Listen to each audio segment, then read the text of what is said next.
Ladies and gentlemen, cold logic. All right, so in the interests of kind of getting on with this, I'd love to take my time and do this, but doing a world tour of the entire game for what would be the third time at this point would be a bit much. So why don't we just talk about these? I've already done my due diligence. I've already roamed around, looked and thought, and honestly spent way too much time on this. So why don't we just talk about Wrath and Kata and all the others in a slightly less, let's actually fly around and look at them. So let's look at our start. So what's the first category? What's the first thing we want to cover? Gimmick. What is the worst gimmick of Wrath of the Lich King? What is all this crap? Oh, it's all the people I haven't looted. Holy moly, that's a lot of crap. Look at all that. Oh, hey, there's the Amonic Battle Bear. No, not that one. I already have that one. Get on my inventory. Get on my inventory. Get her, get her.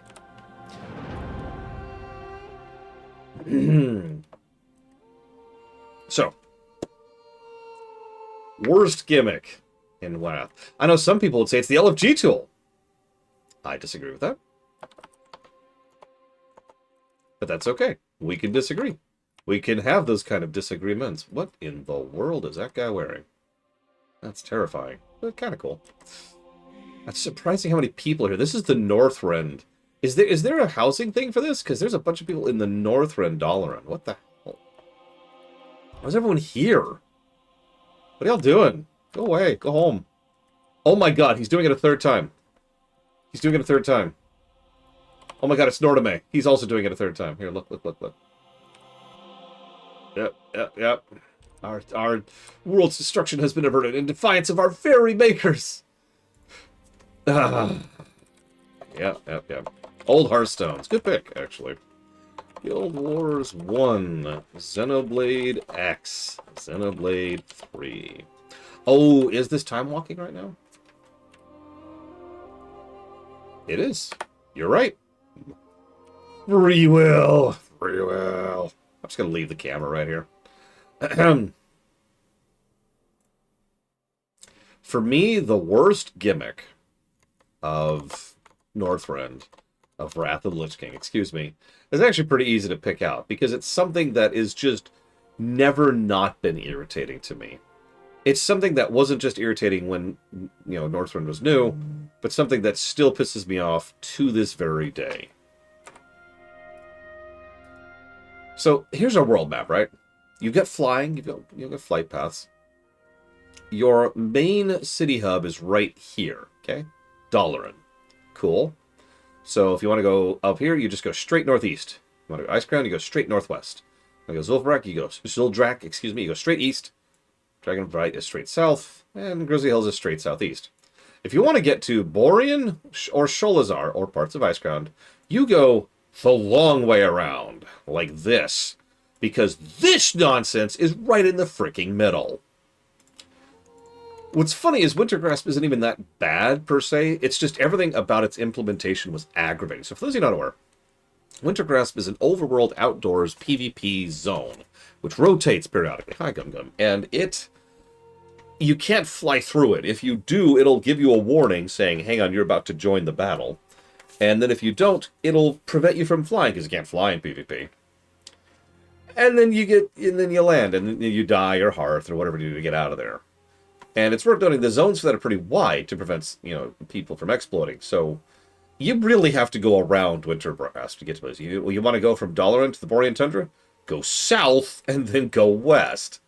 Yeah, Wintergrasp was just a huge rock in the shoe. It's also worth noting that Wintergrasp kind of failed as an experiment. The actual event itself was fine, but the nature of how it rotates between sides and how you can actually queue for it and what the events were and how quickly it could go by made it less fun than it should be.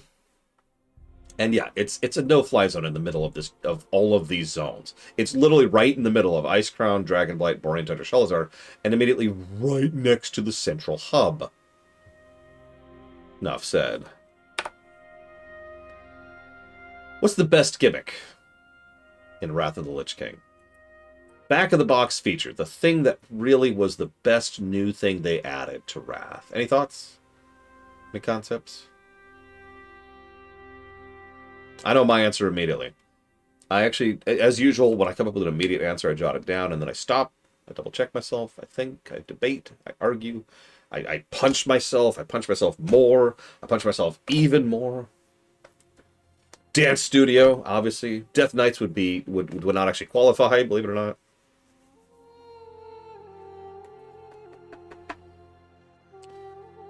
Death Knights would be best kid, by the way. Yeah, there's a lot of self-punching. No, the answer is the LFG tool. I've heard some people say that LFG is bad. I've heard some people say it was the end of the game, that WoW was ruined when they had the LFG tool. I've heard some people say that LFG was completely unnecessary, that it doesn't add anything to the game. Those people are all entitled to their opinions, except for the person at the end. They're wrong. The LFG tool is a in-system mechanic to help and encourage players to group up. Same function it serves over in FF14, and Guild Wars 2 is adding various LFG tools right now as well. They've been adding periodically over time. The LFG was a way to say, I'm a tank. None of my friends are on. I want to do a dungeon.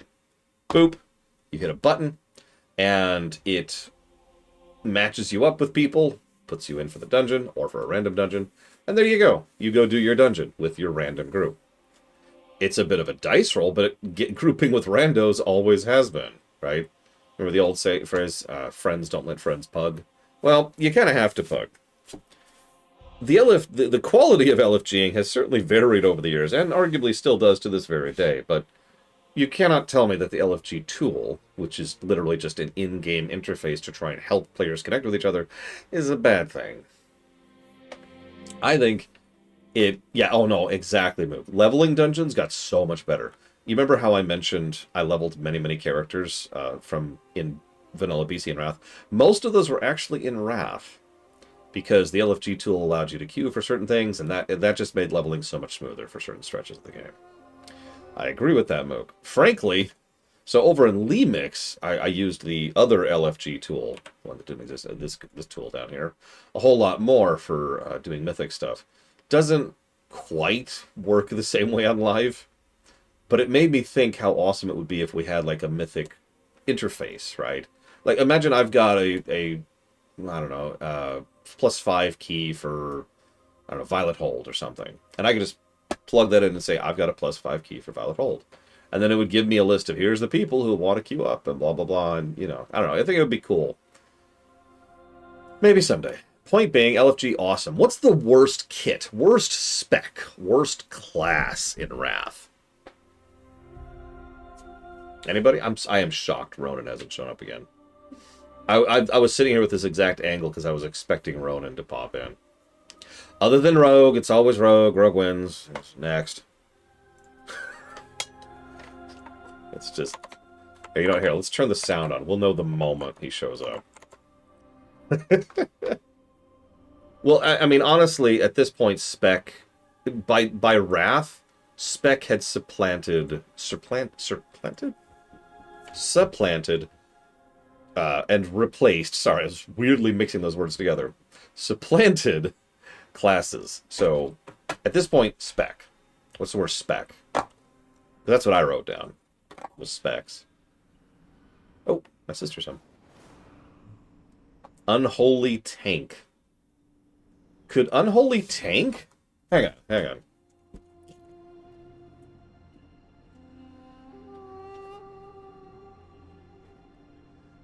What's this? Could Unholy Tank and Wrath? I don't think so. I mean, I guess they had, like, the ability to taunt. No, actually. You know where your daughter is, she's her name. She is not. It is just us.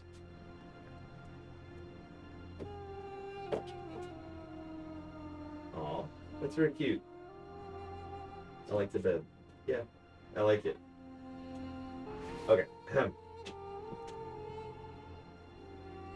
Sorry. My niece was being cute. Sorry. Oh, that sounds terrible, Tyr. God, no wonder I didn't know about that. The dual wield. Oh, God, I remember that. Oh, that's true, Mook. That's true.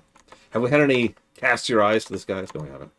So my answer is Feral Druid, cat form.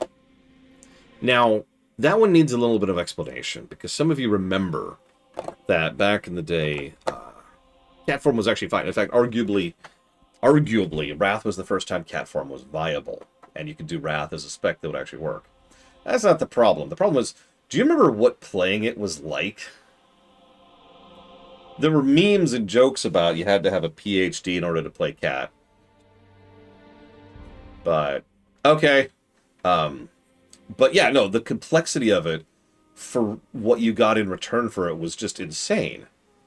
The amount of stuff you had to go through in order to make Feral viable just made it extremely unpleasant to play, right? Don't worry, this is going to get more interesting as we go further in and we get less and less bad choices. But let's move on to the best kit. What's the best spec? Best spec in Wrath. There's a lot of good picks here. I'll mention a couple off the top of my head. Ret Paladin was in a really good space. During Wrath. During Wrath. Ret Paladin was in a good space. Let's see, what else do we have? Holy Paladin was in a good space. Prot Paladin was in a good place. Blood Death Knight was in a great place. Frost Death Knight was in a great place. I also will mention Fire Mage was actually doing pretty good at this point in time. And Enhancement Shaman was doing pretty good. Balanced Druid was doing pretty good. Yeah, you can do a lot with Balanced Druid, too. We did have to force people to not take the talent Monsoon, I think it was called, which was a knockback, because it kept screwing over runs. Anyways, oh god, yeah, you could get your HP so thick in ICC. Oh my god, it was crazy. My actual pick, though, I noticed nobody's mentioned, is Resto Druid. Now, I admit I'm a little biased because one of my two raid mains in my server first teams was a Resto Druid. But Resto Druid was extremely in a great place in Wrath, not just because it was useful, but because it wasn't overpowered, which is kind of rare. Usually when a class is in a good place, it also means that they're just kind of crushing it, that they're just too good, right? And that's a problem. That is something that can cause its own issues. It's the same issue Augment had over in Dragonflight. But Resto Druid, there were certain situations Resto Druid just couldn't handle. And it just did not have the single target throughput. But, you know what it could do is just layer raid healing. Just blanket healing all over the entire raid. Or dungeon, as the case, dungeon group, as the case may be. And that was awesome.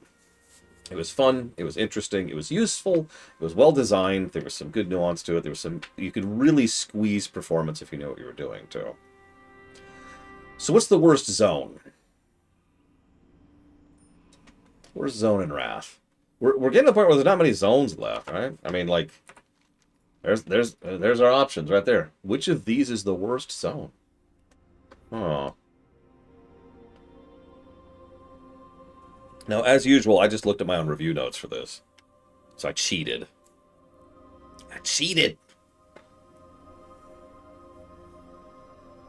Honestly, I could see an argument for most of these zones sucking to some extent or another. Yeah, Storm Peaks without flying is awful. Zuldrak is weird in several ways. Starts off great and then gets boring. Grizzly Hills has a couple of good quests and then a bunch of terrible filler. Howling Fjord is another starts great, ends terrible. The Boring Tundra is called that for a reason. Dragon Blight just kind of meanders, and I hate the music there. Shalazar Basin is just kind of this weird side story. But by virtue of elimination, you know my pick. And again, this is the one for the review. It's Icecrown. And I want to justify that for a second, because while Icecrown does a lot right, you know what it does wrong? Icecrown has some of the most quests per, square mile in the entire game. There's a quest density here, and it's too much. It is actually too many quests. And a lot of them aren't good. Even the ones that are good don't really hold up as well in retrospect. A lot of these are just go kill Elite X or go kill 15 of Y, and it just drags at a certain point. For what's supposed to be the big final conclusory zone, Icecrown kind of dropped the ball. What's the best zone? Well, it's not Ice Crown, but that leaves everywhere else. What's the best zone in Wrath? Again, this is counting everything, right? This is everything. So like visuals, audio, quest design, story, right? NPCs, overworld design. You get it. It's everything. The whole thing. It's Storm Peaks. Of course, it's Storm Peaks. Of course, it's Storm Peaks. If you'll forgive me for actually indulging here for just a second. Yeah, Storm Peaks, as long as you have flying, is just so good. And it is also good... no, I can't, Mr. Ed. I don't want to piss off Blade Devil. It's okay, he's not watching anymore. It is so good top to bottom. The music, the great... It's one of the first good skyboxes in the entire game, by the way. See that storm cloud rolling off in the background? It's not super awesome, but it's like, I would argue this is the beginning of good skyboxing in this game. Something they wouldn't really nail until, like, Warlords, to put that into perspective. We had fun little goblin quests over here, and, like, using mines to kill things, and we had the whole Odin, not Odin, Thor. We had the whole Thorum chain here. I actually agree with you on that, Mook. Sorry, that's actually a valid point. I apologize. Let me walk that back. This is the second step of good sky. I actually forgot. I legitimately forgot. This is the second step of good skyboxes, because the twisting nether skybox, you know, the one in Outland is pretty good. So second good skybox in the game. We had all of this stuff going on with the Vrykul. So much Titan lore, as I discussed during the run. All this, yeah, exactly, Spartan. As I discussed during the run, this is when we codified what the Titan lore was. We didn't even have the word Titans before this, if you remember. They were called the Makers. You remember that?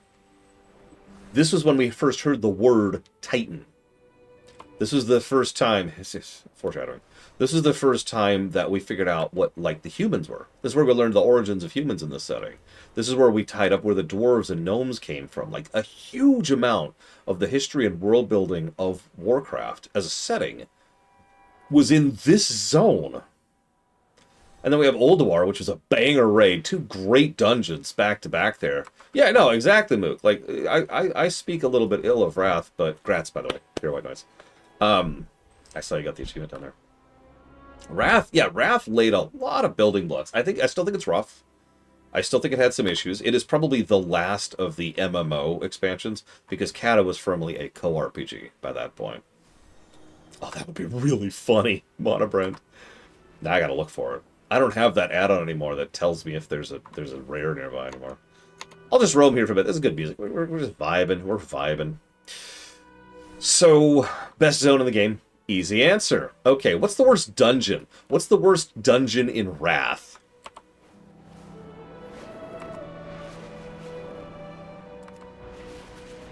This is a gimme.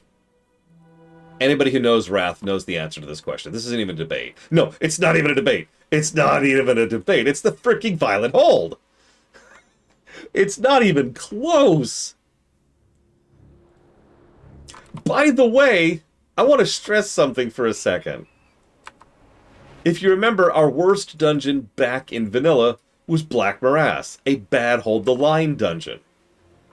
The worst raid in BC was Hyjal, a bad Hold the Line raid. And the worst dungeon in Wrath is Violent Hold, a bad Hold the Line dungeon. Blizzard, quit it!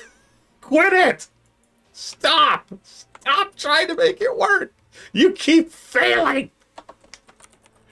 You make good Hold the Line missions. Don't make Hold the Line... You just can't. You can't do it. You can't do it. Blood Money R. First Light, right? 007 First Light. And Pikmin 2. You got it. Thank you, Offshore. As always. So yeah, it's Violet Hold. Of course it's Violet Hold. But what's the best dungeon? I was torn on that. I like Wrath dungeons. What the hell is the best dungeon in Wrath?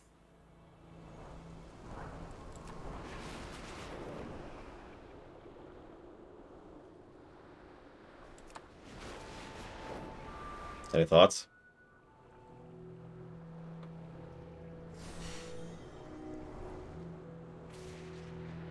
No, yeah, that's a tough one. That's a tough one. Um, oh god, what is the name of that dungeon? Halls of Reflection. That's it, Halls of Reflection. Couldn't think of the name of the damn place. That's not my answer, by the way. Okay, so I just want you to know I'm a little gratified how many people are saying Pit of Saran, because I thought none of you would be with me on that. So, look, there's someone else hunting for the Drake. That's hysterical. The Pit of Saran, for those who are not aware, is the second of the 3 dungeons. So they used to do this concept. They did this in Vanilla, they did this in BC, they did this in... Or sorry, they did this in BC, Wrath, and Kata, and then they stopped at that point. They used to have, like, end-game dungeons. And those end-game dungeons would be very narrative-focused, and they would lead up to the end-game raid, the final raid of the expansion. They still did that periodically, like Legion kind of did something like that, but for the most part, that was a practice back in the old day. But the 3 here were the... Oh god, the Forge of the Forge of Souls, Pit of Saran, and the Halls of Reflection. Now the thing is, all 3 of those are good dungeons. The problem is Halls of Reflection, so I guess I'm lying to you. Halls of Reflection is actually pretty bad on the boss angle, on the gameplay angle. It's actually, first of all, it starts off with a hold the line mission, because of course it does. And then you have the retreat from the Lich King, the second Lich King, which is not as great as it could be for reasons I've already discussed. So that's eh. The first dungeon is decent. There's nothing really wrong with it. It's just relatively short and has no real narrative significance. But Pit of Saran nails both. The Pit of Saran has good gameplay and good story. It has great... So first of all, it's a multi-route dungeon. In fact, I think I could show it to you. Hang on, let me see if I can pull this up here. Oh, you know what I could do? Hang on. Let's go over to Wrath really quick here. Pit of Saran. Show me the map. Show me the map. Show me the map. Hey, check it out. So there's an intended route, but there's actually multiple routes you can go through here. I love the dungeon. There's multiple routes you can go through here that have different types of trash and different challenges associated with them, and that's kind of like your lot, is who do you want to deal with and how do you want to deal with it. The first boss is a great line of sight check, where the whole thing is about balancing how much time you spend inside of the boss. The second boss is all about managing 2 bosses simultaneously. One of you can damage and one of you can't. And the third boss is all about positioning and making sure that you are using the boss's attacks against them. Good trash, good layout, 3 good boss fights, and the fact that it's great narratively, especially if you're playing on the Alliance, where you have Jaina instead of Sylvanas. Great dungeon. I think this one takes the cake for me. Worst raid. Now, we're starting to get into gimmies, because we're reaching the point where worst is going to start getting a little bit more literal, right? Like, which of these 5 things that you love is the worst? You know. Yeah, no, it's again, this is a bit of a gimme. It's the Ruby Sanctum. That's the Haleon fight, for those of you not familiar with it. It's still not what I would call a bad raid, but it's probably the most vanilla raid in Wrath. In fact, it's even more boring than Sartharion, which is the Black Sanctum, by the way. Like, it's just, hey, there's a ton of trash, and there is a ton of trash in there. Way too much for one boss fight. Like, even in Nixia didn't have that much trash, and that was a vanilla raid. Then you actually have the boss fight. Now, the boss fight's decent. It's fine. Like I said, it's not terrible, but it's a top-bottom fight. In other words, you have the people who are in the physical realm, and you have the people down in the Twilight realm. And the two have to coordinate in order to make the fight happen. Cool, cool. Still pretty lackluster, especially by Wrath standards. So what's the best raid?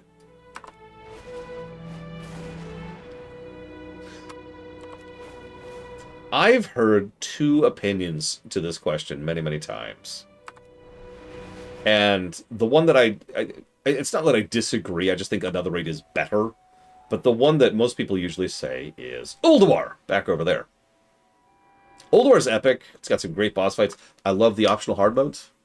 I wish they'd bring that back. I wish they'd bring back the have hard modes in the boss fight thing, like we talked about with Zulamon. I think that's a great feature. It takes more time and effort and work. I understand that. That's part of why they don't do that kind of thing anymore. Nowadays, it's just a toggle. You just hit a thing. Do you want hard mode? Yes. But I liked the activate the hard mode thing in Old War. But despite that, my answer is still Icecrown Citadel. Icecrown Citadel is baller. Name a bad... Well, okay, I shouldn't say that. I could name one bad boss fight in this raid. Sorry, let me walk that back. Great stress. Yeah, stress. That's just... I'm sorry, Mr. Ed. I'm trying to distract you. I'm talking about WoW, Mr. Ed. I'm here for WoW. You're not Blade Javel. Come on, help me, man. Sorry, I'm just ragging on him today. So, yeah, no, it had great narrative. It had great visuals. It had great music. It had great trash design. It had great boss design. Icecrown Citadel is, I think, one of the better raids in the game. I don't think it's the best. No, Warp Core, wait! But I have negative charisma, Warp Core! I actually think by this point in time, now that we're at the end of War Within, I think Citadel has probably been pushed out of, like, the top 10 range, if I were to line them all up. But I still think Citadel is one of the better raids in the game. It still deserves its slot here. So what's the worst raid boss in Wrath? Worst individual raid boss. I'm sorry, Ross! I'm sorry! I'm sorry. I love this music. I love Icecrown's music. I'm gonna drink too. It's sparkling water. It's coconut. It's actually quite good. Hagen the Unclean. You know the problem with Hagen? If he was done nowadays, he would be... Oh, God, getting bad. He would be... I am the sticker star of streamers. He would actually be a really cool fight because the game would do more to indicate. There would be more feedback on what his mechanics are. Back in the day, a lot of people don't remember this. It's the hurt boxes on his dance are so vague and honestly badly designed that most players would just overcompensate, which would lead to issues, because what else are you going to do, right? For the record, I actually liked the Hagen fight, but then again, I was actually good at it. I had to teach my group how to do it because I did it back in vanilla. But yeah, so I was actually thinking about the raid fights. I thought about Flame Leviathan, but really, while I think Flame Leviathan does have issues, I can't call it a bad fight. Not really. There's still some really solid design there. It's like the chess fight, but actually a little bit better executed, you know? So I can't give it to that. I thought about Loot Ship in Citadel, but again, that's not really the issue. And that fight actually does involve the players outside of a vehicle section. I can call Flame Heineyard a bad fight, but no. No, you hit the nail on the head, Tier. It's the PvP fight in here. Like, I get what they were going for, but it's just such a pain. And it commits one of the worst sins a boss fight can do in a video game. It gets more boring the longer it goes on, which I know what that sounds like, but let me try to explain that a little bit. So you fight off against X number of enemy players, right? They're all AIs. They're all bots, but they're pretty well designed. They're fun, you know, they're cool. At least in the first few seconds. What is Pax doing? Why is... Okay. And you have to decide what you're going to do and lock down and CC and DPS down. You know, you get the healers down, get the rezzers down as quickly as you can, deal with their tanks, blah, blah, blah. Hi, Valerian. You are always welcome here. Unlike Blade Interval. So, you... So the whole thing is fun for about, like, 20 seconds. And then you kill their first healer. The moment you kill their first healer, the fight is functionally over. Because now they can't keep up. Most raid bosses have something that they do to keep the fighting game. This goes back a ways. Even back in BC. Oh god, what's his name? What's his name? In Serpent Shrine. Hang on. Fathom Lord Karathras. This dude, right? So he's got 3 ads. Each time you kill an ad, he gains abilities. So as you're progressing through the fight retains difficulty. Make sense? It doesn't get to a point where you've won and now you're just spinning your wheels. And that's the arena fight. The arena fight is once you will figure out you've won the fight in the first 20 or 30 seconds. And then you're just spinning your wheels waiting for the rest of the fight to finish. Make sense?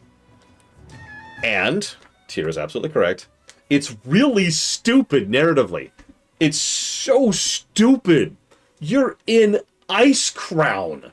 You have built a cathedral on top of the bones of the dead, literally. literally. And you have decided that the best possible thing to do is to kill each other because of a pissing match. I like several aspects of this. In fact, I actually am one of those strange people who really likes the vehicle quests on the jousting over here. But, like, this whole thing was a very strange and dumb inclusion into the lore. Yeah, exactly, Mook. Like, lore-wise, this is complete nonsense. You'll notice, by the way, that the very second... So canonically speaking, the entire Argent tournament happens before the final patch, right? So then we'd go do the final 3 dungeons. If you remember, in the second dungeon, Pit of Saron, the first thing that happens, this is not a joke, is that the elite champions of the Argent tournament charge in with you and then die. That is not a joke. It is the first thing that happens in that dungeon. Hope it was worth it, Tyrion.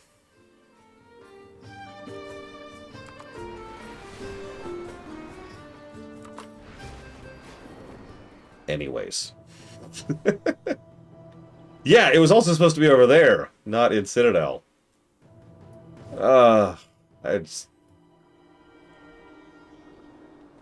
So, what's the best raid boss in Wrath? Now that's a tough one. Name the best raid boss in Wrath. I'll give you a second. Think about it. I spent a long time chewing on...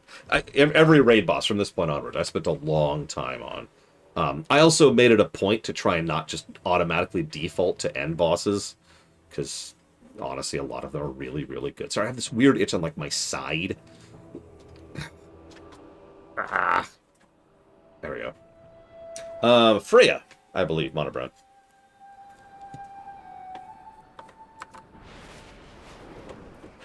Four Horsemen, I mean, they made it less aggravating.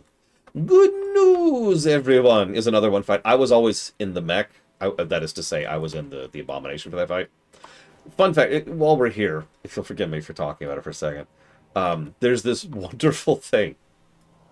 Her name was Archaic. There was a Death Knight tank, and she was the raid lead's girlfriend. And she insisted that she be allowed to do the Abomination. Because I'm always in the... Me, referring to me, Lore. He's always in the Abomination. I want to do the Abomination. So the raid lead was like, you gotta let my girlfriend do the Abomination. I was like, okay. Now, I didn't take that too personally. I've dealt with this before. I know what raid lead girlfriends are like. I do. Not my first rodeo.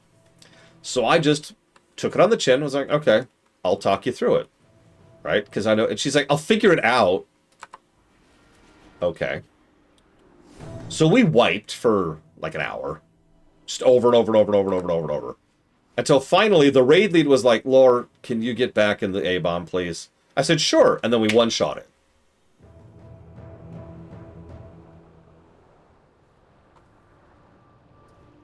I was good at what I did back in Wrath. That's what I'm trying to say. This is also when I had my single most proud moment in all of WoW history. You've heard me tell this story. Do you mind if I indulge? It was the Algalon fight. It was the Algalon fight. So, we were doing Algalon. Now, a couple things about the Algalon fight. First of all, okay. Hang on. I'm okay with it tonight as long as I have time to finish the WoW GAs first, period. Hi, Kid Viper. Yeah, Algalon. So yeah, I'm going to go ahead and flex on this one. So, for those of you not aware, Algalon was a super duper ultra boss. He was a super boss. He was over in Ulduar. And you had to do a whole thing to unlock him, and whatever. He was hard. He was balls hard. He was also unique. This was actually cool. He actually hit a lot less hard than most bosses at the time. Most boss damage was well above what Algalon hit. But Algalon had dagger attack speed, which meant he hit often. So all of the techniques that most groups had come up with to deal with big hitting bosses did not apply. You would just get needled to death. And that was that. So you had to be completely freaking on it, using a whole new method of dealing with everything, while dealing with the mechanics of the fight itself, which involved one of the tanks constantly rotating with the other one to go into like the shadow realm or whatever it was of space, while everyone else is trying to have the black holes absorb the stars, because if a star explodes, it kills the raid. It's an extremely difficult, complex fight, and I actually love it. It's a great fight. So I'm going to skip ahead. Is that okay? My compatriot other tank was there, and we tried a few attempts. And I should mention, like so many other bosses back in the day, Algalon had a timer, which means amount of time after you summon him, he goes away, and you have to wait till next week to fight him again. We were about halfway through that timer, so we had like 30-ish minutes left to kill this guy. And it's like, okay. And they all turned to me and they said, can you fix this? Because we weren't managing it because the other tank was doing badly. Let me explain the other tank for you. He was a good guy. Yeah, I actually liked him as a person. And he was very good at living and maintaining aggro and nothing else. I've talked about this kind of player before. He's the kind of person, like, if this tree is my target up here, this is his world. This is all he sees, is this tree. And he gets super tunnel visioned. And this is his life. He's like, this is me. Yes. Yes. Yes, I will defeat this tree. Absolutely no situational awareness and no ability to adapt on the fly. And both situational awareness and adaptability are kind of critical for a lot of WoW bosses, including Algalon, because he's not patterned. He can do stuff whenever, and you have to adapt to it. So how do we deal with that? I pulled him down into a separate channel in Ventrilo, just for him and me. Set it to private so no one could bump in on us. It was just him and me. And I said, I want you to understand, I'm not mad at you, okay? I'm not angry at you. I'm not trying to shame you or belittle you. What's going to happen is I'm going to tell you what to do and when to do it, and you're going to do it. And you're going to hold aggro and live, because I know you can do that. And you're going to follow instructions. And he said, okay. And we did it. We beat Algalon when it was hard. But I beat Algalon while being one of the main tanks, while guiding the other main tank in Ventrilo, while accommodating for the delay and latency that implies. Yes, I am extremely proud of that. Thank you for asking.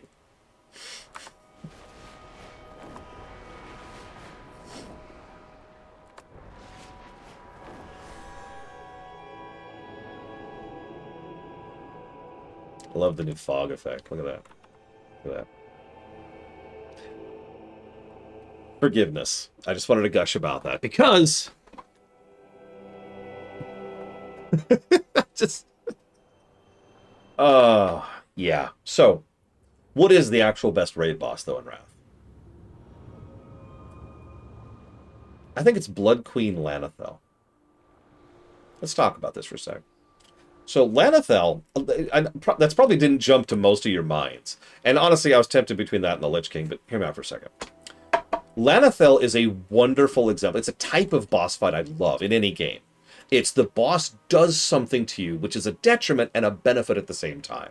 And you've got to handle it and use it against the boss, right? So there's actually several aspects of this. Like there's this thing where there's beams and you got to get together, and there's like this other ground, whatever. The really big thing is the bite. So she's going to bite someone right at the beginning of the game. Now, you have a little bit of control over who she bites, but that person, in I think it's a minute, after X amount of time, they have to bite someone else. If they don't, you've probably wiped.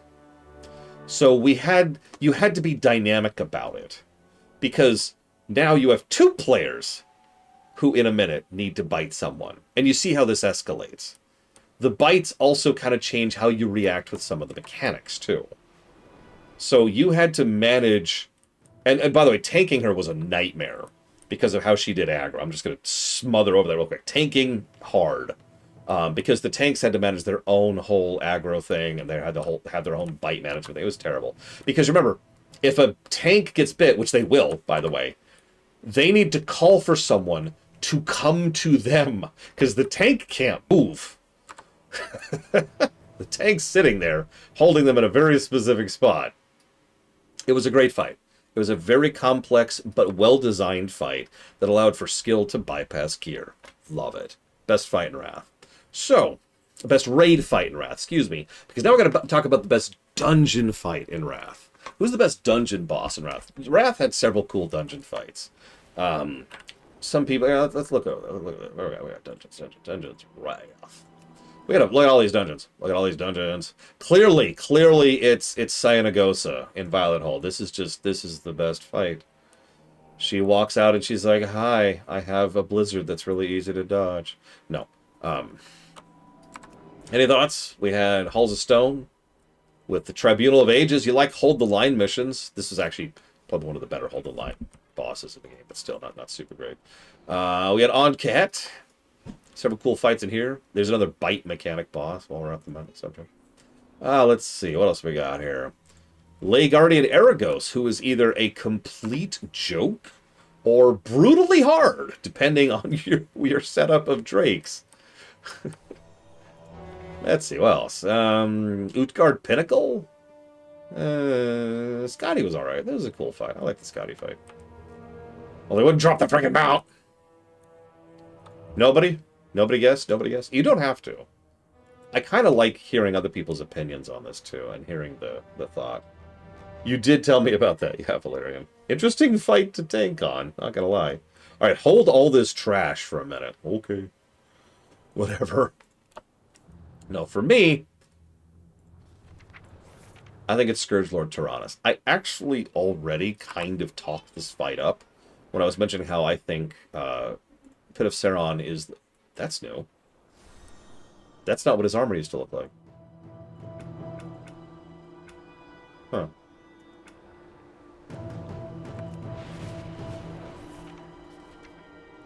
Anyways, Tyrannus is a very well designed fight. So his mount drops giant frost nukes on the ground, which will slow him and you and do damage. And you want to slow him because if he reaches you in his berserk phase, he will frickin' kill you. And there was a whole other mechanic. There's other stuff. I think I can actually... Yeah, it actually has some of his stuff here. That's kind of interesting. Huh. He also pulls up minions and trash. He's got a whole thing. It's a good fight, though. It is a good fight. Sorry, I'm just confused. Why is there a mythic? Is this in a mythic rotation?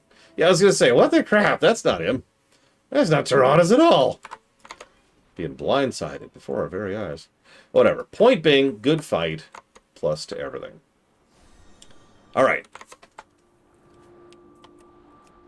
What's the best song in Wrath?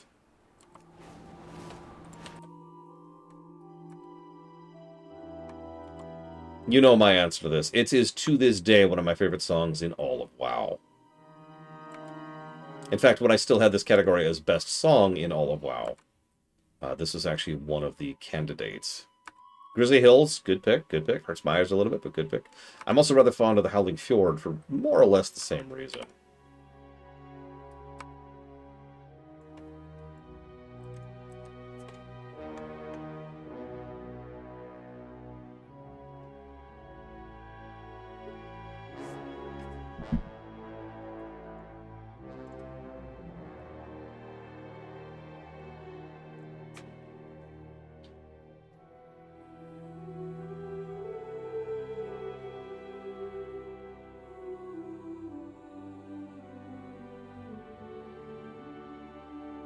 The choir is what really sells it.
Yes, Kid Viper. That is absolutely correct. As I mentioned earlier, vanilla was a beta. It was what we would call early access nowadays. And they were still developing what vanilla was, what WoW was, throughout the course of it. For all intents and purposes, BC was the actual launch of WoW. But again, Wrath was intended to be part of launch. Snufkin, Dragon, Age 4, Jedi, Fallen Order. Thank you, Dragon Player. Always appreciate you. Ah, yeah, Dragon Isles is supposed to be part of launch. That's just weird to think about. And Cultures, yeah, they were ambitious as hell. It makes sense. If you think about most of their games were big. They covered a lot of ground, a lot of territory, a lot of story. They had no idea what they were getting into. They had no idea. So, best song. Cool. What zone has the worst graphical design of the Wrath zones, do you think? Which one looks the worst? Any thoughts?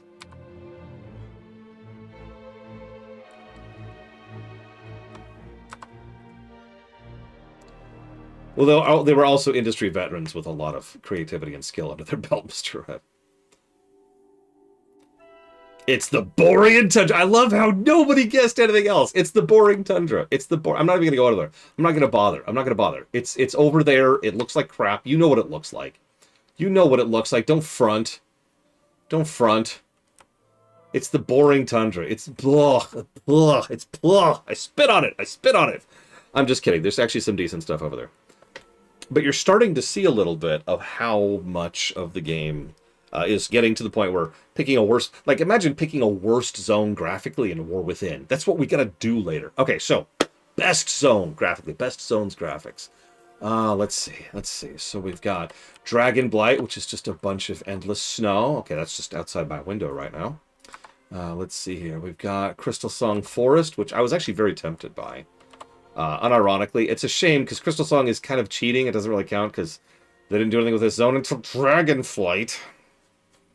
Boy, isn't that something I've said a lot. And yeah, there's not really much to it. Like, these are badass. I love the look of the crystal trees, but it is kind of it.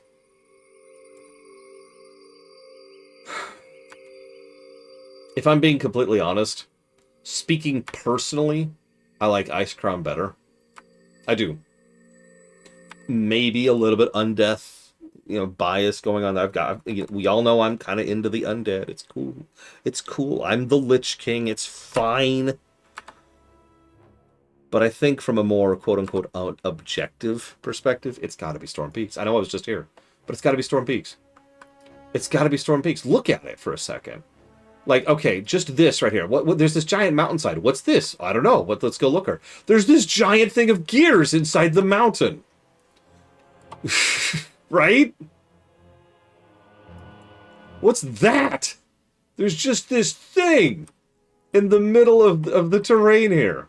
The Titan architecture. So first of all, we got the Titan machinery. Then we've got the Titan architecture. Then we have the big sweeping slope. Someone put a lot of thought on this. And it's also one of the most vertical zones in the game until, I think, Legion, actually.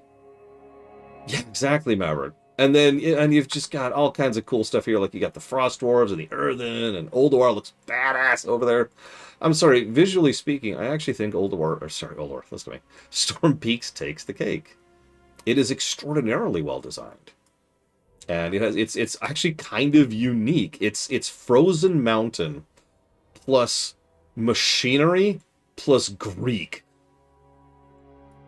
I know that's kind of old hat at this point because the Titans have been around since Wrath, but really think about that combination for a second. It's badass. I love it. But hang on. Which zone has the best atmosphere?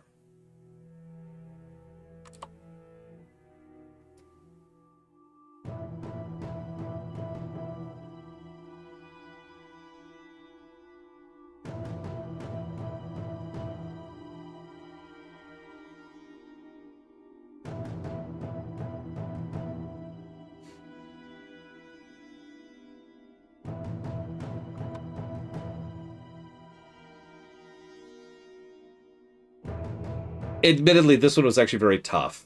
I actually agree with the Grizzly Hills, and I agree with Howling Fjord. I had to give it to Icecrown. I know it's just Mordor. It's icy Mordor. But, like, look at this place. The giant crackling glacier shelves.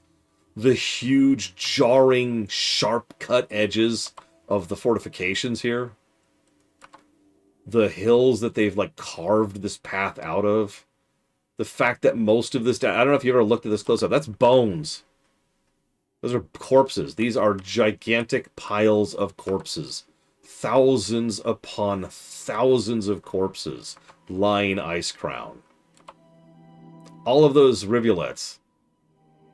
And there's just these wave of stronger and bigger enemies leading up to this gigantic freaking gate, which leads to Icecrown Citadel itself. I have to give it to Icecrown. I have to. The atmosphere here is bar none. Do you notice that the clouds only part right over the Citadel itself? I've never really fully understood what that means exactly, but it's a clear and distinct visual variance. If you go somewhere away from Citadel itself, the skybox changes. I'll demonstrate in a second. And the music, and there's just this...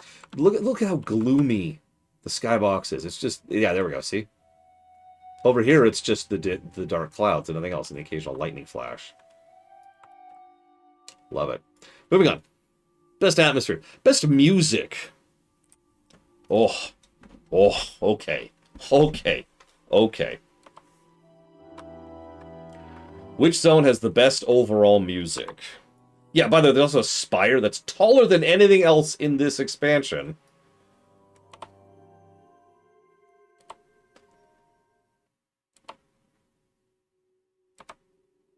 I shouldn't be trying to show this off, but I don't care. Still gonna do it. Woo! Yeah, by the way, this is what other skyboxes look like, to remind you of why I'm gushing about Storm Peak Skybox. Look at that. Look at that skybox. Isn't that great? Isn't that terrible? It's so terrible. God, it's so crap. I'm glad you're enjoying it, Mook. I'm enjoying it, too. Icecrown is a good pick. Icecrown has some phenomenal music. Dragonblight is not it. I'll give that away. I do wish we had the treats again from Lemix. The treats were amazing. You could get so fast. You could go so fast with the treats.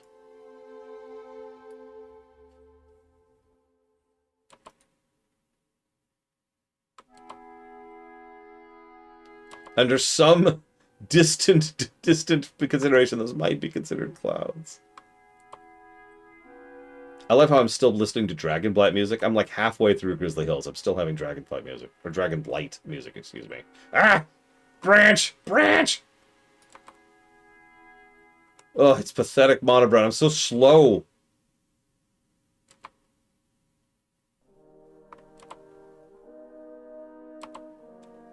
No. You know what it is, right? You know what it is.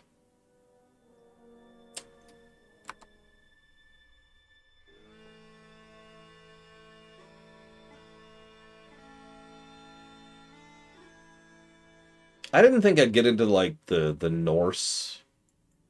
I don't know what to call this, like, Nordic music of the Howling Fjord. Until I got out here.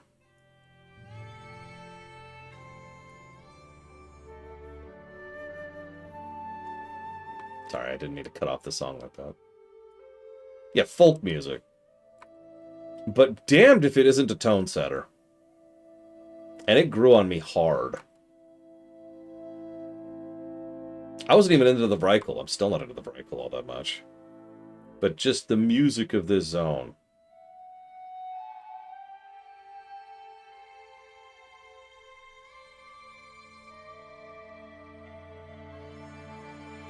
I don't know what that instrument is, but they do some stuff with it. Listen to that. By the way, grats, Eva. Anyway, sorry. I'm taking too long. I apologize. Let's start talking about characters. Who's the best side character in Wrath? You know the definition. Side character has to be a small character. Has to be someone who doesn't have a big impact. Maybe they're just one quest chain. Maybe they're just one zone. Someone who doesn't have a major impact or major presence. Darien? Darien would probably qualify as major, so I would say no. Simply by virtue of him not qualifying. A lot of people conflate major and side, but in my mind, there's a pretty big distinction between the two.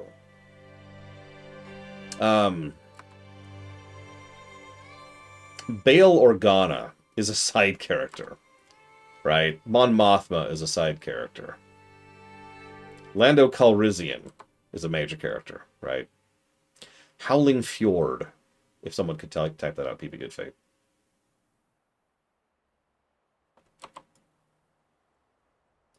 Thessarian is damn good. I actually agree. Bud is a really good pick for best side character, especially since he's recurring from Zulaban. Bolvar would qualify, amusingly enough. You know, so I am going towards Bud's place. This is it. Clearly it is Bud. And not his friends Wise or Ur. Nah, I'm lying. It's this guy. How many of you remember Jakuru?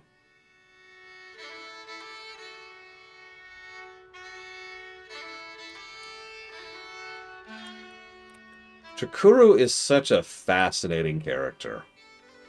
He is a nice minion of the Scourge. He is someone... We meet him here. His story arc is perfect, too. He starts off here as an imprisoned troll. And then we help him with a few things, and then he helps us with a few things, and he helps us with a few more. I would agree with that, for those just know. We end up doing this dungeon, Draktheron Keep. After we finish Draktheron Keep, we move on to Zuldrak, and he shows up, and he's like, hey! And he's super happy, because he thinks he's given us the gift of undead. And he elevates us to be his right-hand man or woman, or whatever we are. Person. Hero? Champion? We fight that thing. And, yeah, it's this fascinating character arc. And in the end, he's killed by the second Lich King for failing the filter. Right up here, actually. This is where we fight him. Right here. Oh, hey, there it is. Jakuru's last wish. It doesn't work this way anymore, but I'll never forget it. Back in the day, it would give you an item, and if you moused over the item, it would have a quote. Anywhere but here. Great character. Side character. Maybe major character. What's the best major character? What's the best major character? Oh. Now, this is debatable, admittedly. Like I said, there is a bit of a blend between side and major. I guess I didn't say that, but I meant to say that. The Lich King. Yeah, no, actually, I'm with you completely on that. We also have Varrock. That's right. Varrock was in... This is when he actually started having character. Varrock has been in the game since vanilla, but he was just they needed a random NPC to turn in the head of Onyxia into. So they invented Varrock. That's where Varrock was first created, was to be a turn-in NPC. Man, he came a long way, didn't he? Yeah, the second Lich King is kind of the default character. You can probably tell based on where I am that I'm not going to go with the second Lich King.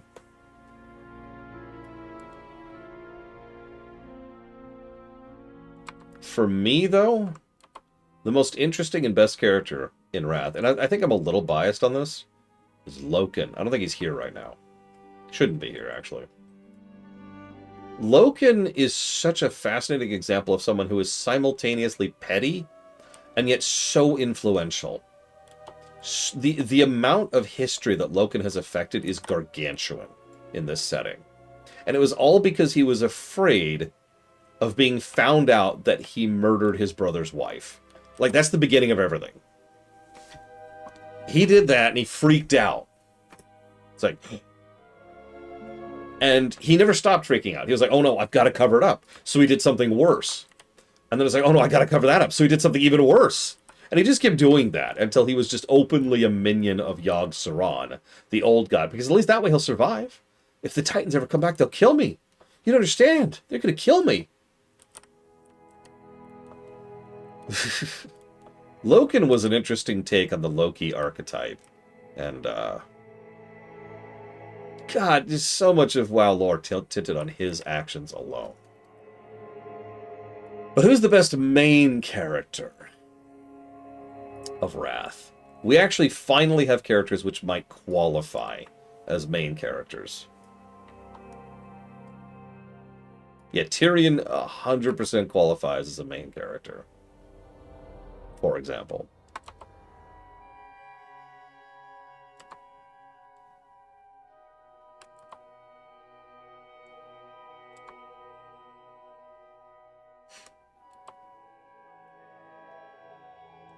So my answer is cheating.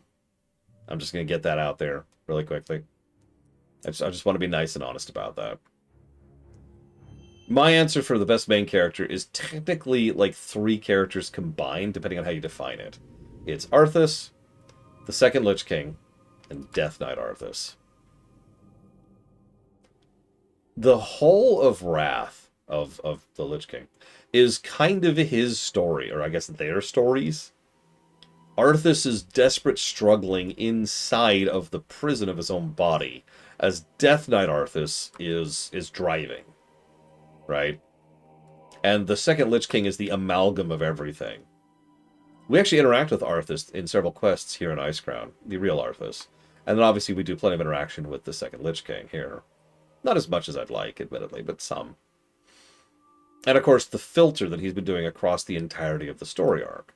Slowly weeding out the worse, and then the better, and then the better, and then the best, and then the best of the best, until finally the only ones who survived all the way to his front door were us. Also, yeah, everything about him in the Death Knight Starter Zone, which also counts for Wrath, was just kind of legit. So, what's the best species design in Wrath? We had a bunch of new species this time around. Any picks? Any thoughts? Any guesses? Cast your eyes to the skies above. Mechanomes. Good pick. I like it. The Valkyr. Another good pick. The Vrykul. Another good pick. Death Knights aren't really a species, but I'll give it to you. Worgen were BC and Kata, respectively, and therefore do not count here.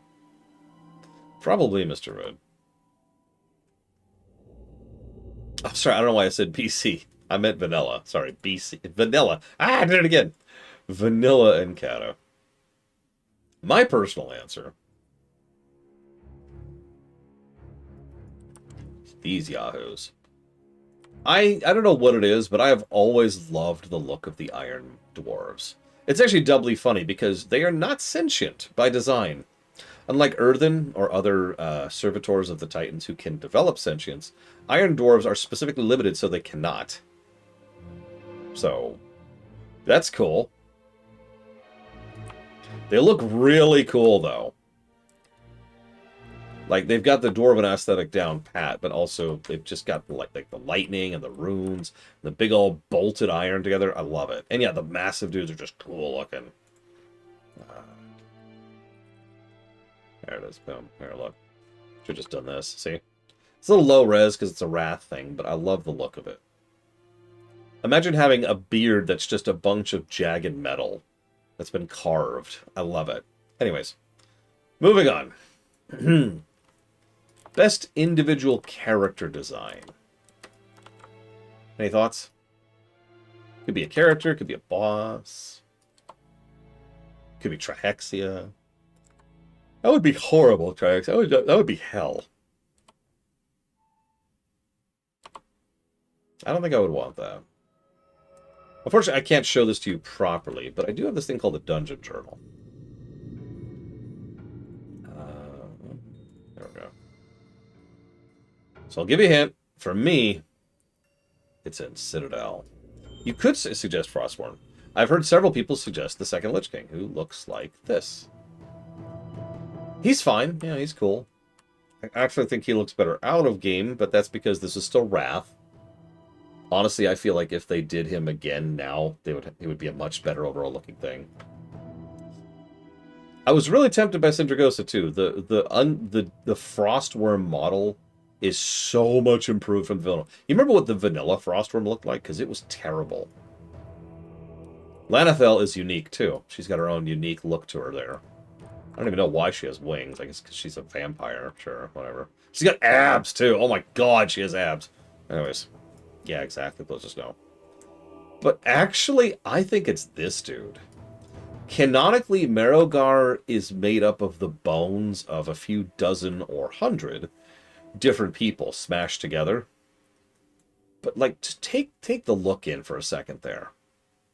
The clawed bone wings, the spiked spine, the foreheads, the giant splintered mace. Or axe, excuse me. Yeah, exactly, Monobrand. That is a very distinct look. That is a fantastic look, actually, and really is the perfect thing to see as your first boss in a raid. Hi! Because for those who are not aware, you can see him, like, the front door is open, and he's there. He's, like, down the hallway. You gotta do five or 10 packs of trash to get to him, but you can see him right at the beginning. Yeah. Great visual design to that. All right, arcs. What's the worst story arc in Wrath?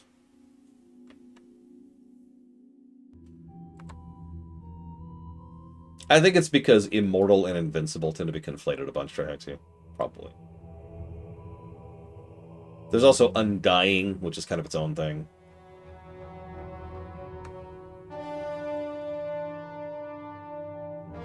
I love the chunks of Ice Crown bleeding out of the gates there. Look at that. The Sholazar Wolvar. You know, I can't even argue that. It's not the thing I picked, but I still can't argue that. So, I'm not going to go all the way there. Again, I'm trying to speed this up a little bit. We haven't even finished Wrath yet. Let's talk about the Nexus War. How many of you even know what the Nexus War is? How many of you remember that Dalaran is not here to fight the Scourge or the Second Lich King? That's not why Dalaran's here.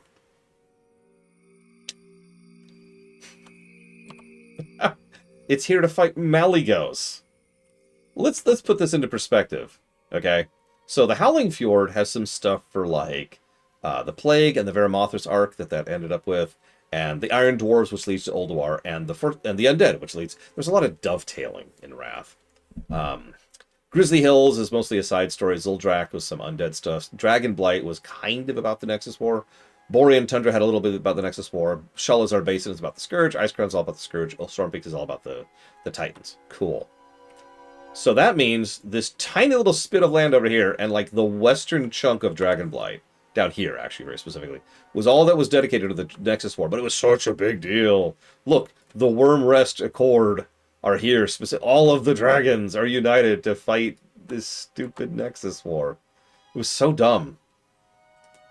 Ignoring the fact that Malygos was an idiot, I can at least let that go, because he was always kind of an idiot, as we've seen in retrospect. The fact is that it was another one of those, oh, I've got a plot idea, oh, it's done, kind of a deal. It's just like the Dementius thing.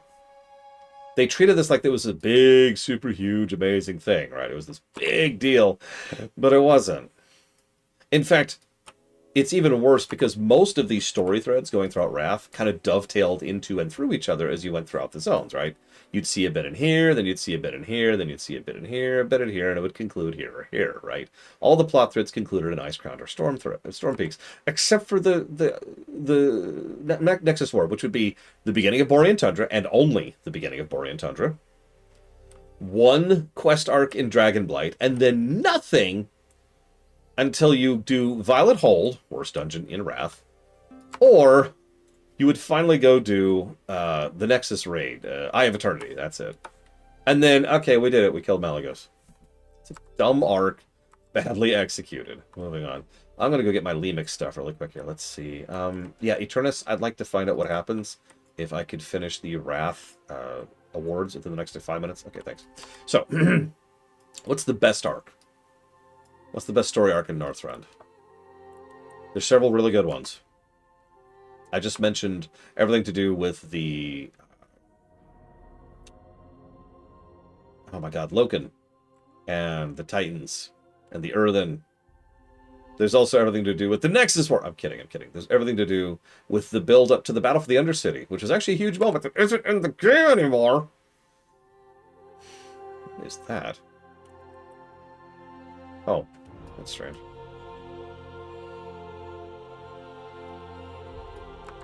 Murdens, yeah.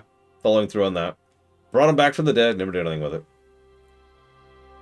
We've got the entire thing with Zuldrak, which was messed up in its own way. We've got the end of the Scarlet Crusade, which we actually forgot to show off on camera during the run. Whoops. We've got everything to do with the Titans, you know. No, I actually agree with Pillars of Snow. It's the filter. I think the best story arc in Wrath is how the entire expansion, from the very beginning to the very end, is all about the second Lich King slowly filtering off the chaff until it's just us. And you see this. I never really put together how much this is a constant narrative thread, visually and in terms of quests, until I was doing the review series.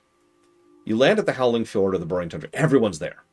Horde and Alliance are there, and they're barely holding on. In both locations, they're on the verge of being pushed out, of losing ground until we show up. We managed to push further in, and we see that in Zuldrak and in Dragonblight, we see that the Argent Crusade are starting to hold their own, and the Death Knights are here, and they're starting to hold their own. And then we get all the way up to Icecrown, and we find out that only the elites of the Death Knights and the Argents, and like some of the best of the Horde and Alliance have managed to make it all this time. And then we get to Icecrown itself. The only people who survived to get into Icecrown is like the main characters and also us. Moving on. Worst cutscene. Worst cutscene in Wrath. This is a gimme. This is easy. It's so easy. You know it. You know it. You think it. Say it. Say it. Say it. You know what it is. Somebody. Anybody. Oh my god. Now I feel stupid. Nobody knows. Okay, so. Oh, dude, Mr. Red. It's okay. There's no logistics yet. We don't need to worry about logistics. This is old WoW. So, individual plot beat is probably the Argent Crusade. Individual moment at the gate? No, the gate was still a good cutscene. No. It's here. It's here in the Citadel. I'm giving you the hint. It's right here. It's Alliance-only quest chain. Or it's, I don't know why I say quest chain. Cutscene. It's an Alliance-only cutscene. When you finish a Pinata ship, whatever the hell it's called, loot ship, at the end of it, there's this moment. Oh my god. There's this moment where Varrock shows up. And he's like, I'm here to get the body of my son back. And Murden's like, I'll kill you. Because he's a hero. And Varrock's like, I will not kill you. And because he's the villain. And Murden's finally like, ugh, fine, I can't kill you. I can't do it. Just go home and leave. I'll leave you. I'll let you go. And Varian steps on and is like, wait. It's a cutscene here. Wait. Allow that grieving father to have, who is not our enemy, to have the body of his son. And they act like this is the biggest, like, most kind... Like, they lick Varian's boots over this. Jaina, this is not a joke, breaks into tears at how proud she is of her king, her words, not mine, that he has decided to allow Varrock to take the corpse of his son home. It is the dumbest god... It might be one of the worst scenes in the game. In the entire game. Obviously, there are worse. But, oh my god. What was that bullcrap? Best cutscene. This one's a gimme. Yeah, throw a parade for basic decency, Elizar. Where's my parade? I didn't murder 15 people today. I murdered 12. Yeah, no. The final cutscene. The final... It's Alliance only, too. That might be why I didn't see it. The final cutscene of Citadel is the best cutscene in I'm sorry, here, hang on. Let me make this clear. I can actually show you this. Check it out. It's a little rough by modern standards, but this is still the best cutscene in Wrath.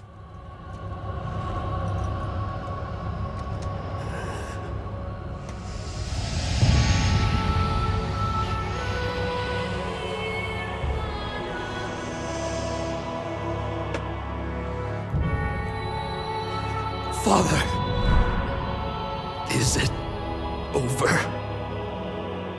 At long last. No king rules forever, my son. I see. Only darkness before me. And Uther, for some reason. Sorry.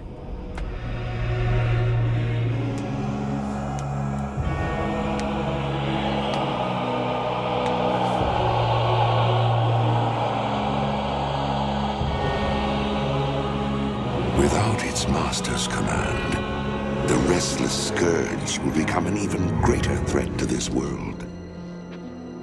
Control must be maintained. There must always be a Lich King. A plot thread they abandoned and then have picked back up since then. I look forward to seeing that continue in The Last Titan. They threw it out the window in Shadowlands, if you remember. Just pissed on it. Oh, Tyrion, you would have been horrible. This would have been game. We would have lost if he picked up the helmet. Such a burden. It must be mine, for there is no other. Tyrion! You hold a grim destiny in your hands, brother. But it is not your own. Bolvar! By all that is holy. The dragon's flame sealed my fate. The world of the living can no longer comfort me.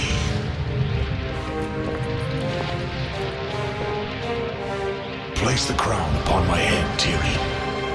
Forevermore, I will be the jailer of the damned. No, old friend. I cannot. Do it, Tyrion! You and these brave heroes have your own destinies to fulfill. This last act of service is mine.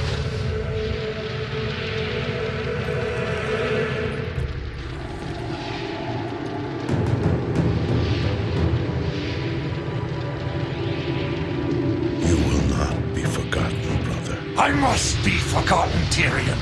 If the world is to live free from the tyranny of fear, they must never know what was done here today.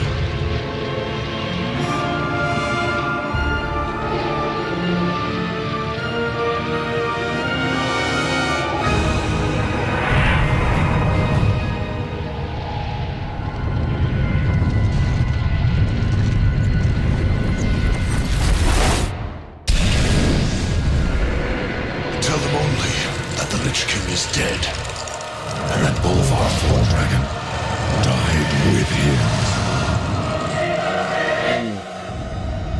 Now, go. Leave this place and never return. God, I love that transition on the voice. I have issues with that cutscene, but if you close your eyes, it actually gets better, as weird as it sounds. The audio of that cutscene is almost perfect. Almost perfect. Who, Elazar? By the way, fun fact, Tyrion never did go back. He never returned to Icecrown, and he never saw Bolvar ever again. He almost did. Actually, it was closest. No, the whole idea was that Bolvar was kind of using his power to try and drive Citadel into the depths of, oh god, whatever this local Nerubian kingdom is called. So, it's a slow process. It's a lot of ice, which actually makes sense to me. Anyways. Oh, dude. Death Knight Tyrion. I'm just saying. God, Death Knight was so... Nerub, that was it. It was on Nerub.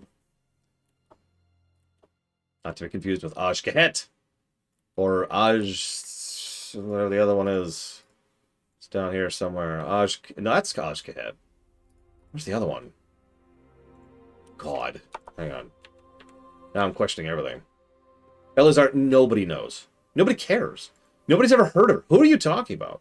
Are you insane? You're insane. It is An-Kahet. That's it. An-Kahet. As opposed to Aj-Kahet. I'm not kidding, Elazar. She's a non-entity. She doesn't exist. She's dead. She's gone. Moving on.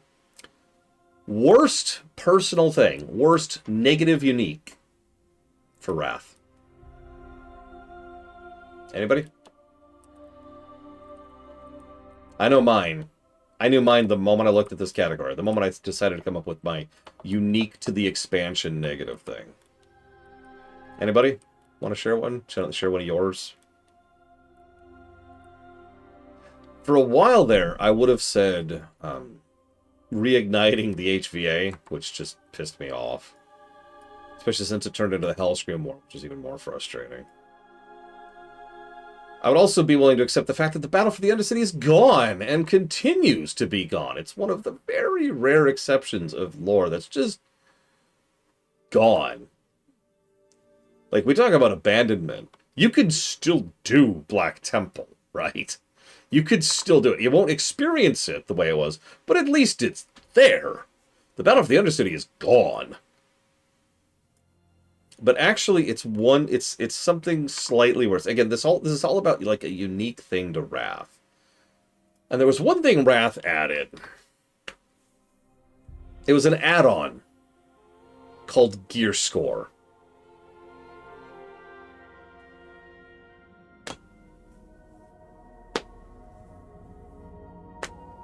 Yeah, how many of you remember Gear Score? So nowadays we have item level. But item levels actually always existed. It's just a reflection of the relative power level of the gear you have on. Gear Score was an add-on that tracked a presumption of your relative power level. And it was a gatekeeping tool. Nothing else. Nothing else. It served no point or purpose other than to tell people to piss off because your gear score is too low. You remember what I said earlier? About how back in Zulamon, despite being undergeared, I was able to hang because I was good? Because I could outskill some of the stuff. Remember how I just mentioned how Blood Queen Lanathel is a good example of a raid fight that you can outskill and not have to gear check your way through? Gear Score was the antithesis of that. It was the presumption that your entire capacity as a player was tied down to a number, which it was easy to fake, by the way.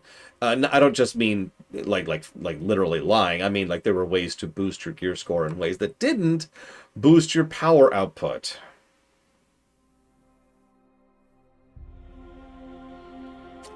So, yeah.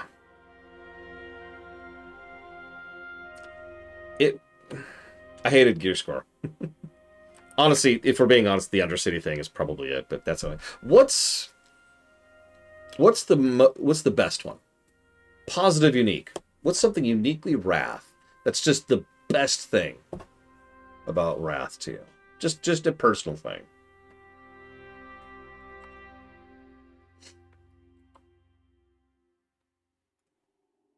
Vehicle combat. Good pick. I actually think it sucked in Wrath, but they've been doing some great stuff with it since then. I'm going to say no, Elazar, but it's not her fault because she was, after all, only really a character in BFA and Shadowlands, and they haven't done anything since then. The flow of the zones with flying, I'm with it. The Nordic armor, absolutely. Tier 10 Warrior is one of the best old Warrior sets, don't at me. Grizzly Hills music, absolutely. Achievements, yeah, that actually is when achievements became a thing, isn't it? PvP gear. Okay, you're weird, but I'm with it. I'm with it. Let's go. Let's go. Giant dwarf things. I'm cool. We're cool. Everything's cool. Resolving one of the major storylines. Yeah, that's true. Blizzard is usually allergic to that. Jaina coming to grips with the loss of the original Arthas. Yeah, I'm with it. I'm with it. All of these are good answers. The whole point is there's no wrong answer. It's just something that really, really makes it work for you. My answer, we've actually already talked about. It's Old War. Let me walk that sentence back. It's world building. Wrath? So, okay. Let's walk through this whole arc. Warcraft 1 didn't have a story. We talked about that. We've reviewed Warcraft 1 just a few months ago. Warcraft 2 is what began the Warcraft setting. There's actually a lot of development of the Warcraft setting in Warcraft 2. A weirdly large amount of bricks are all laid down all the way back there because Metzen is a good writer, especially for world building, and is a good GM. So, yeah, okay, that tracks. And each game has done a little bit more to add to the world building ever since then. But as I've said before, as I mentioned just a bit ago, Wrath really fleshed out the world building. Wrath was the first time WoW sat down and fleshed out the world building. Here's the Titans, here's the Iron Dwarves, here's the Undead, here's the Blue Dragons, here's the Dragon Flights, here's how magic works. Like, this was one of the first times they started thinking about things like how magic actually worked, which was something that before here had just been vaguely kind of D&D-ish, right? In fact, if you look at it, we pointed this out during the run, some quests in Vanilla and BC actually contradict later stuff just in terms of the rules, right? Just in terms of how spells work. Yeah, me too, Maverick. So Wrath started laying down some rules, started building up, this is what the world is like. And this is probably the beginning of what I really love about this setting as a whole, you know? Let's move on to Kata. Let's try to speed this up a little bit. I apologize. I'm taking so much time. I'm worthless. I'm terrible. I'm dumb. What's the dumbest thing in Kata, other than me? Dumbest gimmick. Think about it. Think about all the gimmicks they added to Kata. Yes, actually, Elazar, that is. The LGAs will be tomorrow, Jim Whisper. Hopefully, we might have to drift the WoW GAs at the current rate I'm going. Any thoughts? Any thoughts? I really should hurry up. The HVA, I mean, Kata was one of the only times they did good HVA stuff. The South Baron's Quagmire is still one of my favorite story arcs in Kata. In WoW, actually, in old WoW. In pre-Dragonfly WoW. Sure, Elizar. No, they're terrible. They're garbage. They're awful. I hate them. They're okay. They're fine. I liked them better before they were the Jailer Stoolies. Worst back-of-the-box feature for Kata, for me. Archaeology. You notice they have finally actually formally discontinued all support for that? They hadn't done anything with archaeology since BFA, but still. Archaeology, I'm so sorry to those of you who liked archaeology, but you are clearly suffering from some severe post-traumatic stress. We need to have a chat. Do you need a hug? I will not hug you, but I will get you like a dude in a Pikachu costume who will walk up to you and give you a hug because you need it. What is archaeology? Oh man, it's crap. Okay, let me walk that back. So here's the problem. Archaeology was a great idea, and it was. I should mention, I did a lot of archaeology in Kata, and then a little in Pandaria, and then I kind of stopped. I did the crap out of it. I did tons of it, because I liked the idea of it, but I realized somewhere through that all of that was on me, and not archaeology itself. So archaeology is, you're like, okay, I dig up a zone. What is a zone? Okay, there's a zone over here. And I fly all the way out here, and I zoom out here, and there's like a red blop on my map. And then I do this like hot and cold game to find where the spot is. Oh, it was bad in Pandaria. And then I go find the spot, and I'm like, okay, here we go. I found the spot. Okay. And then now that we found the spot, okay, now we have to like use the thing, and we dig, and we get a thing. Okay, cool. And it gives us a few pieces, and you would get, so there would be gray items and green items. And the gray items you would put together to make whatever it is you're currently researching. A green item could be used to speed that up. And once you made it, you got the thing, which is usually a gray piece of trash, which was supposed to have lore with it, and kinda didn't. You could also get, like, actually good items. Like, there's a mount you could get, and a sword you could get, and, like, some toys, cosmetic-y stuff. You get the idea. There were several problems with this. First of all, the lore fell apart hard. Like, the lore just did not fulfill the requirement of what was supposed to be happening here. This is supposed to be a way to do this kind of background world building, fleshing out of cultures and societies and economics, all kinds of stuff. They didn't do jack with it. They didn't do jack with it. Yeah, by the way, I also have this just to prove how much I did archaeology. Behold.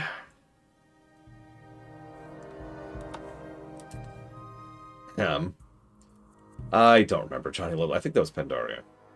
But yeah, no, it didn't have the lore, and the act of actually hunting down a archaeology spot, and then doing the hot and cold thing, and then getting like 1/5 of an item, and then doing that again over and over and over. It was way too grindy. I think with a few adjustments, and maybe like an additional mechanic to help you piece things together, in addition to like the green items, I think archaeology could have actually been a lot smoother and a lot less grindy. As was, I got so sick of it. I got the yellow tank, red tank, green tank, blue tank. Looks like I did not actually get the Ultramarine, though. I mean, for what it's worth, I enjoyed it, too. It's just, god damn, it got old. Anyways, forgive me. We need to hurry up. What's the best gimmick? Best back-of-the-box feature, Cataclysm. Technically, there's two here that are both combined into what I just talked into my own answer for this question. Pokemon! No, we told you that was Pandaria. That was Pandaria. Yeah, flights. The fact that you could fly in the vanilla zones. Whee. Being able to fly around Duratar was so cool. Yeah, you're all guessing it. You're all guessing it. Of course it is. Of course it is. It's the revamp. One of the things that was truly unique about Cataclysm was that it redid 2 continents worth of content and then also had its own expansions worth of content after the end. I have never stopped being mad at idiots for saying that Cata had no content. I can even get where they're coming from, but that's not where they're coming from, and I will give them no additional leniency in this because it was just whiners whining. There's nothing to do. You bitch. They just redid 2 continents worth of content for you. And that was not a small ask. The quality of those does vary. As we showed when we went through Cata, it's a huge expansion. But some of those new zones were baller. Like what they did with South Barrens or Westfall or West Plagues, just off the top of my head. A lot of the news, Dark Shore, a lot of the new zones were very good, and most of them were direct follow-throughs of the events of Vanilla. And yes, phasing tech came out, so that even helped even more. And you had everything to do with like Gilneas and the zones, and oh my god, you jackasses. Yeah, phasing was first invented in Wrath, but it was really having issues-y. Oh my god, Bashir. Anyways, I loved the revamp. I loved being able to fly, and I loved the new zones. I hated losing the vanilla content. Even then, when I was at my peak vanilla hatred, I still hated losing it because it's lost content. I don't like it. Preservation. Duh. Moving on. What's the best... No, excuse me. What's the worst spec in Cataclysm?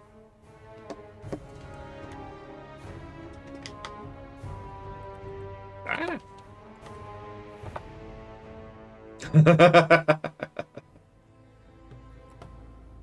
Yeah, it's tanks. It's tanks. Yeah, besides Rogue. It's always Rogue. But no, it's tanks. Some people... Cata at launch rejiggered a few things. It rejiggered how threat generation worked. It rejiggered how mana regen worked for healers. And it rejiggered some of the survivability of the tanks. And playing a tank was all of a sudden a colossal pain. Not challenging, just a pain. It was just frustrating. And it wasn't a gear issue, it wasn't a skill issue, it was just they skewed things too hard without thinking about the effect that would have on other systems down the line. They eventually walked that back, of course. But, oh my god, tanking was awful. I should mention that Cata killed my guild. In fact, Cata killed 2 of my guilds. my primary raid guild and just my personal guild, those that never were, both of them broke up during Cata, because Cata just cracked everything in half. It was all of a sudden just awful trying to do group content. So everyone bailed. Except me. I decided to go and do zones, see the new zones. I'm glad I did. Alright, fine. What's the best spec in Cataclysm? Any thoughts?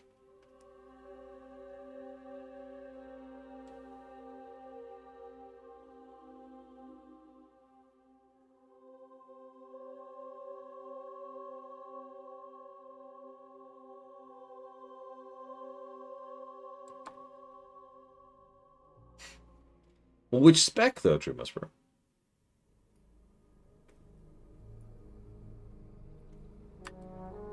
Demon Hunter was Legion. Demo Lock was pretty good. And yeah, honestly, several of the shamans were... healers were in a good place. Not a great place, as I just mentioned, they screwed with that a bit. Frost DK was pretty good. Frost Mage was pretty good. But I've actually got a different answer personally. And obviously this is very subjective because I've had the least experience with classes in Kata. Because it was just me playing like my 4 alts by myself. But I'm going to give it to Enhancement Shaman specifically. Enhancement Shaman in Kata specifically was essentially a walking nuke with a huge cooldown. It was nuclear launch detected, the spec. I'm not even joking. Because you'd have so many abilities which would all go off each other, and they all had a multiplier effect on each other. And what that meant was that if you saved your cooldowns for when all of those effects were going off, you would kind of kill whatever was in your face, and then you'd have a cooldown period.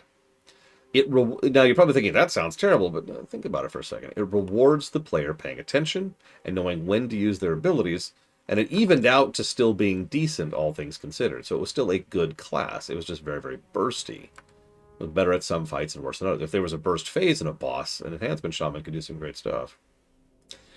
So, what's the worst zone in Cataclysm? Okay, I'm actually memeing. It's not Dustwallow Marsh, because Dustwallow Marsh is very technically a BC zone. But I can't show you the actual answer to this question. Desolace would qualify. Modern Desolace is a Kata zone. That does count. That does count.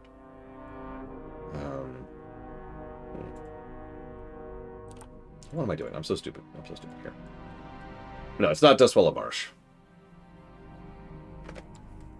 Once again, I'm just going off of my own review for this. So, if you happen to remember the zone that scored the worst in Kata, you know the answer to this immediately. Which, again, to just kind of speed this along, is the wetlands. Wasn't expecting that, actually. Hi, Sean. The wetlands were just kind of miserable. Boring quests, gameplay-wise. Nothing interesting going on story-wise. This really dumb, vague, like, we've got to help these different groups of people, and then all the people come together to help us kind of a thing, which they didn't do anything with. Like, it was just this kind of... Yeah, exactly. It was extremely unmemorable. It was just there. It was this weird speed bump in the road. Red Ridge was at least memorable. Wetlands, not so much. What's the best zone? I'm just going to give this one away right now. Y'all know it. Y'all love it. I mean, come on. Come on. Come on. What else could it be?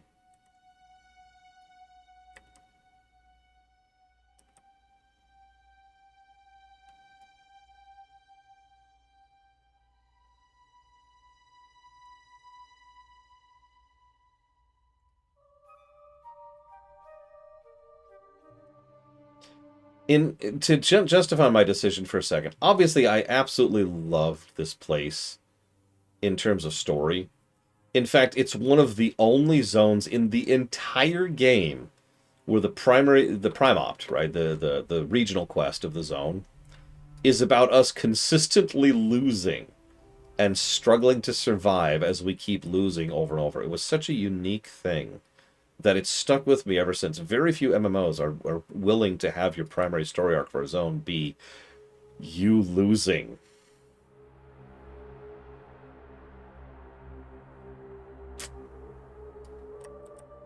Jesus Christ, Moog. But also the visuals and the audio and the incredible music and the story and the atmosphere and everything down there. But the thing that they did very, very smartly, and I will give them tremendous credit for that, one of the first thing you did, true, Monobrent, one of the first things they did was they gave you this ability, which obviously gave you underwater breathing, but also made you move much faster underwater. Several quests in, they gave you this thing I'm on right now, the Seahorse. This thing is incredibly fast. It is, I believe, actually the second fastest thing in the game, excuse me, third, after the stupid car in Undermine, and of course, dragon flying. This thing is incredibly fast. This was faster than epic flying speed at the time. And that was a very smart move. It suddenly turned this giant zone into something you can navigate without being bored. Like, if you ever want to feel how bad this zone could have been, do this sometime. Just go from one location to another at this speed. And Vashir would instantly become a terrible zone. Just like that. Like, that one change would ruin this zone. You know, we like to play the one change game. Yeah, that's your one change for Vashir. This would be awful. But they didn't do that. They were smart. They were smart. And they give us this. I love Vashir. Great zone. Great zone. Moving on. Bonus points to both Westfall and Hyjal, by the way. Both of which are also banger zones. Worst dungeon in Cataclysm. So we're at the point now where we've kind of left the domain of actually bad dungeons. Because there's not really any actually bad dungeons from Cata onwards. So now it's like least good, right? So what's the least good dungeon in Cataclysm? Any thoughts? Is it these Naga who are desperately fleeing from us? Trying to get away from us? They're literally named fleeing.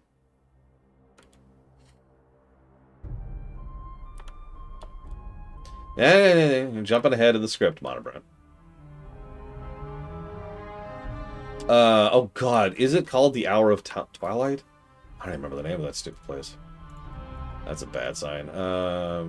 It is Hour of Twilight. Yeah, okay, there it is. Hour of Twilight's fine. It's fine. It's fine.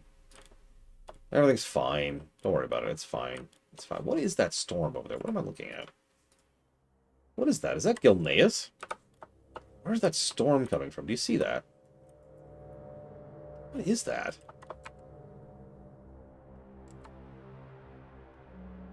What is that? I've never seen that.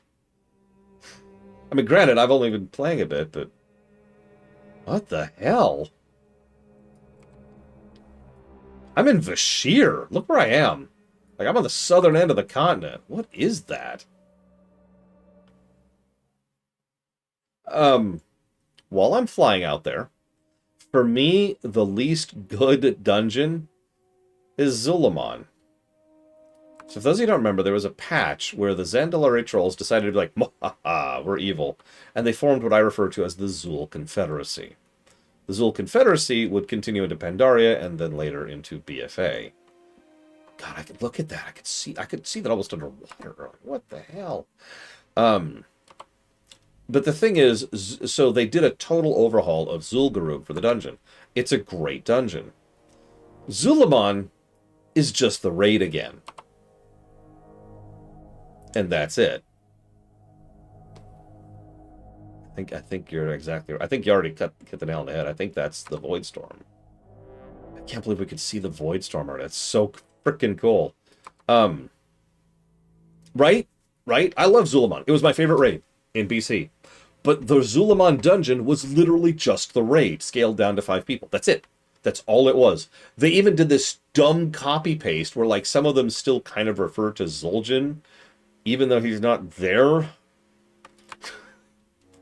And then the last boss is, we have Zul'Jin at home. You know? Like, yeah. So that's why I consider that the worst dungeon. So, okay. Worst dungeon. Best dungeon. Best dungeon in Cata. Anybody? I know mine. Although I have to admit, there's 3 that all deserve special mention. Yeah, no, I'm super on course for Quell the Lost. Wait, is the world map different yet? It is not. Wait, it is? Is it? No. It isn't? Okay, now I'm confused. Hang on.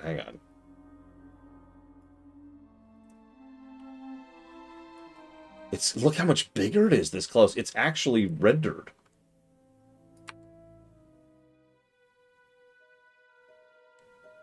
Yeah, I saw this from Vashir, for God's sakes.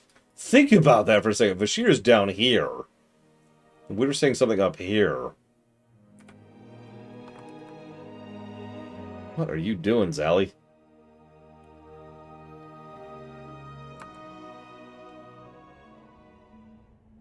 Yeah, no kidding, Moog. Never have.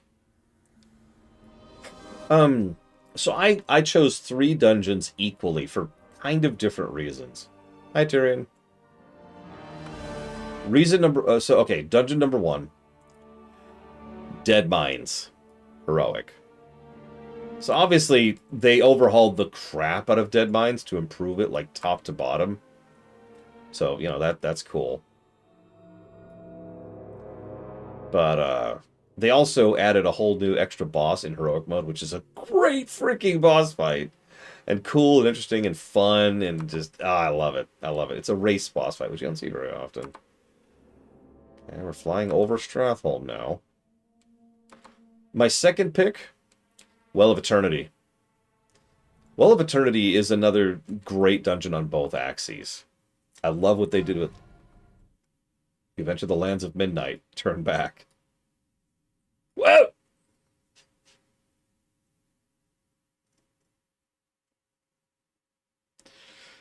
Where's it going to put me? Ah. But there's a giant storm. I saw a giant storm.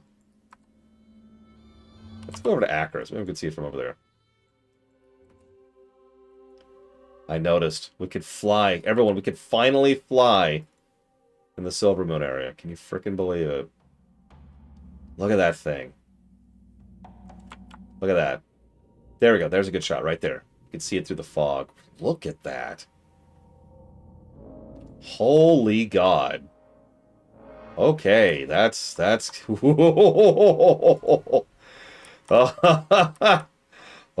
Kali-dokali. No, I left! I left!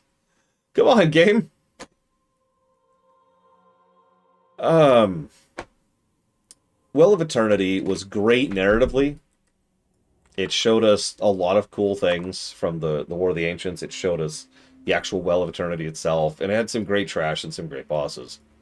But my actual pick for best dungeon, well, these are all tied, is the End Times. The End Times might be one of my favorite dungeons narratively in the entire game, even still.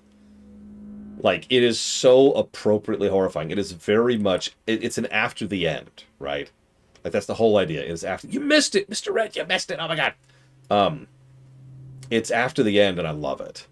And it helps that all of the boss fights in the End Times are fantastic.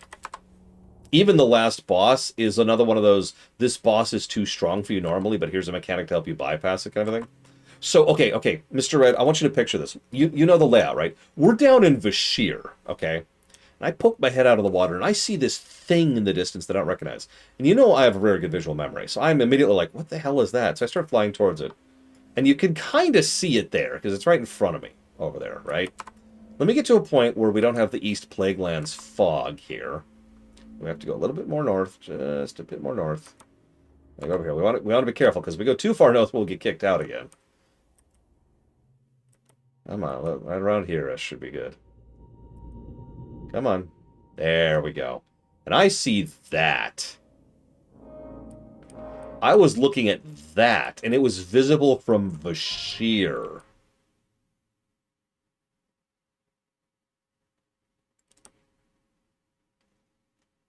Yeah. Yeah.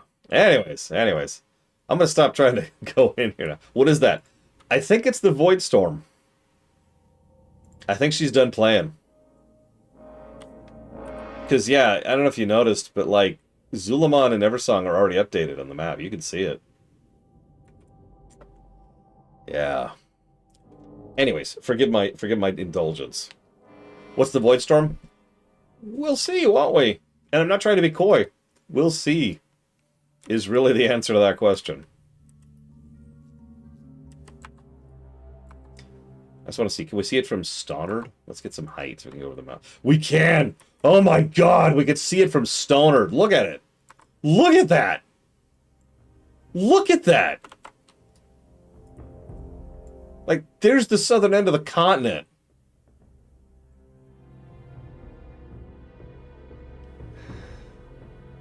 Okay. Yeah, Kalimdor got the sword, and Eastern Kingdom gets the storm. Cool. Anyways, let's get back on track here for a second. No, you can't see anything in the other zones because it's a different cell. You won't be able to see it on Kalimdor. Although I shouldn't say that so definitively, but I'm pretty sure you can't. Pretty sure. Yeah, you see the Twilight Highlands over there? Oh, you know what? That's actually a good point. We should go to the anyways. What's the worst raid? What's the worst raid in Kata? What do you all think? I have an easy answer here.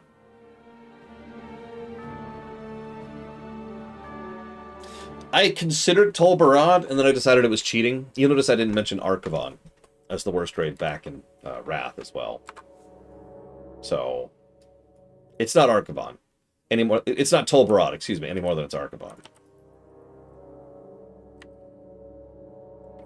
No, Hyjal was BC, for the most part.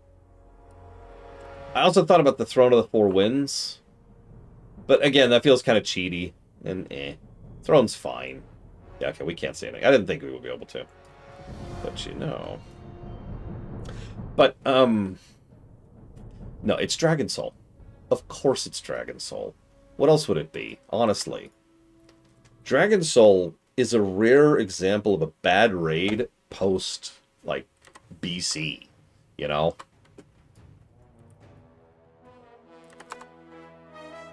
Because it's pretty rare that they drop the ball, especially in a raid. But Dragon Soul was just, ugh. Yeah, there it is. Look at it. Look at it. It's just sitting over there. God, that is ominous. I love that. I love the land marking of that. You can see that from anywhere on the Eastern Kingdoms. That is great. That is fantastico. Yeah, the Twilight Highlands is kind of busy right now for some strange reason.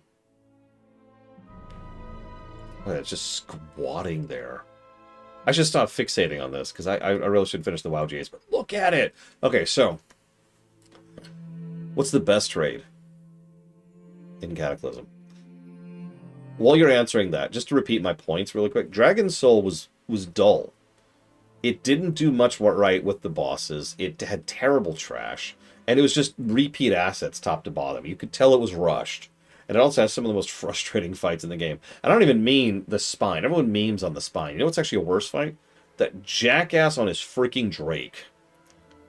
The third to last boss fight of Dragon Soul is some dude on a Drake who is a weight fight. And it's also an escort mission. Yeah, Blackthorn is a terrible fight. Might actually be the legitimately, objectively worst fight in Kata. Just, ugh. But no. The best raid, come on, it's Firelands. Firelands was a banger. It's another one of those in the running for top 10 raids in the game kind of situations. It's very smart with its trash. It's multi-layout, so you can do it in whatever order you want to, as you can see here. We've got this dude. He's all about ad control. We've got this. This is a huge coordination check. We've got this. You have to literally turn the boss by hitting his legs at the right ratio, which is fantastic. Like, that's such a creative boss fight, right? You've got Beth Talak, which is another one of those top-bottom fights we talk about eventually. There's the people up and above the web and people down below. You have Balarok, the asshole, who's mostly just like a traditional strike fake. Then you have... you have Majordomo Staghelm, who has no right to be as badass as he is. And then, of course, finally you have Ragnaros, which admittedly is mostly just an okay fight, unless you have Heroic Mode, in which case he's fantastic. But either way, love Firelands. Who's the worst boss in Cataclysm? I'm just going to give this away, because I just said it. It's Blackthorn. It's Blackthorn. As I mentioned, while I personally dislike the spine more, and I do, War Master Blackthorn is just such a miserable fight. It really is the worst combinations of a hold the line mission with an escort mission, because if your ship runs out of HP, and trust me, it's easier to do than it sounds, that's game, combined with just being bored. Just sitting there being bored. It was a boring fight. You're on an airship fighting a Death Knight on chasing Deathwing, and this guy's just dull. Like, oh my god. But who's the best raid boss in Kata? This is a little trickier. What do you think the best raid fight is in Kata?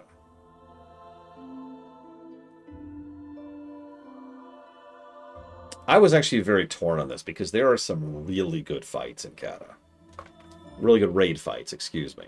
Obviously, we have Spine, best fight in the game. Duh. We have Ultraxian, other best fight in the game. We have Warlord Zonos, best fight in the game. We have Morchok, best fight in the game. I'm beaming. I'm sorry. It's nothing in Dragon Soul. I'm going to give that away. It's nothing in Dragon Soul. All jokes aside, there's some cool fights. Atramedes is a good fight. Maloriak is a good fight. Thorelion and Valiona is a good fight. I actually also like half a Swarmbreaker. And the Council. And Cho'Gall. But for me, I know people meme on him, but I really like the Ragnaros fight. And not just from a personal perspective. I think it's one of the better designed fights of this thing. This guy was mean in all the right ways. His first phase was essentially just one big homage to his vanilla fight. His second phase was, oh, okay, you want to play? And that's really what the second phase is, one gigantic soft enrage. As he just gets harder and harder and harder, basically every second. And yeah, we finally get to see his legs. The hammer, the way he would like God, you had to coordinate the ads and you had to deal with the wave and positioning and doing DPS the right things at the right times. It was a great fight. I love the fight. Moving on. I need to hurry up. Favorite dungeon boss in Cataclysm. Anybody want to jump on that? I'm sorry, I'm going to start speeding up because I'm taking so long. I'm so slow and worthless. So, anybody want to think about best dungeon boss in Cata? I'm just going to sit here and have that Void Storm in the frickin' there's a Void Storm. Let's get off our mount here. Just going to have that in the corner. One of the ones that I was considering, Venoxus was actually one of the ones I was considering in the Zul'Gurub. Nope, not him. Yeah, here we go. Venoxus. A weirdly good fight. Yeah, I know he's only available in Heroic, you dumb thing. Two-face fight. A lot of cool stuff. All the Zul'Gurub new fights are great. Jindo the Godbreaker. You got to use his own minions in order to break his the chains of Hakar, the Soul Flare. You know, Zanzil and his weird mixtures, which you have to use in order to survive his own attacks as they're debuffing you. A lot of great fights. Cata was a banger for dungeons. But for me, the best dungeon boss here, and I was very, very tempted by Vanessa and her heroic only phase, but at the end of the day, I had to give it to, and I kind of hinted at this earlier, Mandukir. So, ignoring the fact that I love to go after him to get my frickin' girl back, points if you get it, he has a mechanic where he just kills a player. He just straight up kills a player. And then he levels up. Anytime he kills a player, he levels up. But the thing is, when you die, there's a chained spirit. There's several chained spirits. One of them reses you and then buffs you. Stacking. So, as he's leveling, you're buffing yourself. And it turns into this wonderful back and forth as you're trying to measure... Because remember, these are dungeon fights, that's right. You're trying to figure out how... you're trying to not die too much. You only have so many reses, too. So many chained spirits, too. So you've got like a timer on the whole fight. But he's just a very cool fight. I love the mechanic. And it's just such a wonderful, unique fight. Yeah, there's a lot of unique fights in Cataclysm. Also, just while I'm here, super quick, bonus points to Karsh Steelbender. You're probably thinking, who the hell's this asshole? This is the Quicksilver boss. So he has Quicksilver armor, which reduces all damage he takes by 99%. However, if you drag him through the lava, he turns into Molten Quicksilver. That means he takes extra damage, but also he does more damage, and he starts like doing AoE damage per stack. So, how long do you leave him in the Molten? How much time do you spend bringing him out of it? Completely up to you. Great fight. Love that fight. But not quite as good as Mandukir. Anyways, moving on. So that's our best raid boss and our best dungeon boss. What's the best song? What's the best song in Cata? You probably know what it is. You know what it is, right? Right? You know the best song in Cataclysm. Think about it.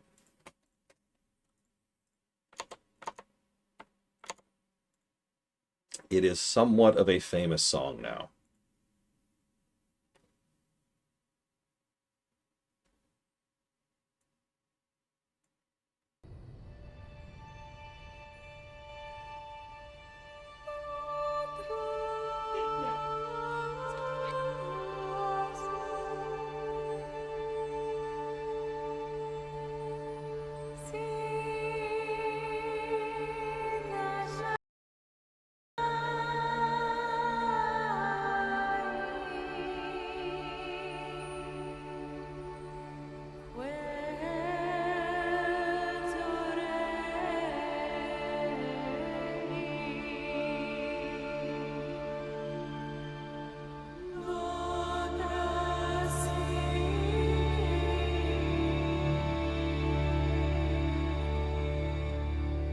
While we're here, I'm going to scooch ahead a little bit. I'm going to let the rest of the song play.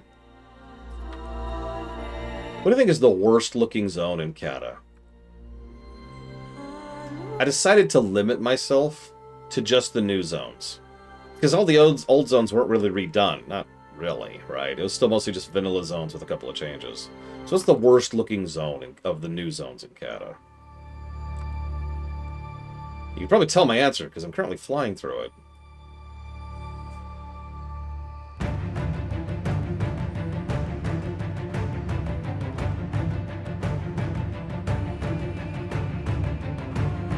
Don't worry, I don't think I'll be back there. Pillars of you should be safe for now.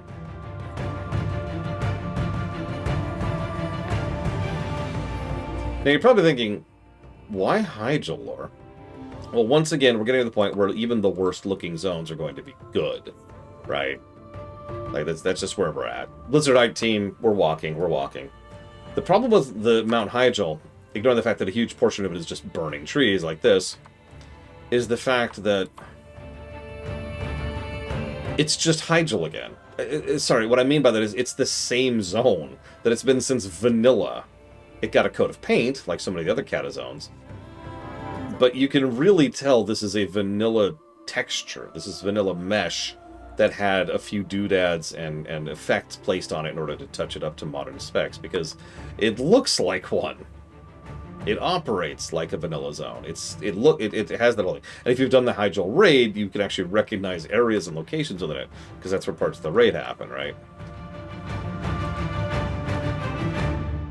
God, don't torture me, Mr. Red. But that brings the obvious question. What's the best looking? What is the best looking of the new Kata zones? Now, I'm going to be honest, I was extremely tempted. Yeah, exactly, Aurelian. I was extremely tempted to pick Vashir.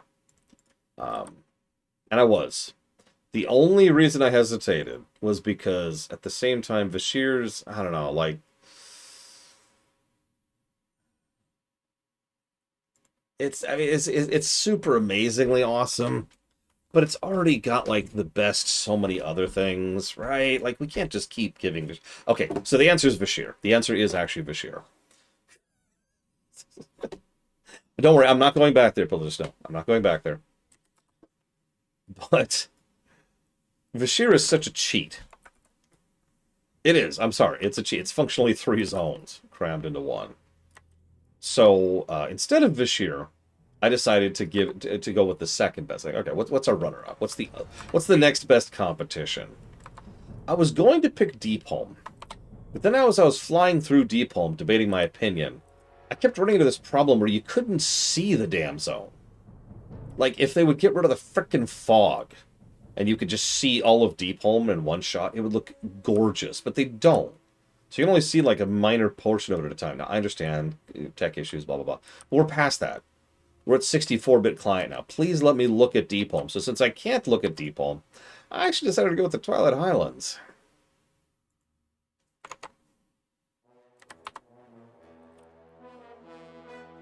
I know that sounds kind of strange, but really take this in for a second.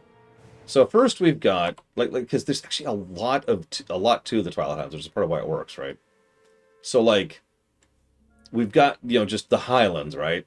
Okay, this is a fairly normal area. It's fine. And then we've got the burnt area where it's gotten crushed into obsidian and there's like giant jagged spikes everywhere. You've got this giant eruption of void energy in the middle of the zone. That's pretty cool. This is messed up looking. This is cool. Ignore the void storm in the background. It's fine. It kind of does, yeah, Aurelia. Because like then you got this one. I don't know what these are called. The inlets or whatever, deltas. You can see where the river should be and currently isn't, which is just a great look and really conveys how much this place is not doing well under the Twilights. Then you've got the Goblins spot over there. Let's zoom over here. Don't forget Isarath. What's Isarath? That thing. Yeah, the Twilight Highlands are having some issues. Yeah, the Krasworks, thank you. This also contains an Ogre Mound, an honest-to-goodness Ogre Mound. The red, the vermilion, excuse me, Redoubt, which is just its own wonderful little autumn-looking area over here. Some dwarven architecture left over from vanilla, because you gotta have dwarven architecture left over from vanilla. Where Destructothrax the Detonator's hanging out. Oh yeah, also Blood Gulch. Yeah. And then, of course, you have this, and which is honestly probably the best-looking place. I love how the ground looks like a mirror at places because of how much it's reflecting. Do you see that? Ugh. And, of course, the spire leading up to the Twilight Bastion. I'm sorry. Pound for pound, Twilight Highlands wins. Even if I personally prefer other zones better. I prefer Vashir better. I actually prefer Oldham better as well. But, like, best-looking zone? I gotta give it to this place. Okay, cool. What's the best atmosphere for a zone? So, the answer is Vashir. It's not my fault, okay? Don't look at me. It's not my fault. I didn't make Vashir. So what's the runner-up? What's the runner-up? What's the second best atmosphere? And remember, atmosphere can be all kinds of things. It doesn't have to be gloom. It doesn't have to be dark and doomy and whatever. Just what's like the second best overall vibe of a zone? Probably not Aurelia. Deepholm's a good pick. Honestly, they're all good picks at this point. This is kind of a vibe check. For me, I don't want to go back there because I was just there, but for me, it's actually Hyjal. Mount Hyjal has such a wonderful atmosphere to it. You start off, and the forces of the enemy are right there. Literally right there, like where you zone in. And it's a slow pushback against encroached forces. And the forest is on fire, and they're everywhere, and you're getting overrun, and you finally do a Hail Mary to contact the Loa of Nature. Oh, the phasing was fantastic in Hyjal. And then the Loa of Nature, Asina, reaches out and quenches the storm, and then you start shoving your way right back down. And the slow pushback across the mountain turns into a sprint as you start racing down the mountain. And the whole time you're dealing with the Twilights, and you actually get some good insight into the Twilights themselves, and it's really good. It's fantastic. I love it. The pacing of it, the vibe of Hyjal. It's great atmosphere.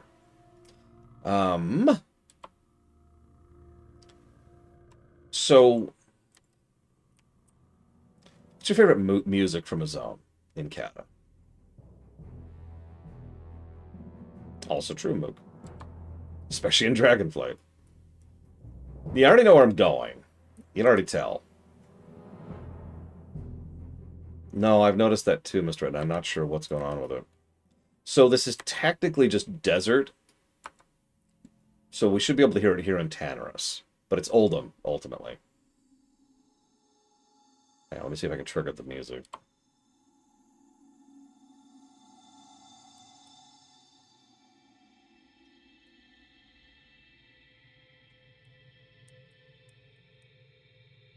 By the way, the answer is Vashir. I'm not actually kidding. The answer is still Vashir. I just got tired of giving Vashir the win for every best zone thing. This is not a meme. Vashir's just phenomenal. I don't know what you want from me. I'm not triggering the song. There's some really good music. It's the whole zone's music. And I love all of the music in Oldham, and technically Tanarus. Again, great vibes, great music. I wonder if I can... Oh! No! There we go.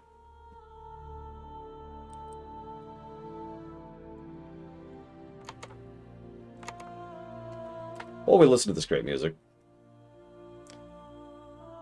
who's the best side character in Kata? I was very torn on that, because there are many. Kata was kind of the king of side characters. A lot of characters you only see for one zone, right? Or in some cases, one quest. So Lillian doesn't count, for example. She's too big. She's a major character. Bud was back again. He was part of Vashir. I can't remember her. No, I'm wrong. Bud was in 2 zones.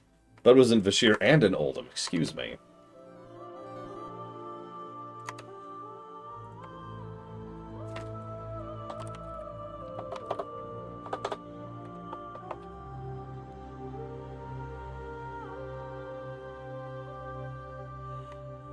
I've never heard of either of those, Sean. So I'll say thank you for now.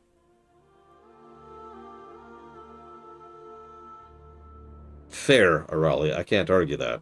And you're right, Lillian was mostly a side character all the way back in Tears Fall Glades. She's still with us. That's just weird to think about. I'll look it up. I'll look it up, Sean. But do me a favor and pick one.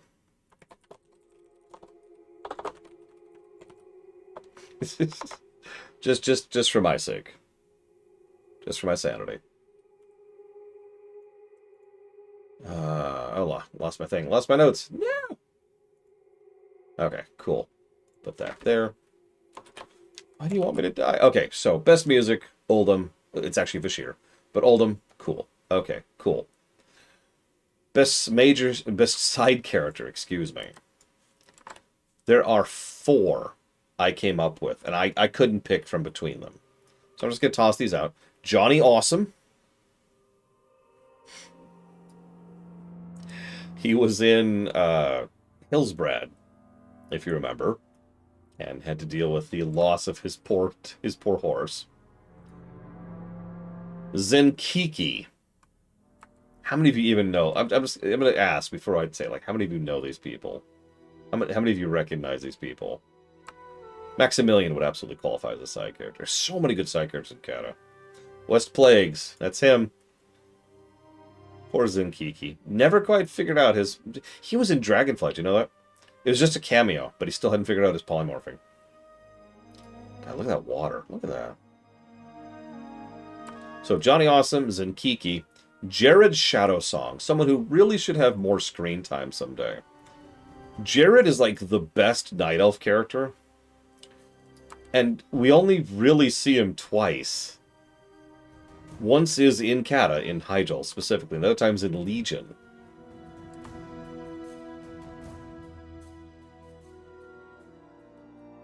What did I say, Lunarth? Polymorphing? Oh god, where is he? Where is he? Where is he? Oh god, he should be like right around here. Where is he? Oh god. He should be like right here. Is he in the cave? Are you in the cave? I don't see him. No! Whatever, there's the troll here. He's actually in 2 zones as well, by the way. He is in Barrens? South Barrens, I believe?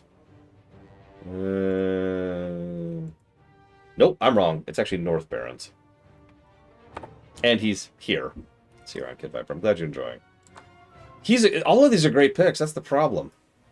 Oh, and I would be remiss if I didn't mention my final pick, which is Thistly Crow. So...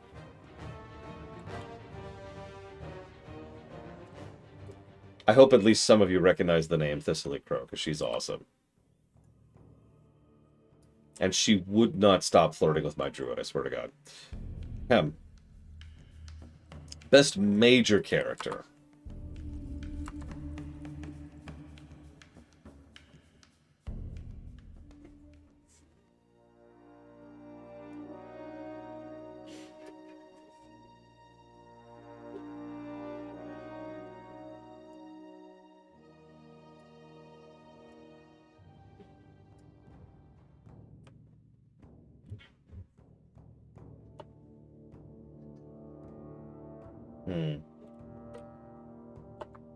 Oh, God. Agra. Agra would be Thrall's girlfriend. It took me a second to think about her name. I'm not a fan of hers, not gonna lie, but, you know, it's a fair pick. My biggest complaint about her was she kind of presumed significance.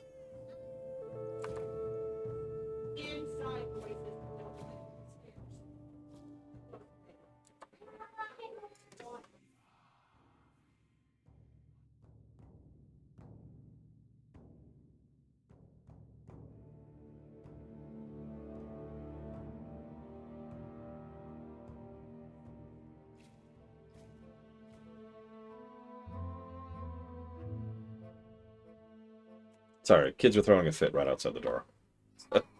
Are still doing so. Hopefully you can't hear that. Anyways, enjoy the chores, Evo. You should totally take me on your phone and keep listening to me.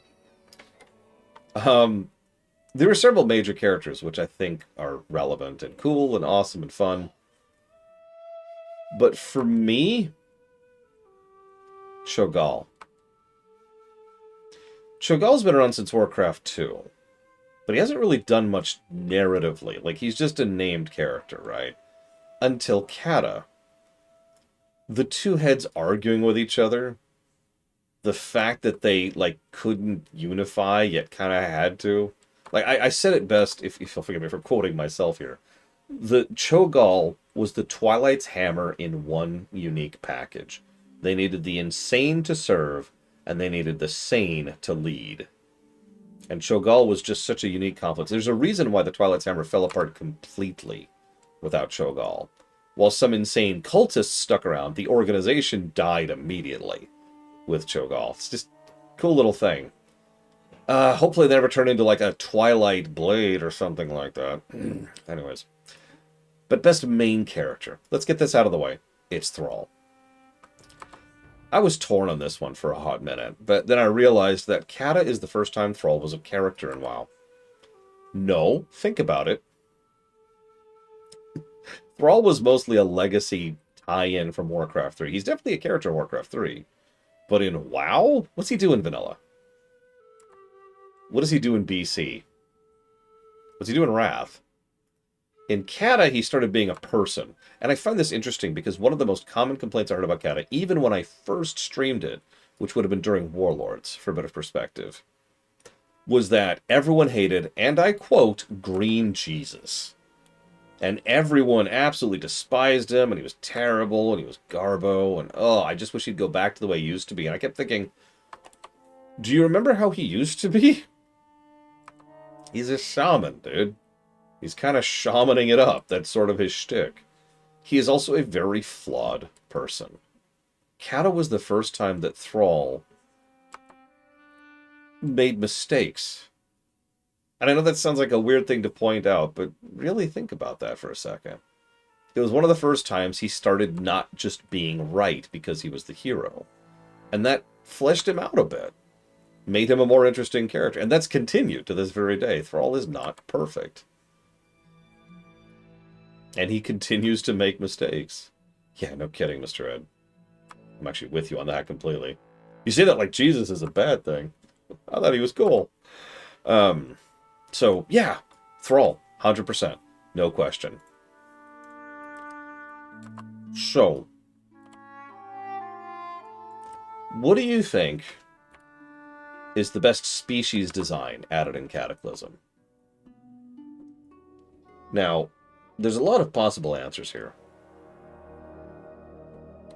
And one of those is me having someone knock at my door.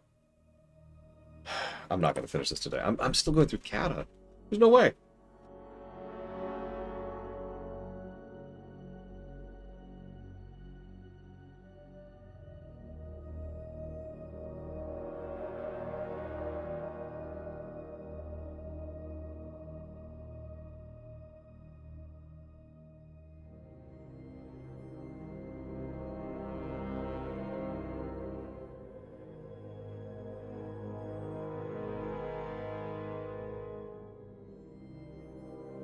Ascended is a good pick. I actually like that a lot. Goblin is a good pick, too. Here you go. Here. Animal. Now, remember, you have to stay semi-quiet, okay? Remember when we had this one in here? Yes, I do.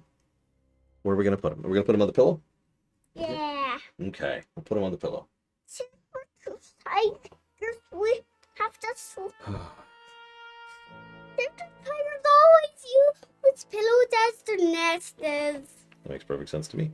Oh, go get that. Well, I'm not going to pillow fight and them. That's crazy. I like how there's Hellscream forces up here still, by the way. But that is a monster house. It's okay. We'll run away from the monster house, okay? Yeah, monster.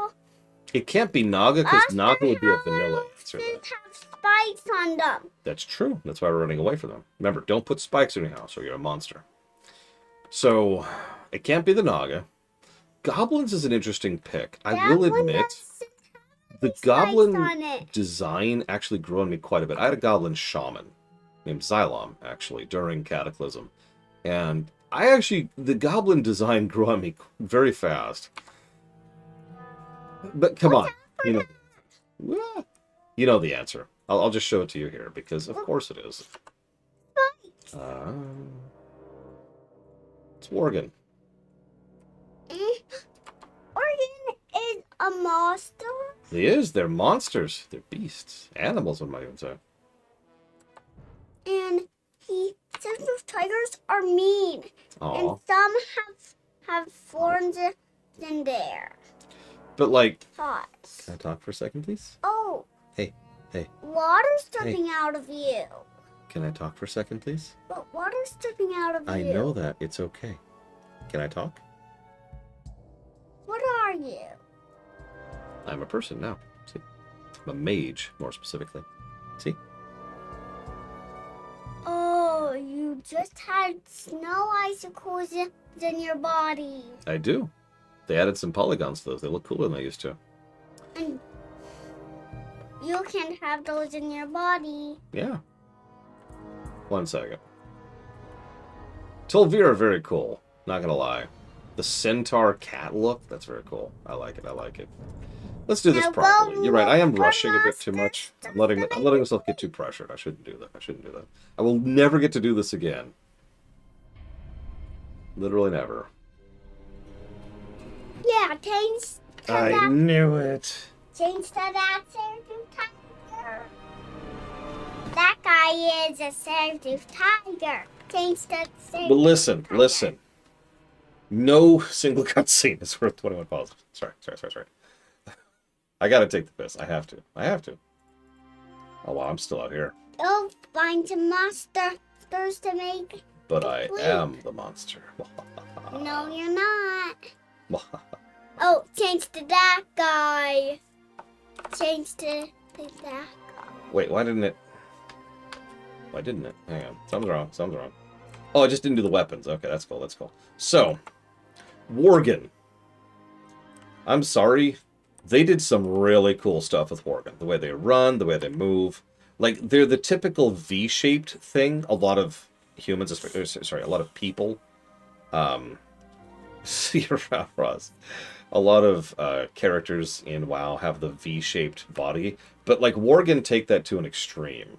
To the point where it's actually quite exaggerated. It is, in fact, a bit inhuman looking, which adds to it. They're also really hunched, What? kind of slunched over, you know? Start for the beak first. They have the great claws, they've got the paws, they've got the inverted legs. They have got good running animations. I like their stealth animation, too, if I could find my stealth button. There we go. We can just get... Look at them. Look at them just getting down there like, hi, what's up? Everything's... Oh, now you can watch out for monsters. That's right. I'll just sneak into the grass. They'll never find me here. See? I am invisible. But they will still see our white. No! Okay, I can accept that. Yeah, running wild is cool, even though it's completely useless. Here, I'm going to show that off really quick. Yeah, by the way, I also so I had a goblin and a worgen main in Kata. My worgen was a rogue. Why is everyone being nice to you? Why are all the monsters being nice to you? Because I'm a nice monster, obviously. I love the look of the worgen. I have to admit, I wasn't originally just into a female trade. worgen, but I think they did some good stuff with it over time. And they look cool. That's the important part. Looking cool. But wait! What is the best individual character design in Kata? Any thoughts? What could be really, really cool from like an individual perspective? There's a lot. There's a lot of bosses, a lot of mains, a lot of all kinds of stuff. Deathwing. This is the baby wolf. Hello, baby wolf. How are you? It really likes watching games. I hope it's enjoying this game. Here, It let me, really loves to tiger than your here, let me do what all Worgen do when they think about going home. Yes, I must look at my sin stone, which has all my sins written down upon it. For that time I peed on that one person's leg. You peed on the one person's way? It was pretty strange, yeah. I probably shouldn't have done that. I feel bad about that to this very day. We need to put this one on your head. Okay. There you go. That one can see more better now. So, And then they have all.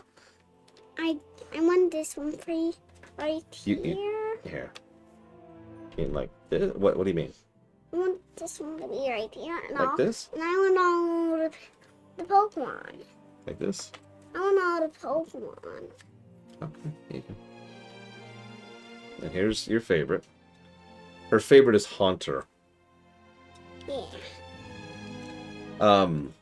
So, whoops, I didn't mean to do that. There's some very cool looks in here. We got the new golems. Those aren't super cool. We got the Magma. We got Atromedes, which is a very cool look. Chimeron, which is... It has a claw for a head. I'm not sure what to add to that. And Loriak is very unique. Therian's kind of weird. And Undead Onyxia, that's a fun one. We have a few other things. Cho'Gall is very cool looking, by the way. I love the, like, partially earthen, like, partially rock, partially old god look he's got going on. Someone mentioned the Ascended earlier. All the Ascended look really cool. Personal favorite is Fire, of course. Love that. And, of course, the Elementium, which just is exactly what it sounds like. Honestly, even as of this moment, I'm, like, debating my past self, because so many of these look so cool. Especially... Oh, wait, none of these. Even do something cool with them. Check it out. After you play this, can you show me how to play Pikmin? I can try. I like what they did with Rylith. Show me how Got the little to play eyeball over there, just kind of stuck in Pikmin. there. What eyeball? It's fine. Don't worry about it. And of course, we have all the fire druids. What? This guy? Oh, the guy that you said. Yeah, that guy. And where's that eyeball? It's right there. Don't you see his eyeball? Yeah. Actually, it's one of his pets. Oh, okay. That makes sense. See that it's moving? I do. I think the it's trying eyeball's to... on that arm. That's right. His eyeball's on his arm. It's very strange, isn't it? But not the arm that has a lot of fire. I wouldn't worry too much about it. My actual pick is Ragnaros. Go ahead. Don't at me. I don't care. This is exactly what an upscale, modern high-D texture update looks like. They took someone This is how dragons walk. They put who looked like this. Like really look at that comparison for a second. Take that in, okay? Like I don't want to say Vanilla Ragnaros looked bad, but like that's not even close. That's not even close between that and that. They might as well be completely different characters. Look at that. I love the flames. I love the detailing. I love the molten look. He looks hotter because he's got more white flame going on. I love the molten chunks of lava that are affixed to his body. At this stuffy. Great looking. Look at that one of your stuffies. I see it. See little spikes on it. I don't mind the legs. In fact, I actually kind of like the legs.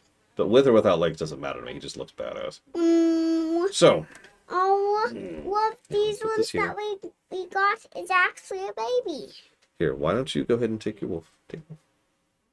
Wait, we need to get your tiger too. Or do you want to leave tiger here for now? Yeah. Okay. Now, I do need a moment, okay? Come with me. Come with me. You forgot I was salt and salt. Oh, no. It was a solid, and I set off every single one of the fire alarms in the house Aren't you going to bring it down? with that. And the fire department came out and recognized me because he was one of the ones that put on the first.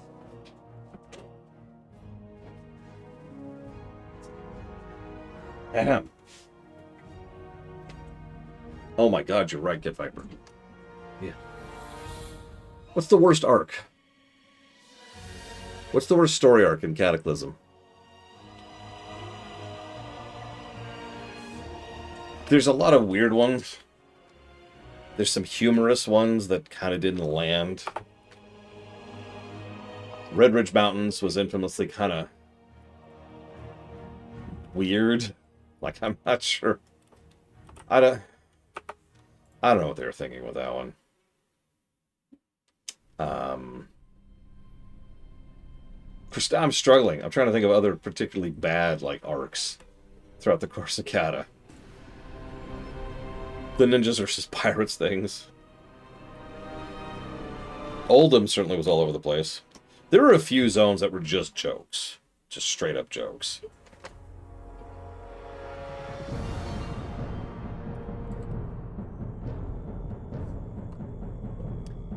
For me, and this is going to sound like a trend, because I've given several story arcs a worst label for this exact same reason. You can probably tell, just based on where I'm going. Honestly, I could just say Oldham in its entirety. No, I'm kind of being serious for a second. So there's 3 story arcs going through Oldham, and all of them suck. So the first story arc is over here. It's finding the Forge of Origination and preventing the forces of N'Zoth from firing it. Question. Why would N'Zoth want to use the weapon that the Titans themselves refused to use to kill him bajillions of years ago? Because they were afraid of wiping out all life on Azeroth. Also, why would he kill himself with this? Remember, N'Zoth is behind all of this, so he's the head. He's the one running things. So why are they after this stupid thing? It almost fired, too. It was one of those last-second things. You got a red wire for Horde, blue wire for Alliance. Yeah, it's Underthought, exactly. It's just another example of Underthought. Speaking of which, there's actually... So, one of the major arcs going through here, this is actually tied into that. All 3 of these are kind of tied into each other. Is that some of the Tol'vir have decided to join the forces of N'Zoth because the air elementals have given them the ability to undo the Curse of Flesh. Look, they're undone. They're back to being stone. That makes less sense the more you know about it. Like, the more you understand about the Curse of Flesh and what's going on here, the more this is just like, huh? To this day, I have a headcanon that they don't actually undo the Curse of Flesh, because that's just stupid. Not only should it not be able to be undone, period, but also, like, if it was able to be undone, some random air elemental lord, not even the air lord, just a air lord, shouldn't have the power to undo the Curse of Flesh. Hang on. That brings me to my third and final reason why this is just, huh? My third arc. It's also Oldham, by the way. It's the Air Elementals. So the Air Elementals decided to go ahead and join the forces of N'Zoth. Why? Never explained, by the way. Never elaborated on. No attempt is ever made to try and flesh this out on any level at all. It's just, by the way, for paying attention, all 3 of these stink of Underthought. The Fire Elementals joining N'Zoth's forces makes sense. Right? Ragnaros actually says pretty much flat out, he wants to burn things. It's his nature. We get it. That's how elementals work. So he wants to burn everything. Cool. And they want to be given a chance to put the physical world to the flame, which the Twilight Hammer wants to do because end of the world. Okay, I'm with it. Why do the air elementals want to wind the world? Never elaborated on. Even worse, it's barely a plot point. It's like, it's the reason the Tol'vir are, back to being stone, somehow. And then, like, it's a little bit of a story arc over here with, like, the Sanded City, which admittedly is a very cool visual. And then it's a dungeon and a raid, both of which have almost no actual story or plot to them. Huh. And that's it. Oldham in general is just kind of a disappointing zone, narratively speaking. Anyways, what's the best arc in Cataclysm?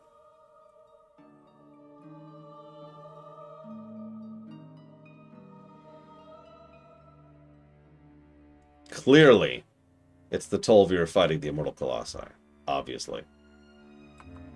It is. No, gameplay-wise, I love that dungeon. And that raid's okay.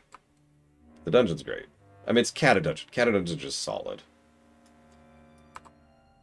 Any guesses? Any thoughts? Any opinions? What is the best arc? Story arc.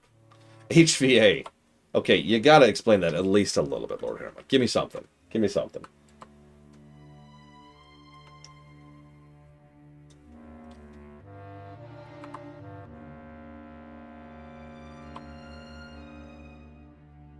Is that Hydra? No. What is that? Is that Stone Talon? What am I looking at?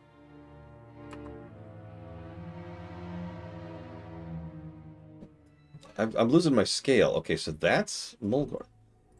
That's just some random... Oh, that's the mountain at Silithus. Okay, I know where that is now. God, I'm found. West than I thought it was. If anybody says the best arc in Cataclysm is the Twilight's Hammer, I'm going to raise my eyebrow at you a little bit.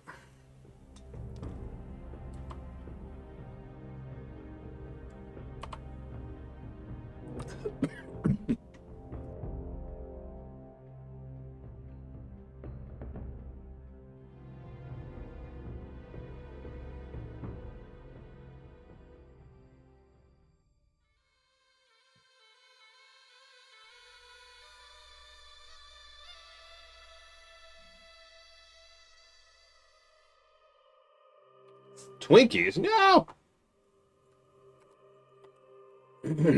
I mean, Cata is functionally the beginning of the Hellscream War. Even though it actually started back in Wrath, and then didn't start, and then restarted. Look, wars are weird, okay? The Zandalari chain and Stranglethorn. It's a damn good chain. I like that chain. I'm not sure who, Dream Whisperer. So for me, I will continue to use my own terminology, because they don't give me better. For me, the best story arc in WoW, in Cataclysm, starts over there. No, not the bombing. That's later. It ends over here.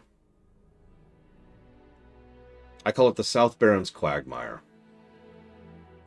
This is one of those extremely rare times when the game acknowledges things like logistics and reality. I know that sounds like a weird thing, but this whole story arc goes hard. It technically starts in previous zones, but it really comes to a head in the South Barrens. This zone right here, the Battle Scar, right? The Battle Scar.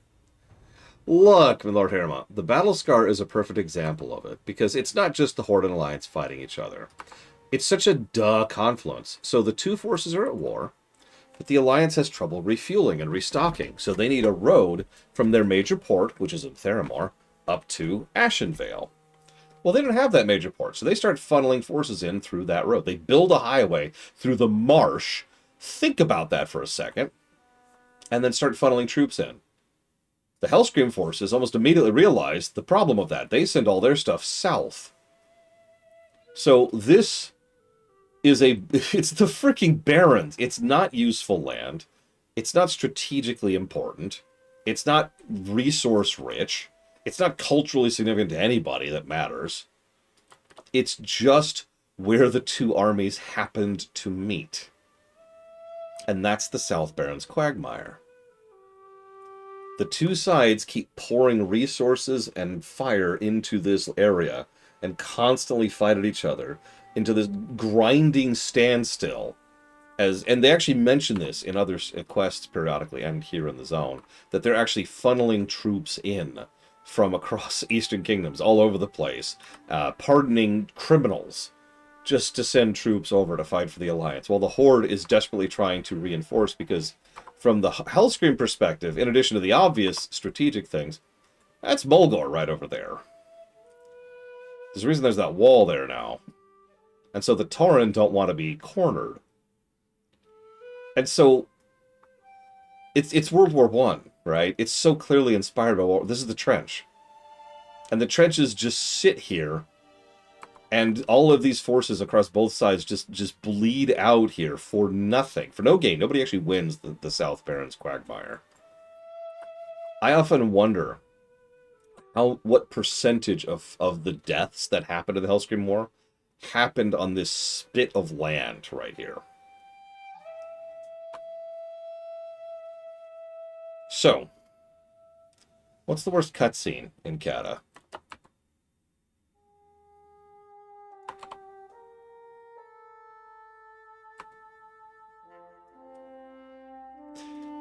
As we were going back through Kata, I will admit, a lot of the cutscenes weren't as good as I remembered them. A lot of that was due to just the very, very rough animations, which were just... They weren't there yet, right? Pandaria was probably... actually, honestly, Warlords, but Pandaria was probably the first expansion where the in-gameplay cutscenes were worth something. I'm just going to say really quick, my number 2 runner-up is Garrosh suddenly being a cool person over there in Stone Talon. I know, retcon, blah, blah, blah. Doesn't actually matter, I just thought I'd mention it for the sake of it, because it's not a very good cutscene. And it's completely... It doesn't fit anything anywhere.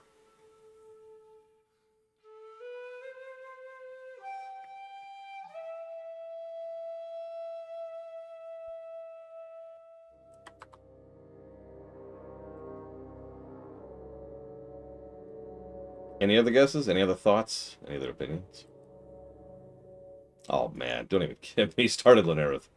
I will cover myself in drool.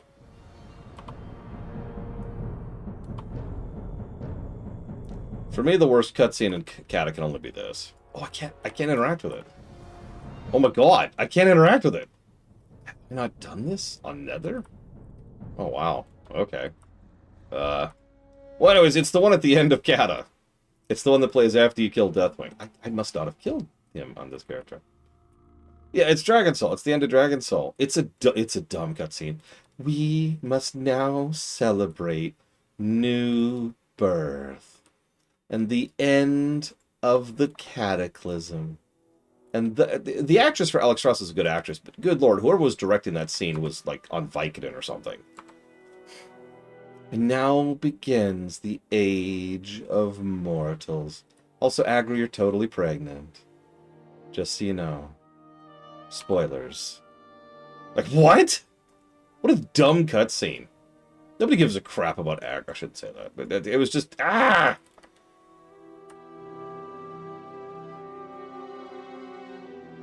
No, Linareth. I did that, like, a month and a half ago.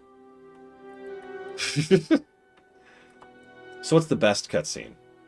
Best cutscene in Kata. I can't show you this one, unfortunately.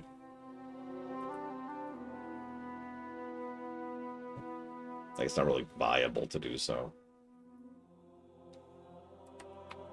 It was right about when I started to realize I couldn't get pre-recorded footage for all this because it was just going to be unfeasible. It's going to take too long.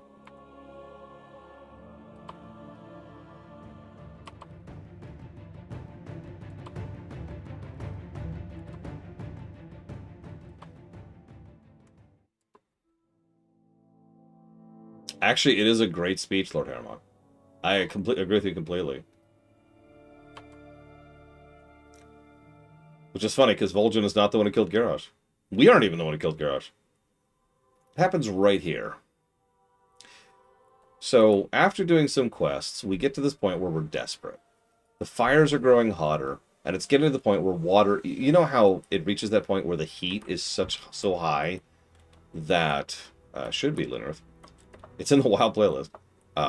Where the heat is getting so high that you just can't put out the fire anymore. They talk about how Hyjal is getting to that point. How they're no longer able to deal with it. And after doing all this, you do this Hail Mary thing, and you walk right up here to this Moonwell and try to commune with the Moonwell. And when you do so, and I mentioned this earlier, the Loa of Nature, Asina herself, talks to you and says, don't worry, I got you back. It's a great speech she gives you. And she's like, I'm going to put all of my power into this, and I'm going to give you one more shot at this. And she starts this colossal rainstorm and snuffs out all of these fires up here. Just snuffs them out. So it's just this barren ashen charcoal thing, right? And that's when we start pushing right back down the mountain and start really getting to the second half of the Hydral Zone. It's a great cutscene, though. I love it.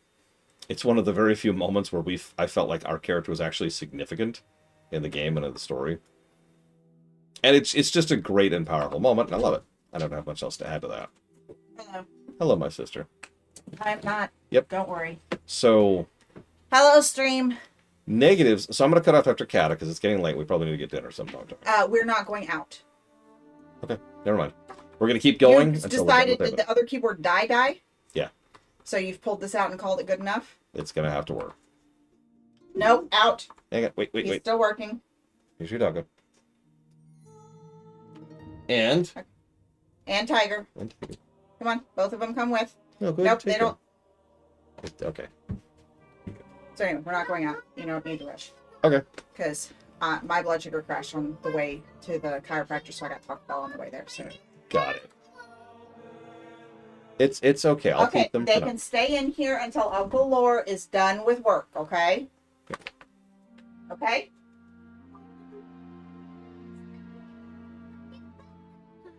Here. Okay, we can consider that. Baby. It's waving to you. Pull your pants up.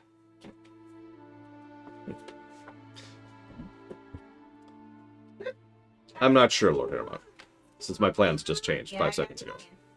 your- I know. Got your panties up too much. I was trying to pull this part. I pulled both. Come on. Out we Baby, go. baby.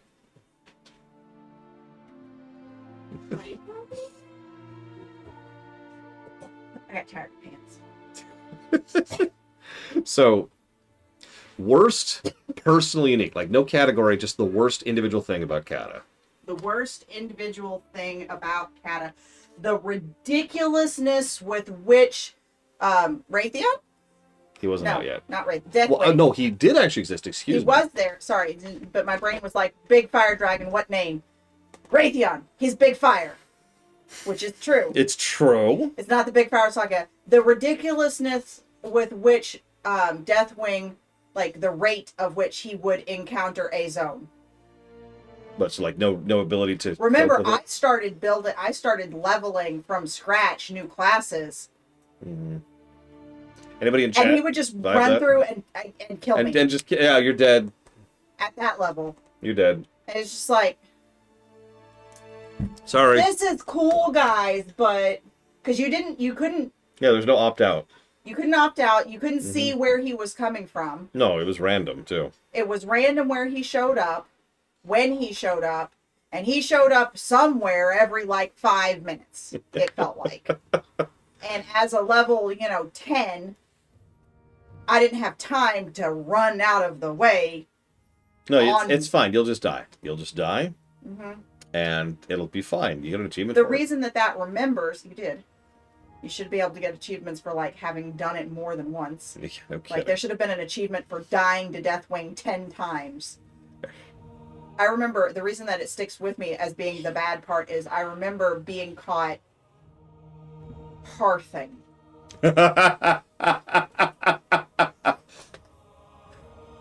Behold, mortal. Oh, God! Right as the cast bar goes to end, and Yeah. it's just like, Yeah. Okay, that's cool. okay.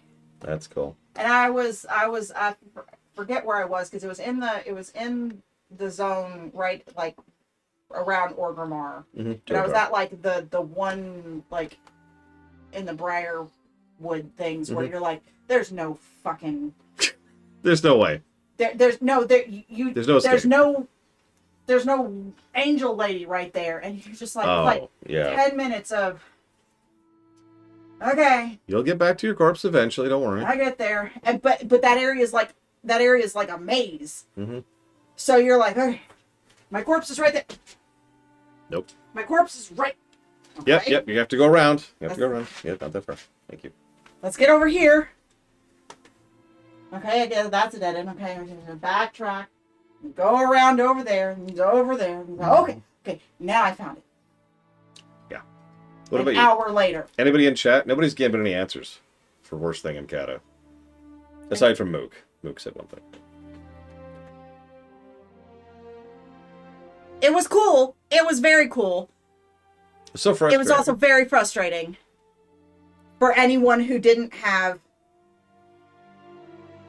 Well, no, because like it was really fast too. You didn't even have time to cast your. No, mount. yeah, I know. It was actually a zone. Like there was no path. Like you remember how Fyrek had a path in Dragonflight? Yes. Deathwing didn't. He Yes. hit the zone. Yes. Yeah. All of it. So I like how basic. High Well, it wasn't all of it, but it Dark was you, a Dark Ray. large. He went from one end to the other Mhm. in a path Yeah. So yeah. very quickly. I have to admit,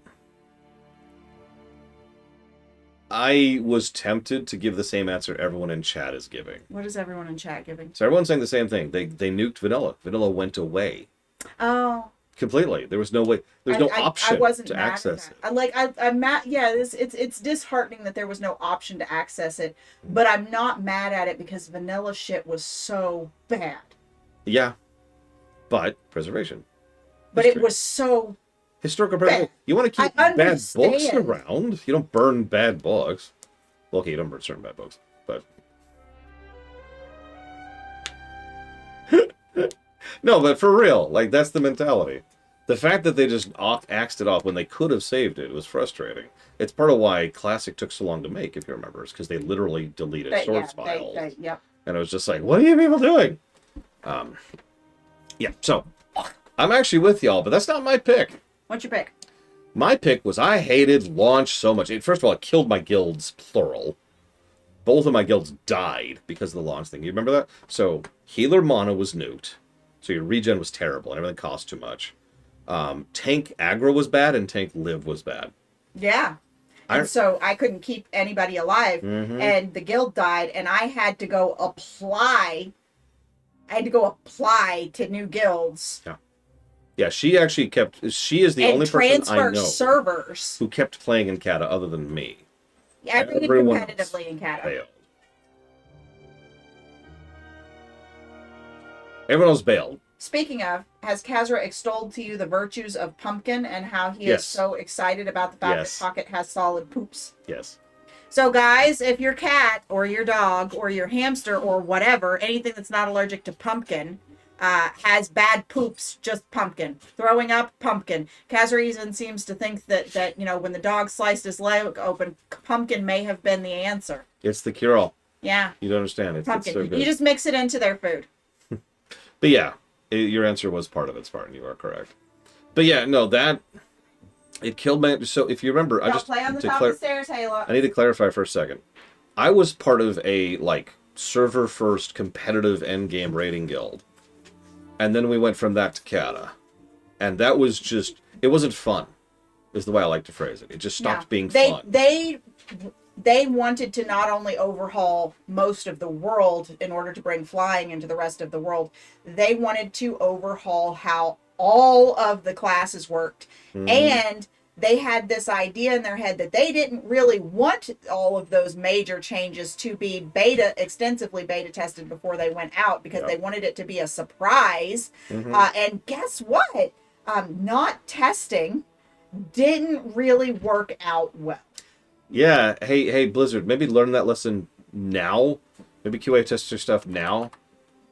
I thought they got better about it. So right now it's pretty bad. Looks like I don't see any around here. What are you looking for? Well, there's been some textures missing in the game as I've been flying around. Okay.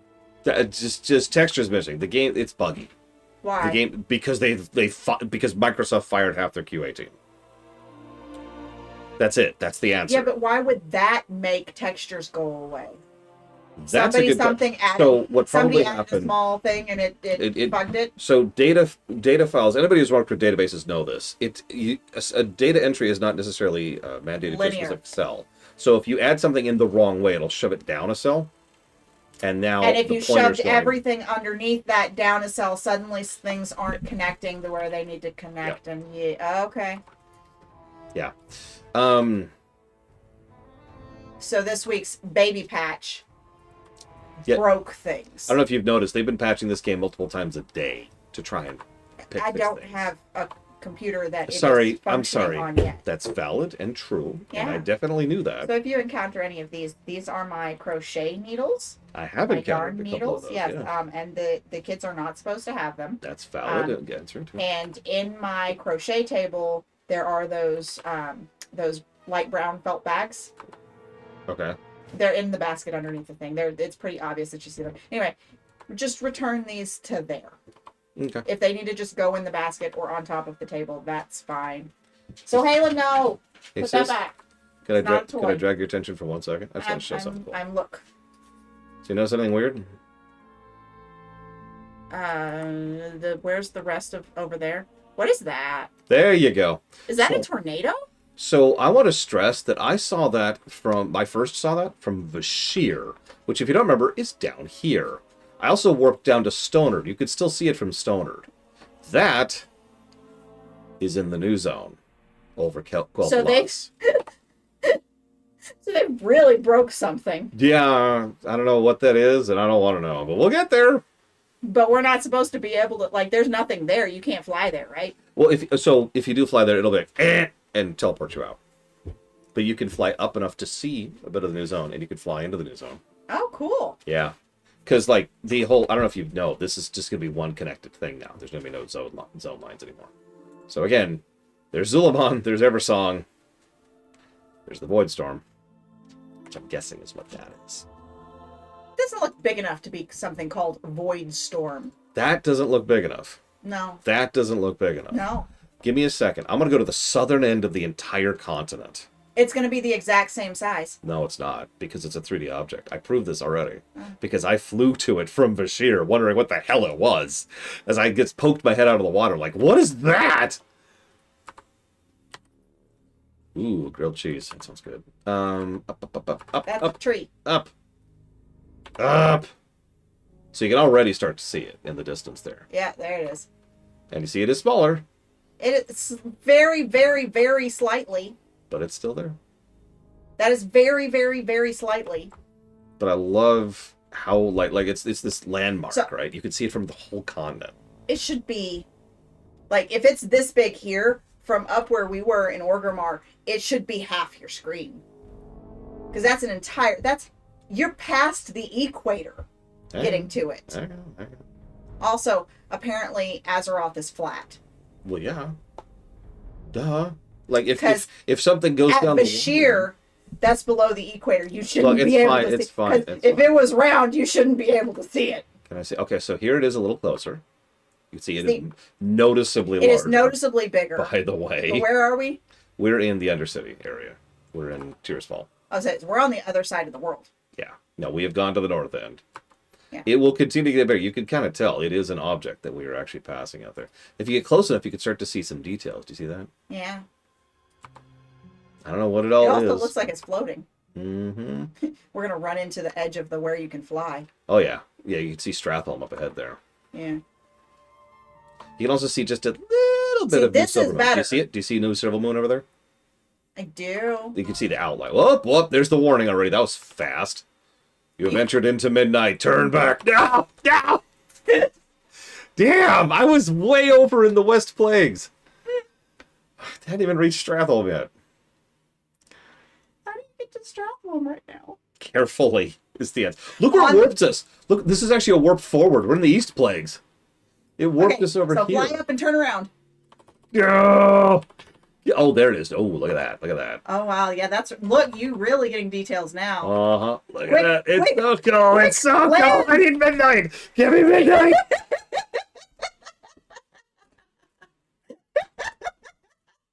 I will find the one pixel where I can break through the wall. I'm gonna make it happen. And then there's like a portal if you want to go to old. No. Valhalas. No, Dark. I don't think they thought about planetary things. It's I think they funny. thought about maps. Well, they think about geography a lot. They do, but they Like- don't think about geography on a sphere. No, they don't. Think You're about right. You're geography right. on a 2D plane. No, exactly. Like, but my point is that they're one of like 3 devs out there that will sit down and think about, okay, here's a mountain, so here's a stream, and there's a waterfall which goes out to here and goes there, and it all makes sense, right? It's laid out like actual physics. Microgeography, Yeah, exactly. So Yes. they're good at that. as opposed to planetary geography. But then there's a giant sword in Silithus. which I could see from Hyjal. And it only cracks the earth and the crust of the earth. It's fine. Right there. It's fine. There's an underwater ocean which has a sun. Like, we're fine. It's cool. It's cool. Okay, that's magic. It's It's different. Flat Earth Society. Anyways, so where the hell was I? Okay, so best cutscene in the game. No. Negative unique, right? And I gave it. It was Best screwing cutscene. over. What was the best cutscene? I know what mine was. I- Yours was "You Are Not Prepared." That's BC, and no. That was, you extolled on that for 3 expansions. And it still wasn't my You would favorite make me cutscene. go back and watch that Still wasn't my every favorite new cutscene. expansion for 3 not counting that one because I didn't come into BC and BC. Yes, I did, Warcraft. And it is an underwater ocean. It really is. That's not actually a joke. Ahem. Did you know that due to pressure and salinity differences in the ocean, if a fish goes outside of its particular layer of the ocean, it will actually drown in water because it can't breathe Yeah, the actually. oxygen in the water at that particular pressure and salinity? Oh, God, the horns. The horns. Hang on. I gotta get out of here. What are the horns? You don't remember the horns in East Plagues? No. Blah, blah, blah. I didn't spend a lot of times in the East Plagues. And that's it. That's the whole song. I Just repeat I didn't that spend a lot forever. of time Just in- repeat it. Just keep repeating it forever. I really didn't quest there. The last time I quested there was pre-Kata. And I have never been back because it was so bad. It was great in vanilla. It was the best zone of the game in vanilla. That's not a joke. It was so bad. Mhm. Let's see, what is my favorite cutscene? You can pick the whole game if you want to. I picked just in Kata. You picked just from Kata? Yeah. I'll tell you what mine was. I don't You remember Acina? It's the Loa of all of nature. During Hyjal, Yeah. she pops in to douse the forest fire. yeah. And it's a great moment. I love it. So there's a lot where I feel like they could have been Mm-hmm. great moments and it just fell flat. Yeah, no, Kata had a lot of that. I will agree. I think Hey, Warp Core, we're under the ocean right now. the final one after we killed Deathwing, Hmm. the actual end of Deathwing and the cliffhanger of here is Raytheon Yeah.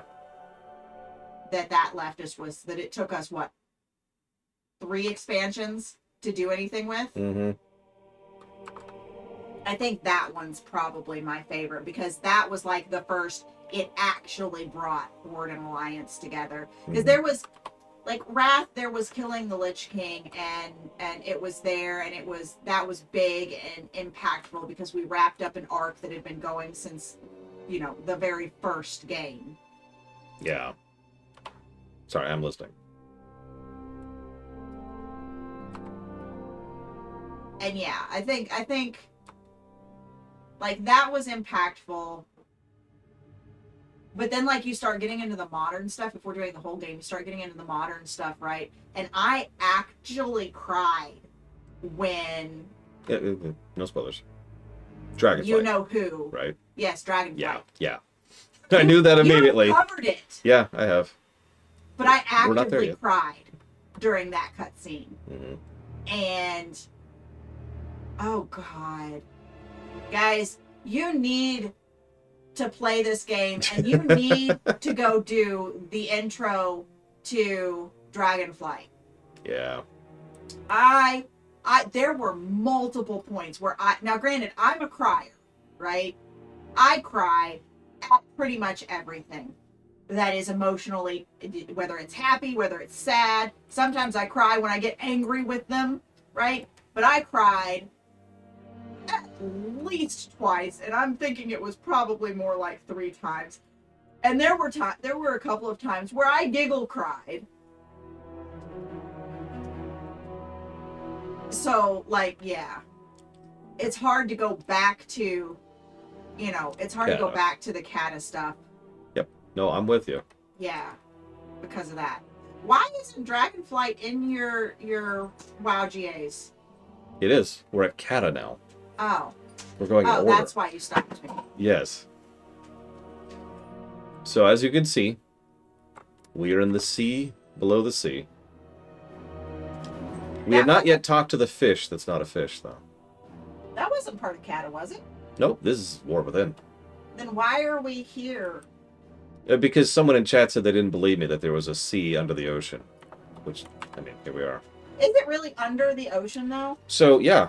Like, if you actually... We've actually figured out the geography. So, right about here is actually equivalent to right about here, right? So, we're actually out here-ish. In other words, we're, like, over here right now. I thought it mirrored the... hold on, go back. Oops, wrong direction. Okay, so Dornagal goes under. Yep, Dornagal's right here. And it goes... No. Dornagal Okay. comes out right Hold on, here. let me here. pull my shirt down. Oh my god, sis. No, zoom out. If I get close enough, they can't. Yeah, it's fine. So Dornagal goes down, and then everything kind of goes left, down, and around. So we're not under the ocean. We're under the bay. And maybe out into the ocean. No, this far out, I'm pretty sure we're further out than that. Because the bay... So, okay, hang on. Where's the freaking thing? There we go. Okay, so here's the way down, right? Yes. Right there. And then it goes So we go down and kind of that way. this way, and then we come around here, and like here is the entrance to Hallowfall, right? Right here. Okay. So mental equivalent. Oops, didn't mean to do that. So mental equivalence of the entrance to Hallowfall is over here. We're up here, and here's the rest of Hallowfall. So like if you're right about the bay. It's probably like right here. But yeah. The rest of this is out past the bay. Okay. So this is under the ocean. But that's still not an ocean under the ocean. We don't know how big that is. And honestly, I'm okay with that. I don't want to know how expansive that is. Okay. I've seen some of the stuff down there. I'm cool.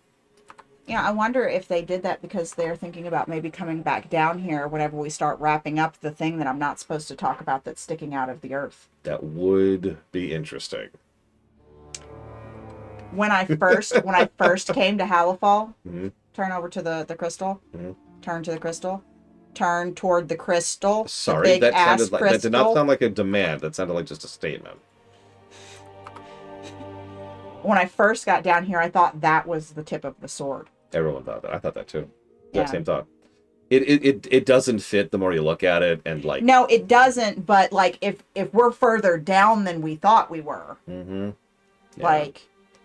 It also isn't helped that this thing started going. Because they've been talking about, they keep hearing the song. Your foot? Yes, that is my foot. Okay. They keep hearing the song. They keep hearing the song. They keep hearing the song, and it was supposed to connect back to that, right? Mm-hmm. Which would make sense. Why? Because they pulled us to the damn thing Mm-hmm. as a part of that intro quest. So that would make sense that was the tip of it, connecting those, and that's what I thought was going to happen. Hello. Hello, Pocket. Have you shown everyone your new collar, sir? He says no. Oh, I have decided. There is no more sir. There is no more man. It is just, them, THAM, Damn. right? Okay. Yes. I like it. Or Zir. I like it. Your preference. Look, I'm not Because fighting the. Oh, God, I can't call my students Your Majesty Why not? and still have it portray a sense of sir. Right? The tone of the when I pull out the sir and the ma'am at my students, it's you've done something you should not be doing. Hi, Elizar. Elizar. Whatever. You got a whole bunch of letters there. Elizar Kozik, I believe. There should be a dot. There's no dot. I probably could, but I cannot do it in a way that implies you're in trouble and you should stop what or you are close to being in trouble and you should stop what you're doing immediately so that you do not be in trouble. Oh, hey, the flames of it. As that means probably time for the crystal to go soon. Yeah. I forget the exact timeline, but that's been there since Kata. And I forget if it was Kata or the sword, but one of the two is when it started. No. The Kata or the sword is when it started going voidy. I think it was the sword is when it started going voidy. They got teleported down here during Kata. Oh. When the cataclysm, the actual event, hit. Did we actually find... They got worked out. We're fine. We still don't know. State their name. Lune Ruth. I can't do it. So I can't what do the it. hell is that thing? Still don't know. Oh, They don't know who Xalatath is. What Xalatath is still. she's a void Yeah, that's possible. thing. That is a likely possibility. It's not a guarantee. What was her? What have we been calling her? What do you mean? They had a title for her before we got her name. Blade of the Black Empire. No, but no, not that. Before we knew who she was, before we actually ran into her character, before the whole whatever the hell the night elf that's been chasing her because she's her arch enemy and she got corrupted by Void or whatever the fuck, they were calling her like the jailer or some shit. I do not know what you're talking about. During the pre-event, they were calling her something. Oh, the Harbinger. Harbinger, that's it. Thank you. Thank you, Pillar. Like, I'm And just Mook. sitting here like, what? And Luna. See, I was confused because the way you phrased Lunaire. that made it sounded like you were saying that we called her something else before we knew her name was Xalatath. But the first thing we ever learned was her name was Xalatath when she was a dagger that talked to us. You remember that? All the way back in Legion. No, but this particular instance, we didn't know it was Xalatath right away. They'd been calling her the Harbinger, and that's what we knew her as before that. And then we saw her, and it was like, oh, fuck, it's Xalatath. I think so, yeah. I have to say it that way because she was all over the marketing. But I think in character... So people who knew, but I I think in character they didn't. So yeah. all I knew her as was the Harbinger, and I'm like, oh boy, it's the big bad. Yeah, you're saying that. Yeah, you're right. Because, in Dragonflight, I remember what you're talking about now. Yes. All right, I'm going to go away. Go. Be at peace. Or else. Do you appreciate my... Your solution attempts at is decency? fascinating. Odd. Ivanova. Pants are stupid and should be outlawed. I'm wearing pants. I can see that. We are supposed to get another foot Yeah, I plus heard. of I snow heard. on Sunday. Yeah. Okay. So, to detour aside. Okay, sure. I can prove it. I'm wearing pants. It's cool. I'm not going to stand out. I'm going to do much better than that. I'm going to be like, behold, pants. I'm not wearing boots or shoes or socks. That's stupid. But I'm wearing pants. I think I've talked about this before. I actually prefer to wear pants. I feel weird streaming in shorts. Like, it weirds me out. I like to be in uniform. I do have a foot! I have a foot! Only the one, though. We were talking about Kata and negative uniques. Getting rid of vanilla content is honestly probably objectively the worst thing that Kata did. I mean that. It really is. But it killed my guilds. Plural. That initial patch of everything, it ruined the game for so many people. I wasn't kidding when I said me and my sister are the only two people I know personally who kept playing WoW in Cataclysm. Everyone else bailed. Everyone else bailed. PAX came back for Pandaria, just to use an example there. It was terrible.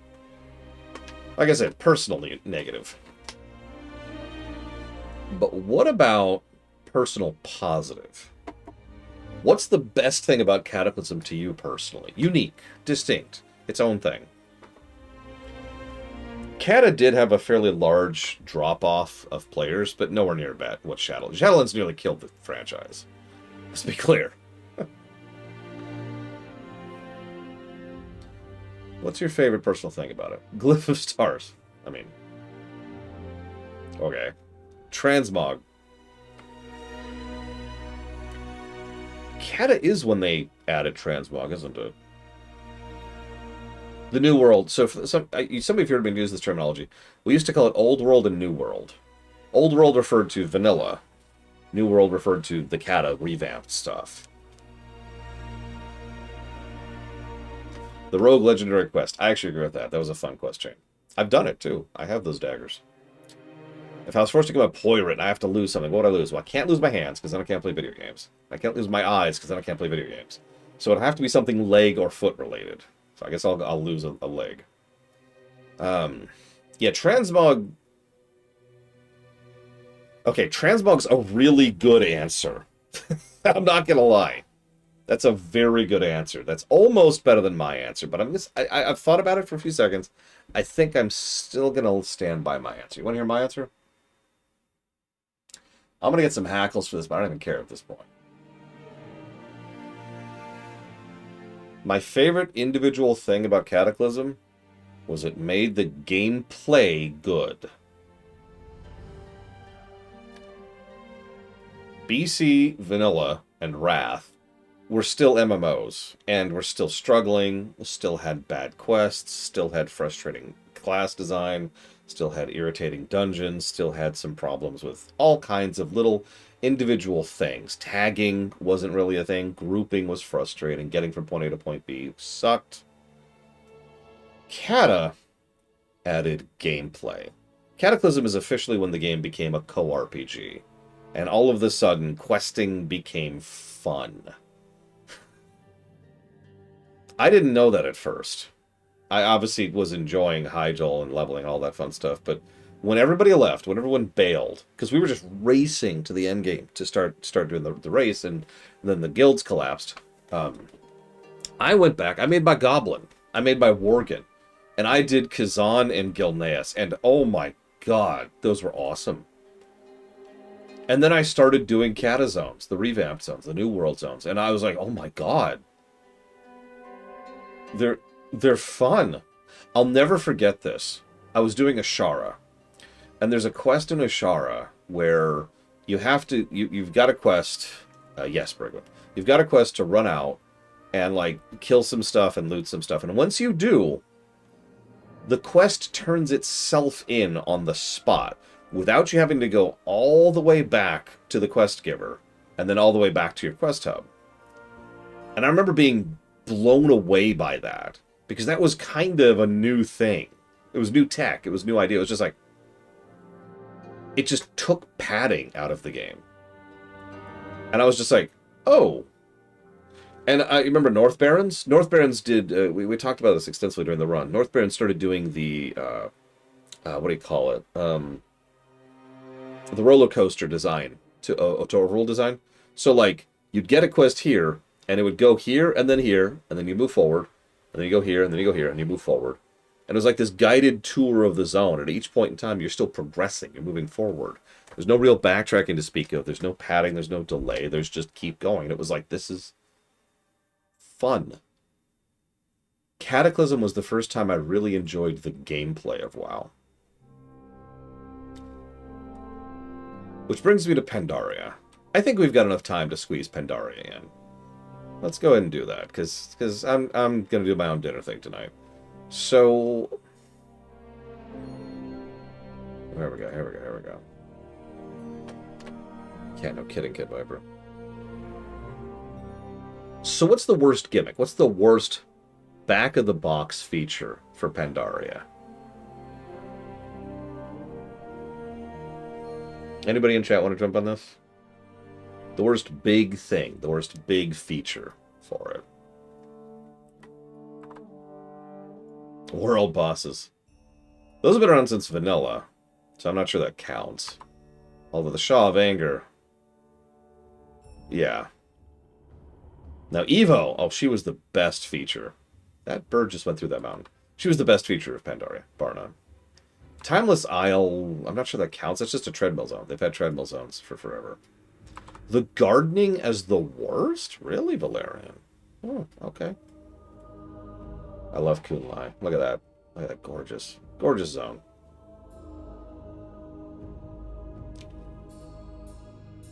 I mean, this is Pandaria. You think Cata was when the game started to be good. Pandaria just pushed it forward. Shove, shove, shove. Warlords was another big push forward of the gameplay axis. Anyways. For me, it was actually the rep. Now, I know that you're thinking, that's not a big back of the box. Let me explain this a little bit. Some of you probably remember that there were several... so, one of the marketing stints for Pandaria was how there were so many new reputations and all of the daily hubs associated with them. And it was telling you all the cool stuff you could get out of that. So there was the serpent... Let's try to go through this, okay? So there was... hang on. There we go. There was the serpents to get the wind riding. There was the Veil stuff, the Golden Blossom stuff, which was here.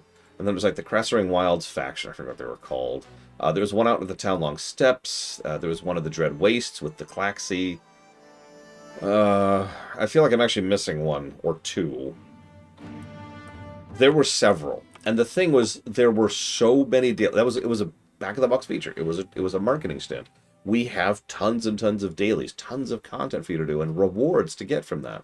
Oh yeah, anglers. I wasn't counting dominance because it wasn't out at launch, but you're right. The anglers and the tillers, that was out at launch. So the anglers and the tillers were part of that too. Tons of reps, tons of daily grinds, and a lot of them were so useful as to be next to mandatory, especially if you wanted everything. They had so many dailies that they ran into a problem. So back in the day, this is no longer a thing, you actually had a cap on how many dailies you could do a day. It was just 25, I believe. That cap doesn't exist anymore. But you would run into that cap in Pandaria. You had to start deciding which dailies you do any given day. They also did this weird thing where the dailies were supposed to rotate and be randomized, so you wouldn't be doing the same dailies every day. And it didn't freaking work. Because what they did was they got rid of the... they had no bad luck protection. Anybody who knows any kind of programming understands what I mean by this. But to try and explain this in a layman's terms, there's a way to decide a dice roll to prevent the same number from rolling twice in a row.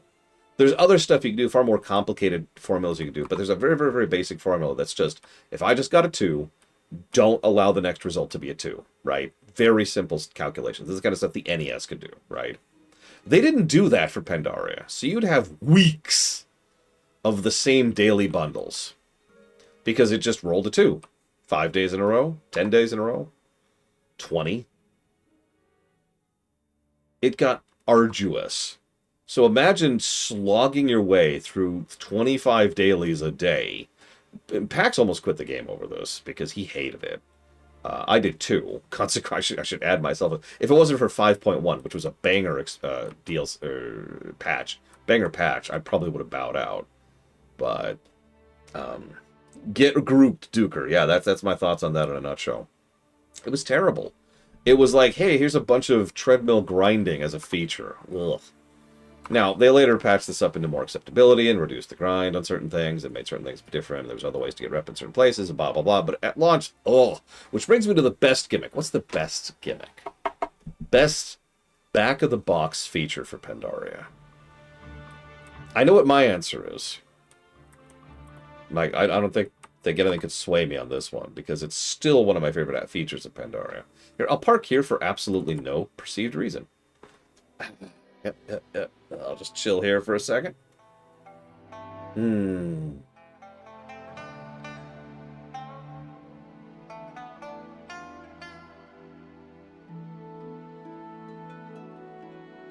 Cloud Serpents were cool. There was the gardening thing. We mentioned that earlier. You had your own little farm. It was mostly just a way to raise cooking, but still, you had your own little farm. It was cool. The lore walkers were cool, but that's still not really a feature. And Monk isn't a feature either. Monk is kit.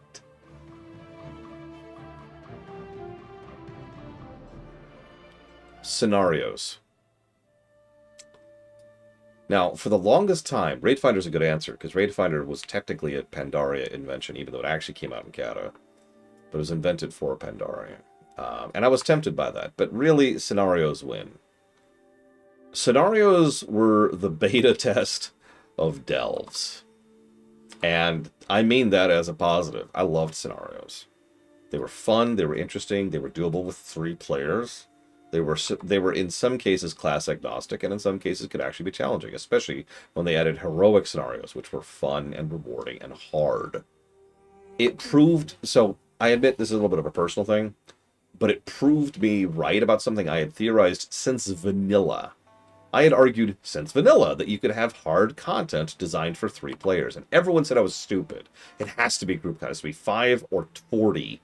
Nothing else. It has to be. I was right. And delves have proved me right again. We're getting a delve raid in Midnight. Extremely looking forward to that. So that's our best gimmick. What about the worst kit? As usual, it's Rogue.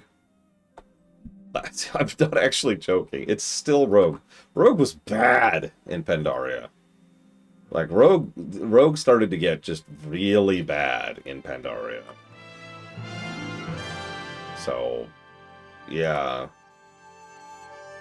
I don't know what to say out of that. But no. As usual, rogues are not an acceptable answer. So what's our runner-up?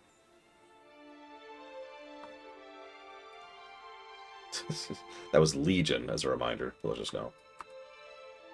So what's our runner-up? What was the worst spec in Pandaria? Pandaria was a good place for spec, so this might be a little bit of a least bad situation. You know, other than Rogue. Or Rogue. Okay. Real talk, I actually just gave this one to Rogue. Because I couldn't think of anything else that really qualified. And honestly, Rogues really were in a bad place here.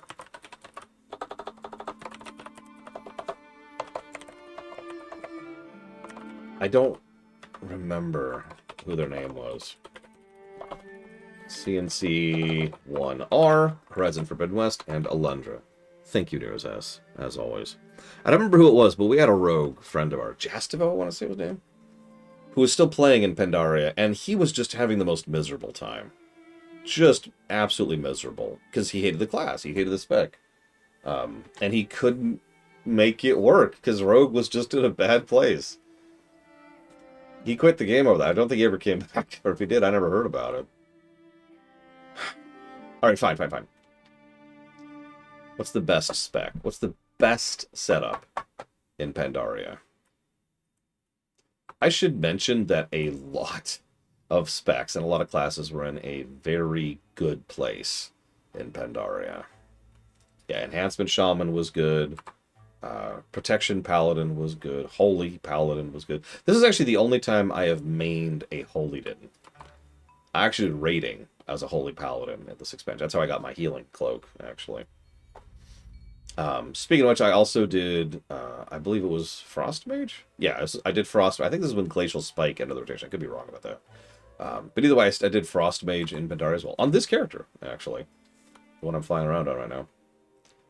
And I also did, so I was healer, caster. What am I missing? Maybe I did my third one on. Oh god, I can't remember. Might have been Monk. Monk was in a good place, obviously. Most new specs are pretty much immediately good. Yeah, the initial talent rework needed work. Which is a shame, because most of the good ideas they had, they threw out the window. Oh, that was it. Okay. But no, my actual answer is going to be Warlock. And I know I'm being vague about that, but let me explain this for a second. They did two things to Warlocks in Pandaria, which were awesome. The first thing is they allowed Warlocks to have a petless class. If they did so, a Warlock would gain a native health regen, which was amazing, by the way, for a freaking Warlock, just having a big ol' health regen going all the time, and a little bit of a boost to your damage. That was awesome. But what was even better was a spell, I don't even remember what it's called. It's called Apotheosis. And what it did is it turned you into a freaking tank. It was a slightly different metamorphosis form that give you tank stats and tank threat gen and tank live abilities. It was awesome. Unironically, my Warlock briefly was actually a tank. And was kind of, I don't want to say a main tank, but like it was definitely a tank that I enjoyed playing as quite a bit. Where's my Warlock tank, Blizzard? Anyways. You know what? I need to take a rest. I'm gonna rest at the top of this wheel here. Ah, there we go. Much better. I don't remember actually the narrative, but what I do know is the worst zone in the game. So we're at the point now where worst zone is getting pretty relative. So I'm just gonna start calling this least good. What's the least good zone in Pandaria? You thinking? Overall, like just counting everything. Visuals, audio, quests, overworld design. I'm admittedly not counting the Timeless Isle because that's a treadmill zone. You're right, but I wasn't counting it. Same reason I didn't count Isle of Keldanus back in BC. Not that there's anything wrong with it. It was a decent treadmill zone. The Vale, yeah, the Vale, which was just a daily hub and basically nothing else. You can probably already tell because I'm heading right to it, and there's not many places to go in Pandaria. Again, least good. There's just not much going on in the town long steps. There's a reason that my Warcraft of this zone is like 4 minutes long, which is short for Pandaria. There's just not much here. It's kind of the in-between. It's part of a story arc, which started in Kunlai and ends in the Dread Wastes. Seriously, like the first quest you ever see in Kunlai is part of the Dread Wastes story arc. But you have this weird pit stop in the middle where you just kind of deal with these jackasses, and it's like, okay. So you deal with the jackasses who use oil and burning. And, yeah. That's kind of it, really. Like, everything that's done here is just more foreshadowing of the exact same variety we'd already received prior to now. It's not bad. It's just kind of redundant. Even the fight against hatred, which is one of the major Shaws, the Prime Shaws, is just kind of a footnote. But that means we have to decide what's the best zone is. So what's the best zone in Pandaria, everyone? Anybody in chat? Anybody in chat? What do you think?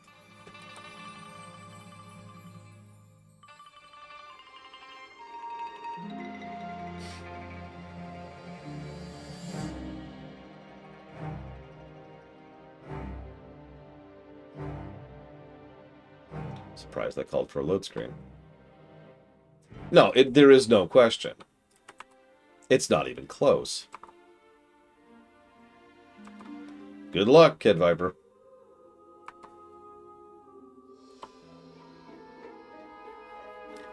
The thing that has continued to impress me is that even when we take into account modern WoW, which as a reminder blows away old WoW, Jade Forest is still one of the best zones. And by best, I mean I think it's actually 11th best. I think it got pushed down to 11. But the Jade Forest is just that freaking good. It has almost no real flaws to it. Very strong narratives even, Monobrand, if I might be so bold. There's multiple plot threads going through here. And they all kind of dovetail naturally into each other. We find out about the Hosen, we find out about the Jinyu, we learn about how the Hellscream War is progressing, we learn about the Pandarans themselves, we learn a little bit about the Shah. The visuals are amazing, the music is fantastic, the flow of the zone is amazing. There's great actual design to the overworld itself. The quests themselves are fun and don't involve any like aggravation or frustration moments. There's even variety to the types of forests that are going through the Jade Forest. And yeah, fantastic opening, good usage of layering, good vehicle quests, good voice acting. Jade Forest is just really good. Like, something about this zone, they just brought their A game. It's not like Pandaria zones are bad, but Jade Forest stands up to zones from later expansions. That's the nicest way I could probably... Oh, that went too far. That's the nicest way I could probably possibly put this. It's just, it crushed it, right? So what's the worst dungeon in Jade Forest? This is getting tricky, because at this point, again, what I should be saying is, what's the least good dungeon? I know some people don't like Pandaria dungeons. I think those people are strange. I really like Pandaria dungeons. I don't think they're the best ever. And Lord knows Kata was kind of crushing it. And then, like, it's sandwiched between Kata and Warlords, both of which have really, really good dungeon design. I heard that, but I never verified it, Linear, which is why I didn't say it. I don't know if it's true or not. Obviously, I suppose. Any thoughts? Least good dungeon in Pandaria? When I mentioned this a while ago, one of the things that came up was the gate, that dungeon right there ahead of us. I could kind of see that, but I like the Bomberman boss a little bit too much, and I like the that boss, the Kuchong boss, a little bit too much. We had Shalomets. I actually really like the new Shalomets, but again, the whole point is least good, so okay, I could kind of see that. Although I really like some of the bosses in Shalomets.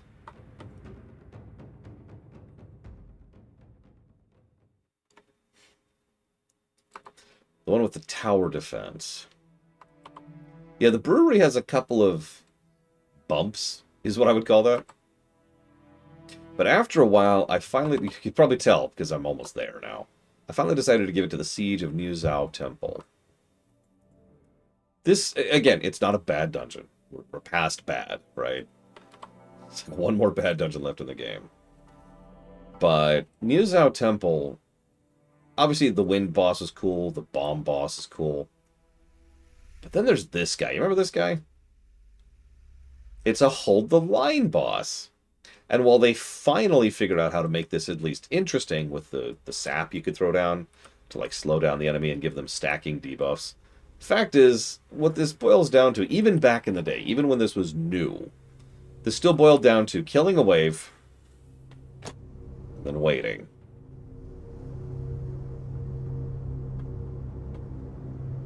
Okay, next wave is coming. It was even more frustrating because in addition to just waiting, your stacks of sap on the ground would run out. Here's what I'm writing on. It is a water elemental, for I am a frost mage. Okay, fine. Least good dungeon. What about best? Best Pandaria dungeon.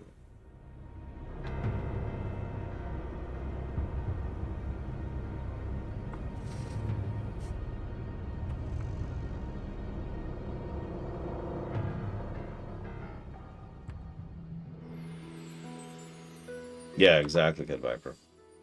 So, I jotted down 3. Because they're so good. They're so good. They're so good. At this point, it's what I like to call this inches amongst miles. If this dungeon is 3 miles and 2 inches, and this dungeon is 3 miles and 1 inches, obviously the 3 miles and 2 inches one is longer, but tell me that at a glance, right?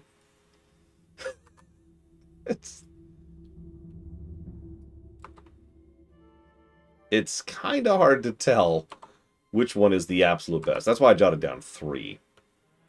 So 1 is the Storm Stout Brewery down here ahead of me. You can't see it right now, but it's right in front of us. The Storm Stout Brewery admittedly wins a lot on the narrative axis. The story, the quests that go into it before you actually do the dungeon proper are great. Also, like the monk quest that go through here in Legion, that's unrelated. And I like Chen. I like a lot of the mechanics of the trash. I like riding around on a barrel, running into monkeys, you know. I like the variable boss at the end. I like how the trash tutorializes not only how to do the boss mechanics, but which boss mechanics you'll get. It's a good dungeon. It, like I said earlier, it trips a couple of times, but it is a very solid dungeon. And very fun. Okay, what's my next one? Well, I'm not going to go all the way over there, but the Temple of the Jade Serpent is my next pick. It's our opener dungeon, and it happens right on the wake of us releasing the Shaw of Doubt. So we, if you remember, had also, this is going to sound familiar, we'd already gone into the temple as part of the quest chain, as part of the MSQ. So then we go back in, and the place is a mess. One of the people who was like, "Hi, I would like to give you a tour," is now like, "Hi, I will now drown you to death." Oh, okay.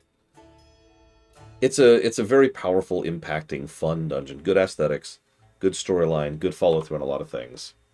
Very tragic, of course, but we do end up taking down Doubt and freeing the Jade Serpent.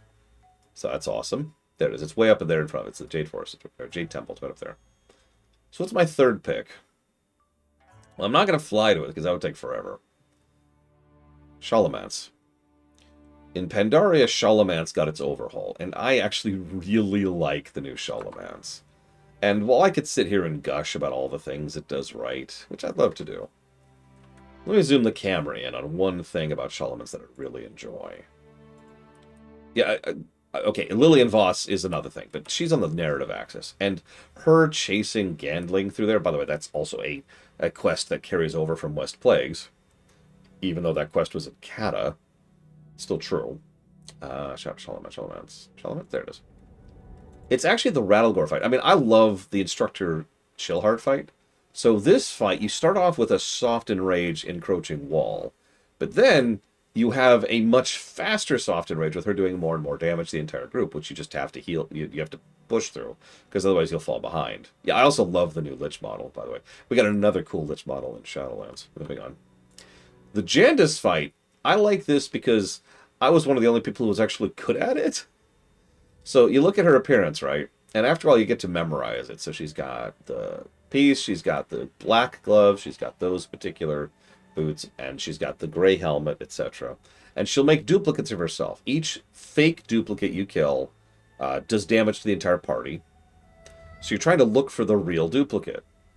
If your healing can handle it, you can just damage the duplicates and push through it. But if you can't, especially if you're on hard mode when it's hard, then you need to actually find the correct one. The whole time you're taking damage, by the way. That's kind of it. That's her only mechanic, but it's a great mechanic.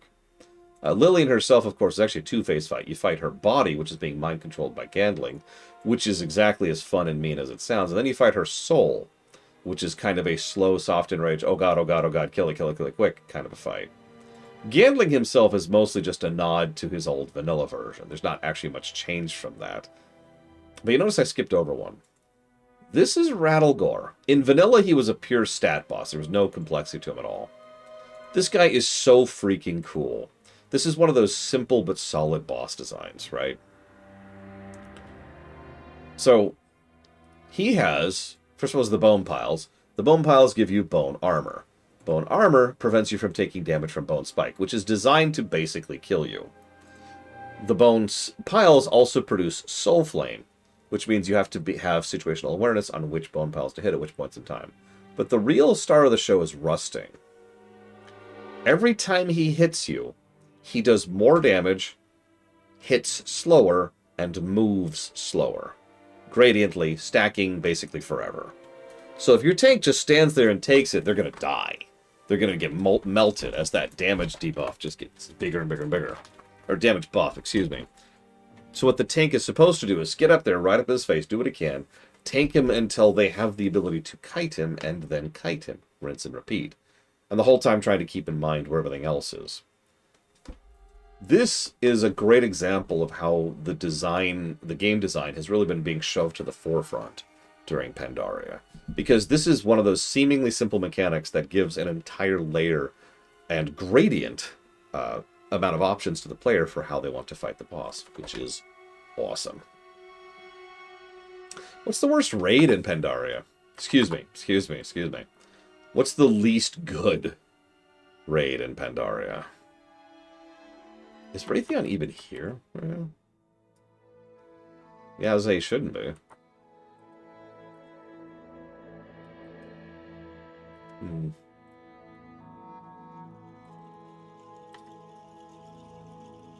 What are these? Huh. Yeah, that makes sense. I did earn this, after all. This was actually one of the characters I did the legendary chain on. But yeah, for me, the least good raid is this one right here. The Terrace of the Endless Spring. I can actually pop right in here really quick because it's a short raid. So there's the final boss right up there. Do you see him? The Shaw of Fear.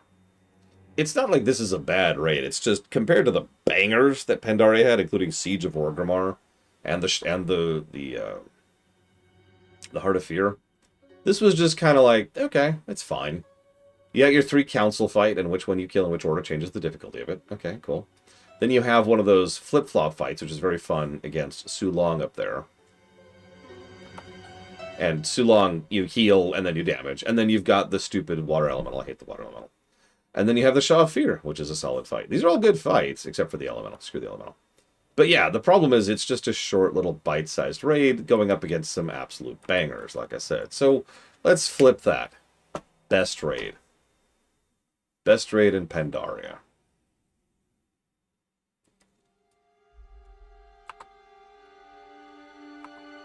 There's not much to choose from, really. It's only 4? No, hang on. 1, 2, 3, 4. Yeah, 4 total.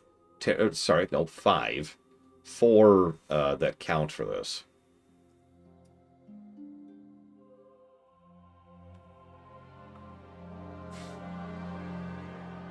So this is going to sound strange.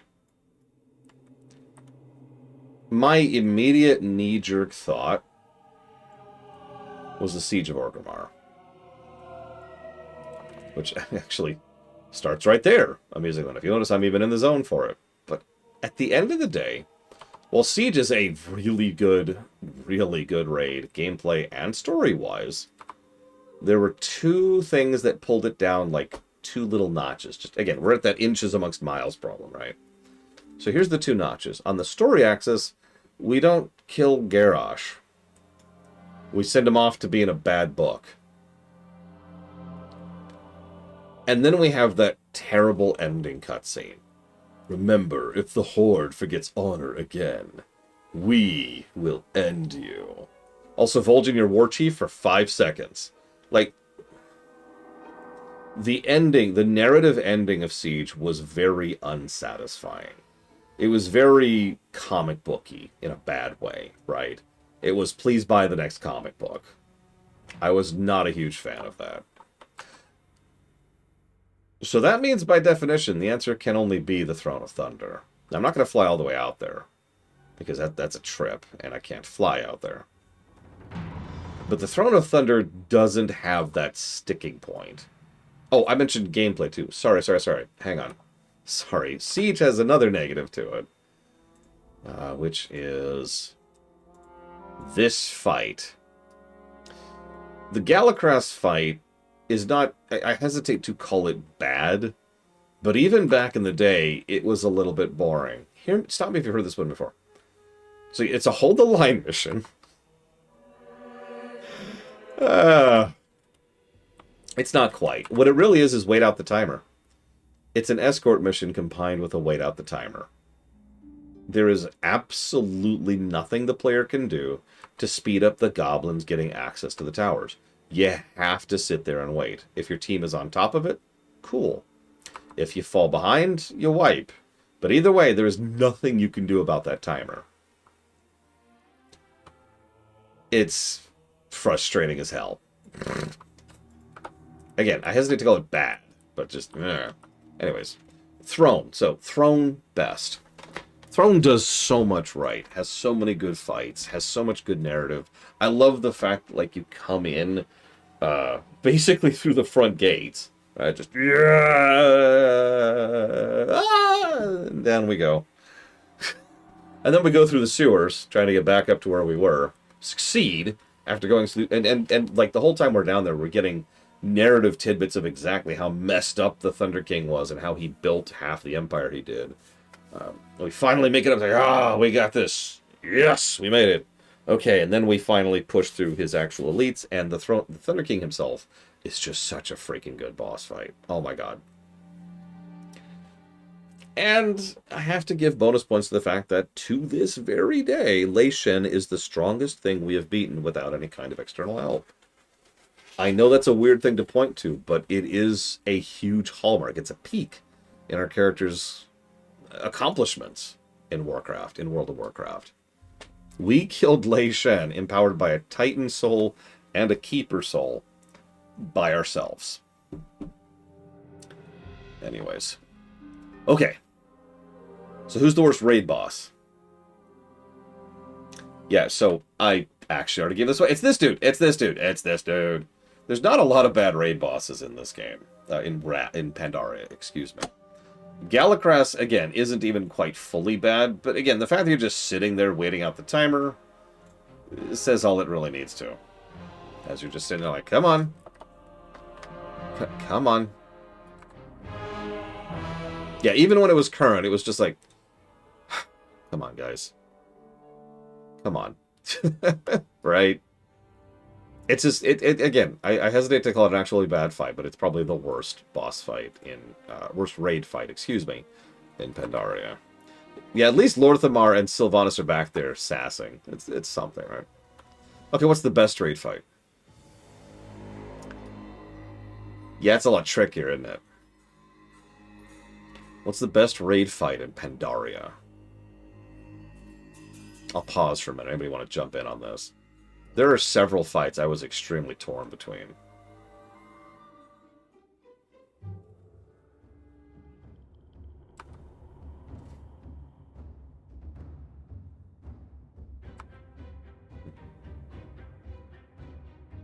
Oh hey, someone's killed the Shah of Anger.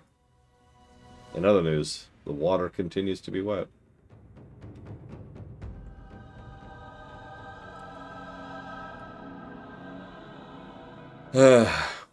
Technically, I guess that would be the worst raid fight right there.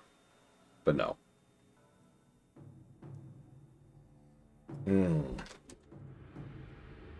So Dream Whisperer says Lei Shen. Nobody else is guessing. I'm sad. Nobody's watching right now. It's okay. I understand.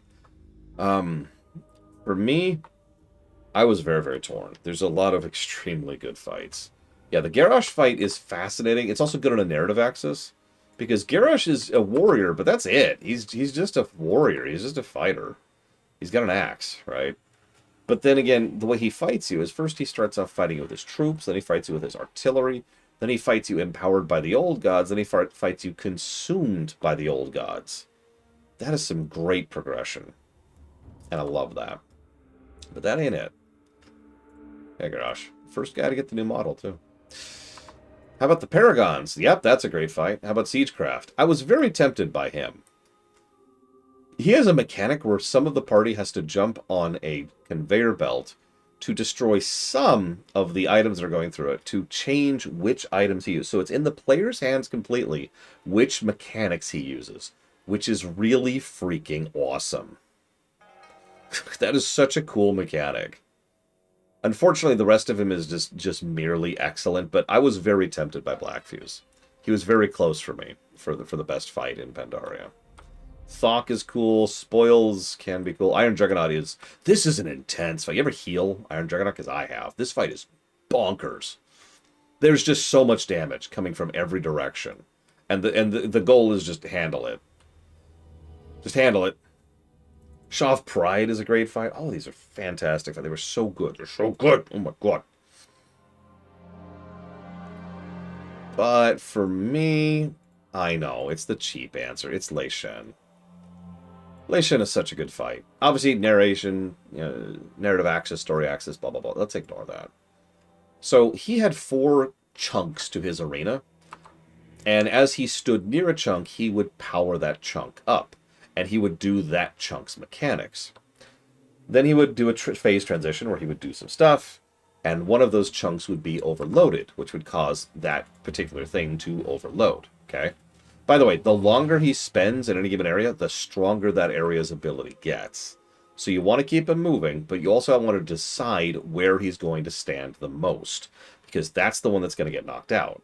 You have control. Again, similar to Siegecraft or Blackfuse, you have control of which mechanics he uses, how much, and when. Putting so much of that control in the player's hand is awesome. He also hits like a truck. He has a lightning whip. He has a wind thing. He overloads stuff. And then at the end, he does everything. He just does everything. Lei Shen is a fantastic fight. One of the better fights in the entire game. Okay, cool, cool, cool. Who's the best dungeon boss? Now, I actually already answered this, if you were paying attention. But if anybody wants to jump in, anybody, it's cool. If you don't, I'm going to give it a second so people can rush to the chat and type, "What's this one, you freaking moron? Why are you so stupid?" But for me, I actually already said it. I think it's Rattlegore. Rattlegore may be a simple fight, as I already talked about, but his mechanic is so well designed and so well connected with his zone. And there's actually terrain that's relevant. So there's terrain relevance, area denial, players having to get buffs in order to deal with him, and gradients on how you deal with him based on stacks, which is also up to the specific tank and how they want to deal with it. That is a really good fight for a dude who basically has 3 mechanics. Okay. What's the best song in the game?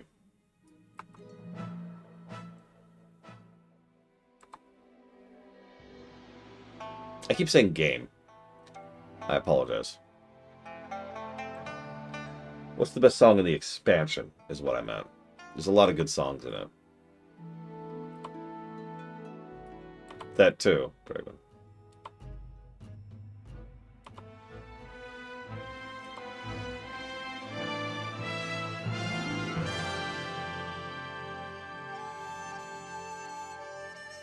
Looks like it's not actually playing. The trailer song... Oh, okay, I wasn't counting the trailer song.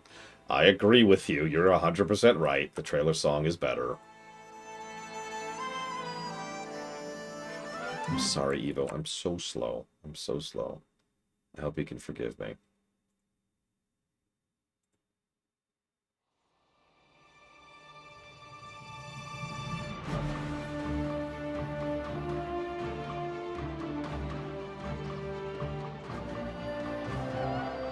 I'm almost done. I'm going to finish up with Pandaria, and then I'm going to cut off for the day. And then we'll do more WoW GAs tomorrow. I didn't expect this to take 2 days, I'm going to be real.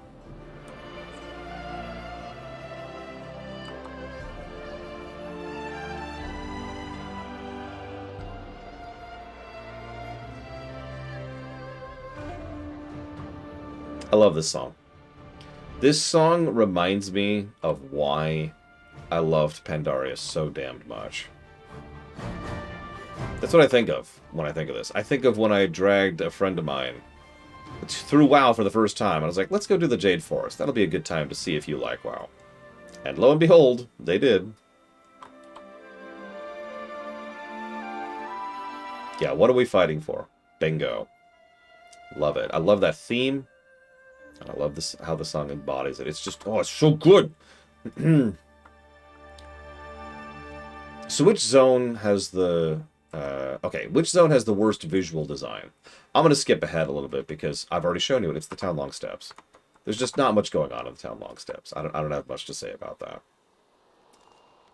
So what's the best looking zone in Pandaria? Well, you know my answer. I'm flying around it right now.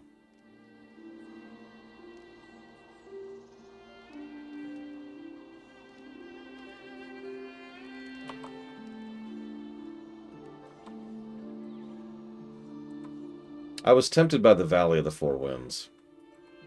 The farms in the Valley of the Four Winds look so good. When I think of settling in WoW, that's still the place I think of. Like, that's home, right? Literally, I suppose, since I've got that farmhouse.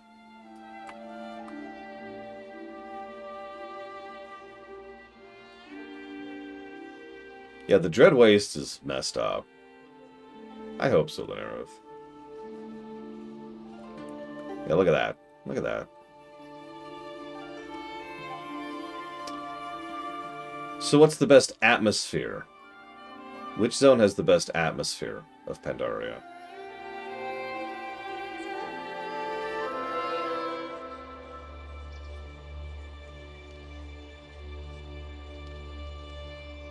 I was very tempted to say Dread Wastes.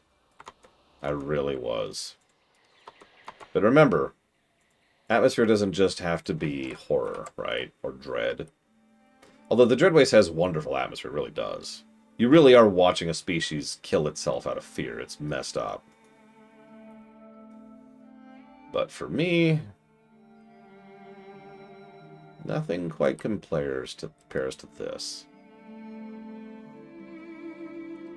In addition to the obvious, heartland and home, home and family, friends, food motif, there's also some good visual storytelling, as we've got the Titan-blessed waters pouring in, which is actually what makes Pandaria so lush. These people, we talked about this during the run, the Pandarians are resource lush. Like, they are glutted with resources, with thick, nutritious food, which helps them and which helps everything else living here. And yeah, it's light. Exactly. It screams life. This whole zone is just alive. I love it. That's why I picked this one for best atmosphere, because it's just... Also, let's see if it's... Oh, no! I need to till the soil. Okay, we're going to leave. We're going to leave. Fecundity. Yes. Yes. Good, good. Alright, which zone has the best music overall? Well, it can't be Jade Forest. It can't be. Can it? Is it the Jade Forest? By what metric off the deep end, if you don't mind asking? Yeah, they did break it, which is kind of funny when you think about it. Their whole modus operandi, their whole cultural drive was to struggle to survive so they could better themselves. And they had to work at that because they lived in Pandaria. For me, the zone with the best overall music is Kunlai. There's this... That right there, did you hear that? It gets across that vibe of Oh, like just, I don't know how to describe it. It just sounds like mountain peaks, right? It sounds like the spine of the world, to borrow from another setting. Oh man, I love the music in Kunlai.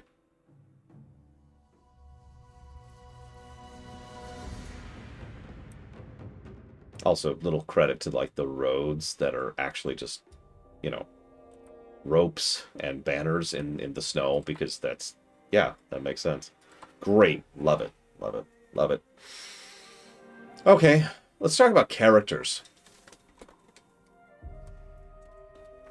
Yeah, exactly, Baron. Who's your favorite side character in Pandaria? There were several. Just like Cataclysm, we got a bunch of little characters, which haven't really done much since. Didn't even really do much then. But that's what a side character means. Yeah, Kunlai still looks good to this very day. Absolutely. Good skybox. Here, by the way, one of the only good skyboxes in Pandaria. Mudmug. Good pick. Cho is 100% not a side character. I'm sorry.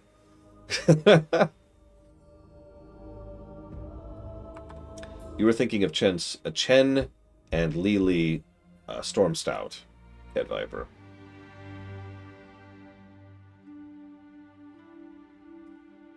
Mudbug was great, though. Mudbug is a very good pick, and in fact, was kind of one I was tempted by. Technically, Lily would qualify. She's barely relevant here, so she is basically a side character. And she had her own little side quest of Lily's Day Out, or whatever, remember that? Well, so my pick, Lune Ruth, trying to skip ahead here, is Rico. Yeah, which one do you like? Do you like, what's her face? Or do you like Kieran? What the ook and hawk is wrong with your face? But then he had a whole story arc. He had a whole character arc. He developed. I don't care about your weird, dumb, dead face. Also, he and Kieran ended up together. Canonically. That's a real thing. That actually happened. No, that's also another great side character, Evo. I actually can't remember his name, but I know you're talking about. He's down in the Cressring Wilds. I can remember the zone, but I can't remember the name of the dude. I loved Rico, though. Rico was weirdly sweet. He was the perfect combination of a humorous character who was still serious, which actually, Ken, I think was his name, Evo, is another good example of that. A lot of the best Hosen characters were funny, but also serious characters. That just kind of fit very nicely there. Even the Monkey King qualified for that. Anyways, a lot of good side characters. What about a major character? What about a major character who's, like, substantial and significant to the story, but not main, just major, like tier 2, right? Character plus. We had several of those, some of which were better than others. You could argue very strongly that Chen Stormstout would qualify as a major, right? Whereas Lily is definitely a side. Chen is definitely a major. Chen was a fairly major character in the Valley of the Four Winds, and then he joined us in the Dread Wastes, and then he was part of the Siege of Orgrimmar. More accurately, the Darkspear Rebellion, but still. Chen also had a really great scene with Vol'jin, where we had the saddest refrain of "For the Horde" I've ever heard. I'm pretty sure that quest isn't even in the game anymore, but it's a great scene, if it still existed. But for me, this is a little contentious. I'm going to pick Taran Zu. Taran Zu was such a fascinating character. Very flawed, very prideful, and absolutely glutted with violence. In fact, it was a huge problem for him. He also had problems with hatred. And so he showed up, and while he was very right about a lot of the things he said to both characters and the Jade Forest, he said so in a way that almost guaranteed that nobody was going to listen. Yeah, he was hateful, and he was prideful. And he got worse. If you paid attention, he would poke his head into the narrative periodically as we went through the story arcs. And he got worse and worse and worse until we got here to Kunlai. And when you got to, it was actually over here specifically, we got to the Temple of White Tiger, and he said, "These people will kill us all." And it's like, okay. And then we didn't see him again until we did this dungeon. And it turns out, surprise, he has succumbed to the Shaw of Hatred. We save him. And from that point on, he has got our freaking back. Like, he took that to heart. Not just because we kicked hatred out of him, literally, but because we proved ourselves. We, the PCs, proved ourselves to him. Yeah, exactly. Because he now knows we're cool. And that helped cut through a lot of the noise that was going on in his head. It was awesome. So, Taranzu had an interesting arc, an interesting character, and he was cool. But who would be the best main character of Pandaria? Now, we actually are spoiled for choice for the first time, really, because there are several main characters in Pandaria. Obviously, someone argued Chen. I would argue that's borderline, but if you wanted to say Chen Stormshadow, I wouldn't argue against you. That's cool. We could count that. Someone mentioned Anduin earlier. Anduin is in many ways a primary viewpoint character.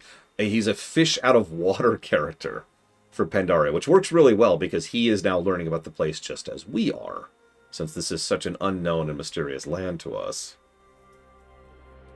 There's a couple others who might qualify. Garrosh himself would arguably qualify, given the circumstances. Weird to think about. And yeah, Varian, in contrast to Garrosh, didn't really start showing up till 5.1, but his presence was always felt there, and he was part of the launch a little bit. You probably know who I'm going to pick here, though. Oh yeah, we also had Raytheon, who is the other arguably main character about Pandaria. And his arc and how it rotated around Anduin's really worked well. The two bounced off each other perfectly. But for me, my man. No, hear me out for a second, because I was actually debating this off camera with a friend of mine. Lorewalker Cho is kind of... So first of all, he's our viewpoint character for the Pandarans. We actually already talked about that, right? He is the insight into Pandaren culture and society and people. But he's also kind of learning as he goes with us. He doesn't have a character arc in the strictest sense of the word, not like, say, Raytheon does, or Anduin does, or Taranzu does. But he is always at the center of events. From the very beginning, he is one of the first Pandarans we meet, to the very end. He is actually part of the very last cutscene in Pandaria, right down here, where we plant this tree. Yeah, he is the narrator reading the story on the fly. It was very weird. You may not know this, Kid Viper, but I have... Obviously, it's not like a super unique name, but I've been using the term Lorewalker since, actually, about vanilla. Well before I ever started streaming or anything else like that. It was my Tauren. It was named Lorewalker, and it was a whole concept, which it sounds exactly what it sounds like. So yeah, seeing Lorewalker Cho was just like, yeah. Love him. Love him. And of course, he's voiced by Jim Cummings, who brings his A game. Okay, so we've got all of that. What's our best species design here? Well, while we think about that, let me answer Spartan's question. How do I feel about the end game progression of Pandaria? Well, 5.1 was amazing, and then 5.2 was even better. And there was a pause. And then there was like 5.3, which sucked. And then there was a pause. Then there was 5.4, which was cool. And then, well, we'll come back to that. The Zandalari count. Absolutely. The Pandarans count. The Saurok count. The Jinyu count. Hey, check out. There's the Jinyu. There were a lot of new species in Pandaria. More than average, actually. So, once again, we're a bit spoiled for choice. There's so much world building in Pandaria. They did so much. But real talk, again, this is just from like a visual design perspective. I really liked the Hosen. I mean, I could talk about their culture and their people and their characters, but no, this is purely visual, right? And something about the way they designed the Hosen just worked really well for me. I think the animations help. And they have some interesting and in-depth animations. And I love how mobile they are. I love their claws. I love how they attack. I love how they ride. I love how they run. Here, I might be able to see some of that here in a second if I can get up here properly. Oh, that looks like an Alliance player. No! Alliance scum! He killed that Hosen! No! What's his name? Poor Gruken. That's not his name. Even their walk animation was really well done. I like the Hosen. And yeah, the Hosen are weirdly critical to Pandaria as a setting. It's just weird. Anyways, that's just visual. But what about an individual character? An individual thing? So, like, usually we give this to bosses, right? But it doesn't have to be a boss. It could be like a Pandaren, for example. Like Lil Rocker Cho could be your favorite looking individual character in Pandaria. That's a valid answer. God, look at how high up we are. Oh my gosh. Have I been up here recently? I think we are almost as tall as Kun Lai over there. Jeez Louise. What is this? I mean, I know this is a Titan facility. Final Phase Garrosh. Let me look at that. Probably won't. Yeah, I didn't think so. That's a shame. I'm with you, though. I know exactly what you're talking about. Oh, yeah. Then there's all the Klaxi, all of whom have different looks and are distinct from each other, which is awesome. Yeah, no, there's some... I love the look of Thok. I actually have this pet on one of my hunters. I got it when it was hard. I am proud of that because that was a pain in the ass. Malkarok. Old God-infused orc. I believe our only old God-infused orc we've ever had. So, you know, that's cool. So, there's actually two for me. I should mention the Shaw in general look just badass. Mercius looks cool. There's a lot. They all look cool. Lei Shen looks cool, even though he's a Draenei. So there's two that I like for completely different reasons, and I'm going to give it to both equally. Where's no music here? The first is this thing. The Iron Juggernaut. I don't know. Something about this. I've always loved the crude, bolted, wrought iron look. It's something that's very rare in fiction, so I don't see it very often, which might be part of why I like it so much. But just this giant mecha scorpion with just covered in guns and drills and lasers and a saw blade. This is such a goblin weapon. It really is. Yeah, it does. It looks like a Skaven machine. It's a good way to put that. It's just this kong, kong, kong. It's a great fight, but like, I love the styles of this thing. I'm actually pretty sure I have the mount of that because I wanted it. Because I love the look of this thing. The other one is also a raid boss, because of course it freaking knows. It's this dude. So we've had Dire Trolls since the beginning. Technically that goes back to Warcraft too, but Dire Trolls has been a body style in WoW since Val Vanilla, I'm pretty sure, back in Zul'Gurub. This is the coolest looking Dire Troll in the game. Come at me. I love the look of Jinrock the Breaker. The lightning and the gushing and the tattoos and the giant tusk. And he looks like the freaking Hulk, except cool. He looks like this monster. It's funny because I love his fight too, but he's a relatively easy fight. But I love fighting him. He's just like, hey, what's up? Bam! The way you see him, the way you open the door to fight him, is he throws one of his own troll allies through the door at you. Like, come on. Alright, let's wrap this up. What's the worst story arc in Pandaria? There are a few. There are a few actually bad story arcs. If Bregwin's here, she will know this immediately.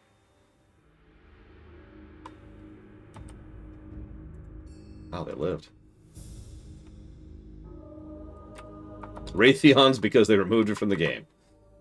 Man. Hard to argue.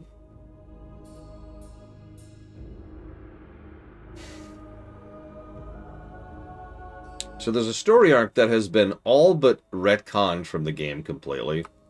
which honestly I am grateful for because it is a terrible story arc. It is the Purge of Dalaran.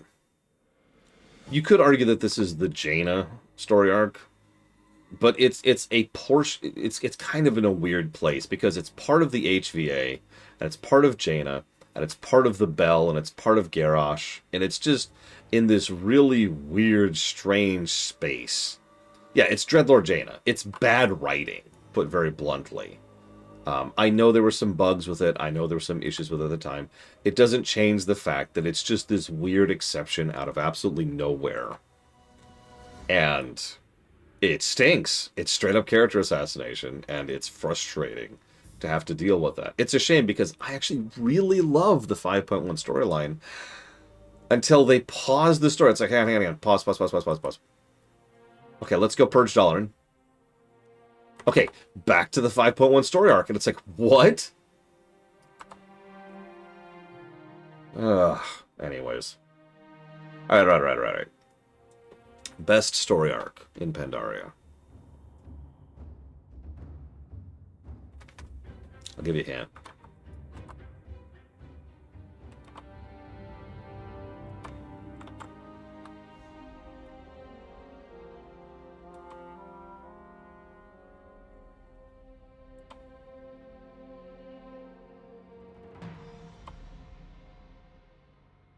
The burdens are valid. I wasn't thinking about that. Klaxi are very cool. I love the Klaxi story arc. Again, this is the end of the Mantid as a species. The end of the HVA. We'll come back to that. So, there's an extended story arc in Pandaria. It functionally starts in the Jade Forest when we release the Shah. Then we do the Valley of the Four Winds, and there's a bunch of stuff that kind of goes through and leads through here. And then we go and then we do the Krassering Wilds, and we do a bunch of stuff there. Both of these arcs culminate here in Stoneplow, where all of the people we've met across all 3 zones at that point all combine to help defeat the Mantid. This is a great... This is actually extremely well written. It's so strange how well and badly written Pandaria is, considering what we just talked about. Because this is not just the culmination of the previous 3 story arcs, but it also kicks off the next and last major story arc of launch, which is the Shaw of Fear arc, right? It culminates here. We go up, we punch the Kachong, defeat it, breaking, putting the hole in the wall and preventing the initial ingress of the Mantid into here. And it hints, like, what the hell's going on with this? This is weird. What's this thing? I don't understand. So this just kind of leaves this dangling thread. Everyone's confused. Even the Mantid, if you remember, we can use those masks we got in the Krassering Wilds on the Mantid. And the Mantid are confused why they're attacking. And it's like, huh. And the whole thing just makes you think. It's like, why is this happening? Where is this coming from? Why is this going this way? Etc. etc. It's great. It's a fulcrum moment of both of the major arcs of Vanilla, of launch Pandaria. So, worst cutscene in Pandaria. I'm just going to give this away because I already said it.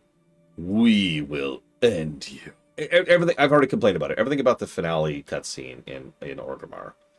From Taranzu, who's like, nobody has been as damaged by Garrosh and his global war as we have. Ignore the fact that this man has literally committed genocide against anything non-orc. Ignore the corpses of humans and trolls that are being, and goblins and Tarans that are being strung up to be tortured and used as target practice up in the city. No. Pandaria has been ruined.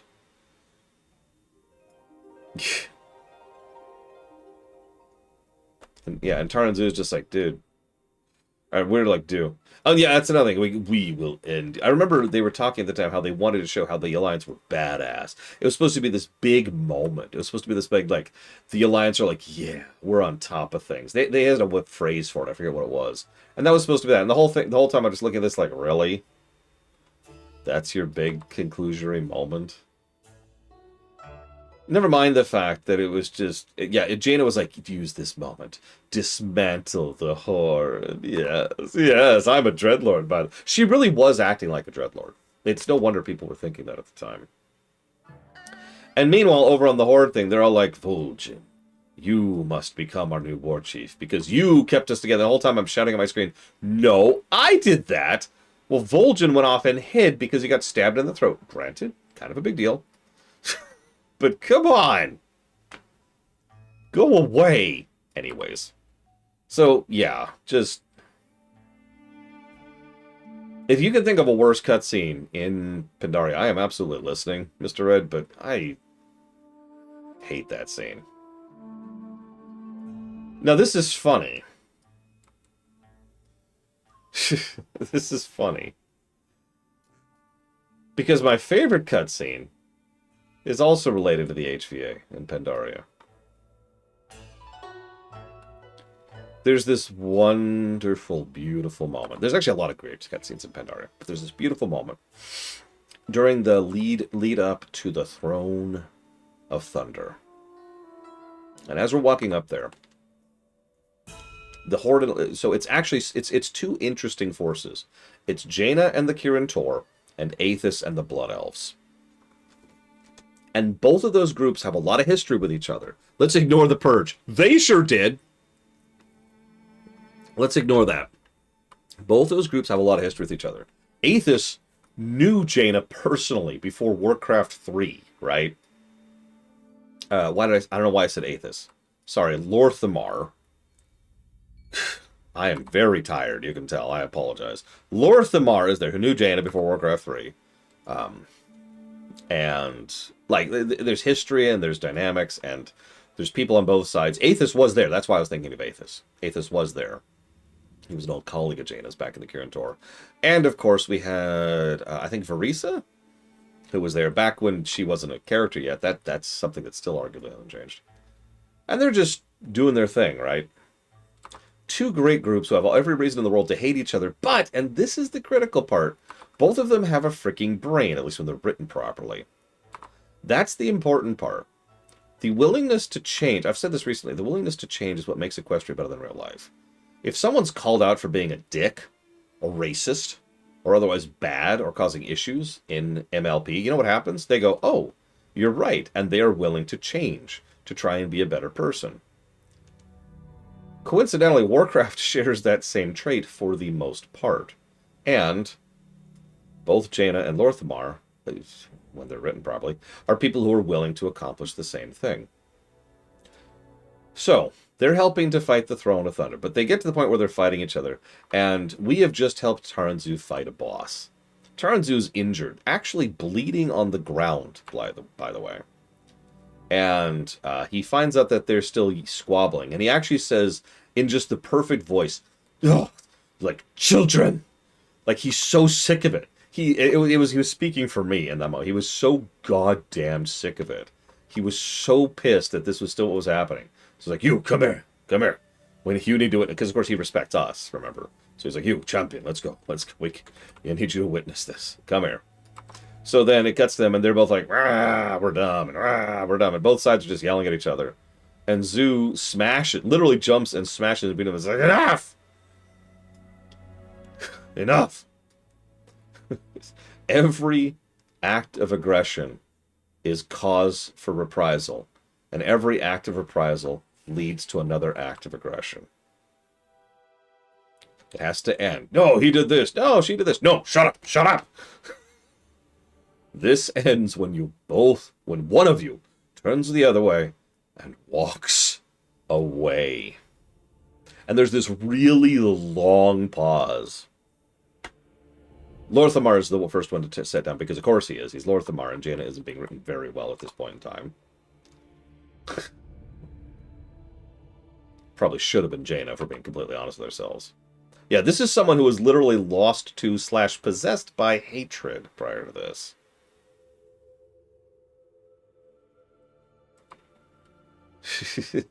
Damn it, Linnea. You okay? Shut up and listen! It's a great scene. There are a lot of great scenes.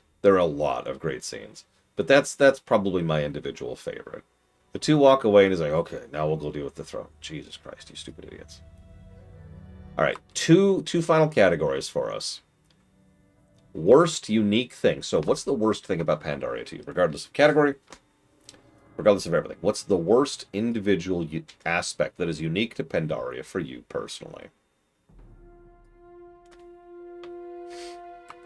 I'd love to hear anybody's answers if they want to give them. Meeting Emperor Xiaohao. It is going to get worse before it gets better. All we have to deal with is our pride. The thing I loved most about that cutscene, Pillars of Snow, wasn't Xiaohao himself, although it was a good scene and he was cool. But what I loved most about it was that it was actually a twist, if you remember. I'm actually quite proud of the fact that during the Warcraft series, I made a point at the very beginning of saying there are 7 Sha. And then I went through and started counting the Sha as we went through. 1, 2, 3, 4, 5, 6. And I even made it a point of lying when we defeated Fear. We have defeated the 6th and final Sha. And then I waited until we went a little bit further in the story to hit the reveal point myself. There is a 7th head. There's a 7th Sha that never went to sleep. That was never sealed away. Pride. Great moment. I agree with you completely. Point being, though. So, it ruined Kung Fu Panda. It's true. It's true. Hi, Von Falkenstein. Let's see. The removal of the Troves of the Thunder King? What do you mean, Mook, if you don't mind clarifying? Yeah, the continent is a little standardized. It's mostly forests. There's some mountains. There's some... It's very green, which, I mean, I'm with it. Oh, abandonment. Well, I mean, yeah. Again, very technically, every single expansion gets the same universal negative, which is abandonment. Just... Anyways.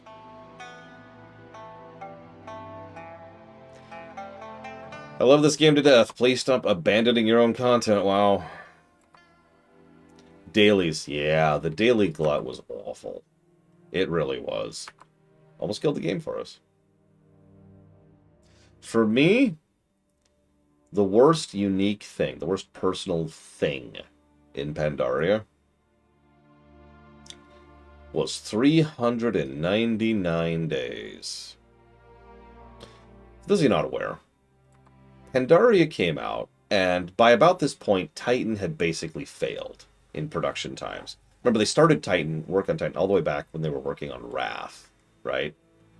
And so then Kata did a thing, and there was some other stuff. And Kata was supposed to be like the finale, right? That was supposed to be the chop-off of, okay, here's the world state, let's put it into maintenance mode, and let's go working on Titan.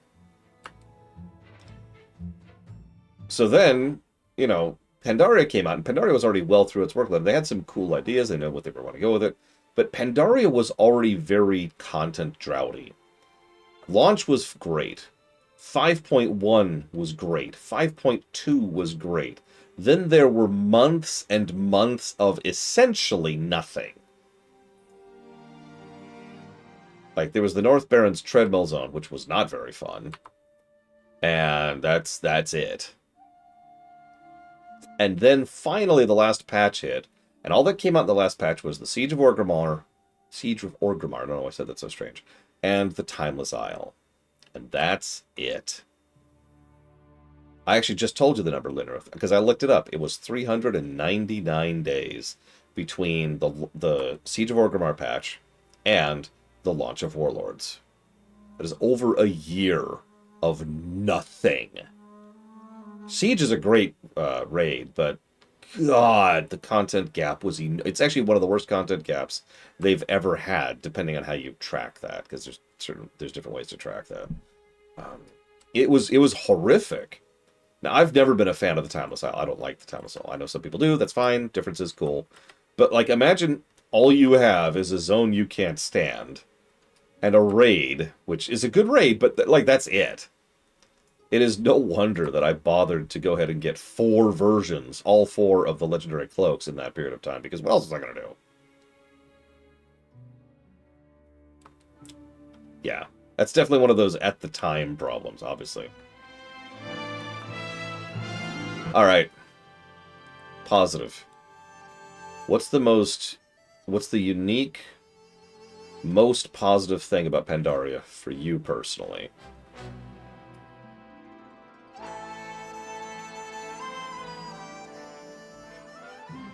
Monk.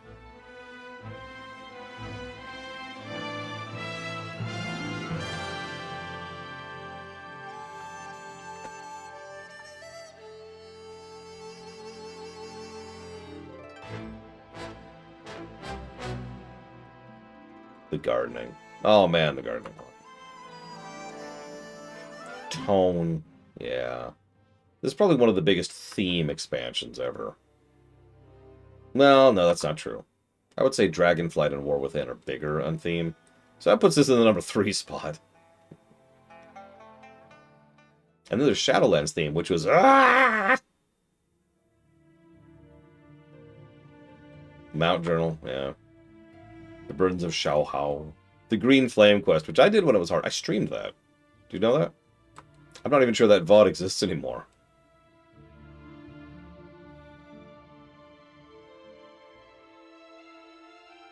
Yeah, you could just say general craft, general quality. The whole expansion really was just high quality. Destruction was awesome. That is to say, there's sentences that sound weird out of context. Destruction was so great. Destro, Warlock Destro, was really, really in a good place in Pandaria. Visual aesthetics, excellent choice. Obviously, Blizzard, right? Like, they've had good artistry since Warcraft 2, right? I'm sorry, we'll talk about this when we get to that review. Warcraft 2 looks good now. But Pandaria really brought that visual style together. And really did a lot with it. You know, I just realized, if you're tired of seeing me here, I can just get rid of myself. I don't exist anymore. The main storyline? Yep. One of the first times we've had a functional MSQ for a different expansion. They did, Kid Viper. They made Warcraft 2's graphics look worse. Warcraft 1 was improved.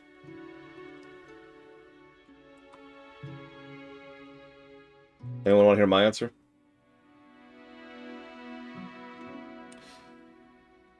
This is going to sound like a weird one. Maybe it's just because of the headspace I was in at the time. I've already talked about the Horde family thing. This is probably when World of Warcraft became my home.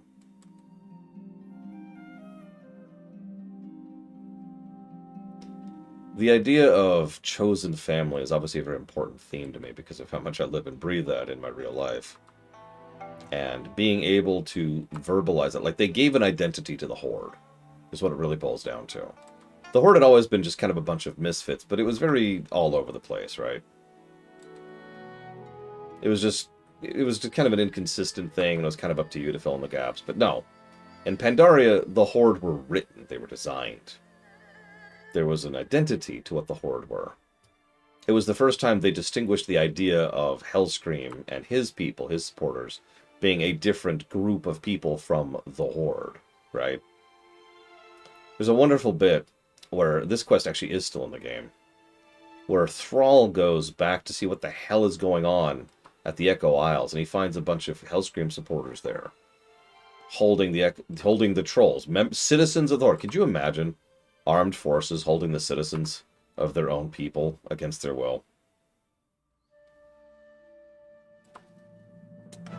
And Thrall is aghast, and they're like, "What the hell do you want?" And he's like, "I'm Thrall, dude." Like, I'm being a little hyperbolic, but seriously, Thrall's response is basically, "Do you know who I am? Like, you do recognize me, right? What are you doing?" And the guy flat out says, "We don't follow your Horde anymore." And that just kind of caught me like, oh, gotcha.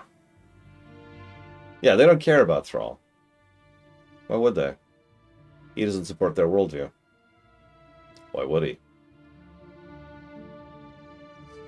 The Horde being family and Azeroth being home really comes back to Pandaria for me. So that's my big one right there. We're not quite done yet. I was kind of hoping to finish today. We've still got several expansions worth to go. So I think that's going to be tomorrow. We got Warlords, that's going to be fun.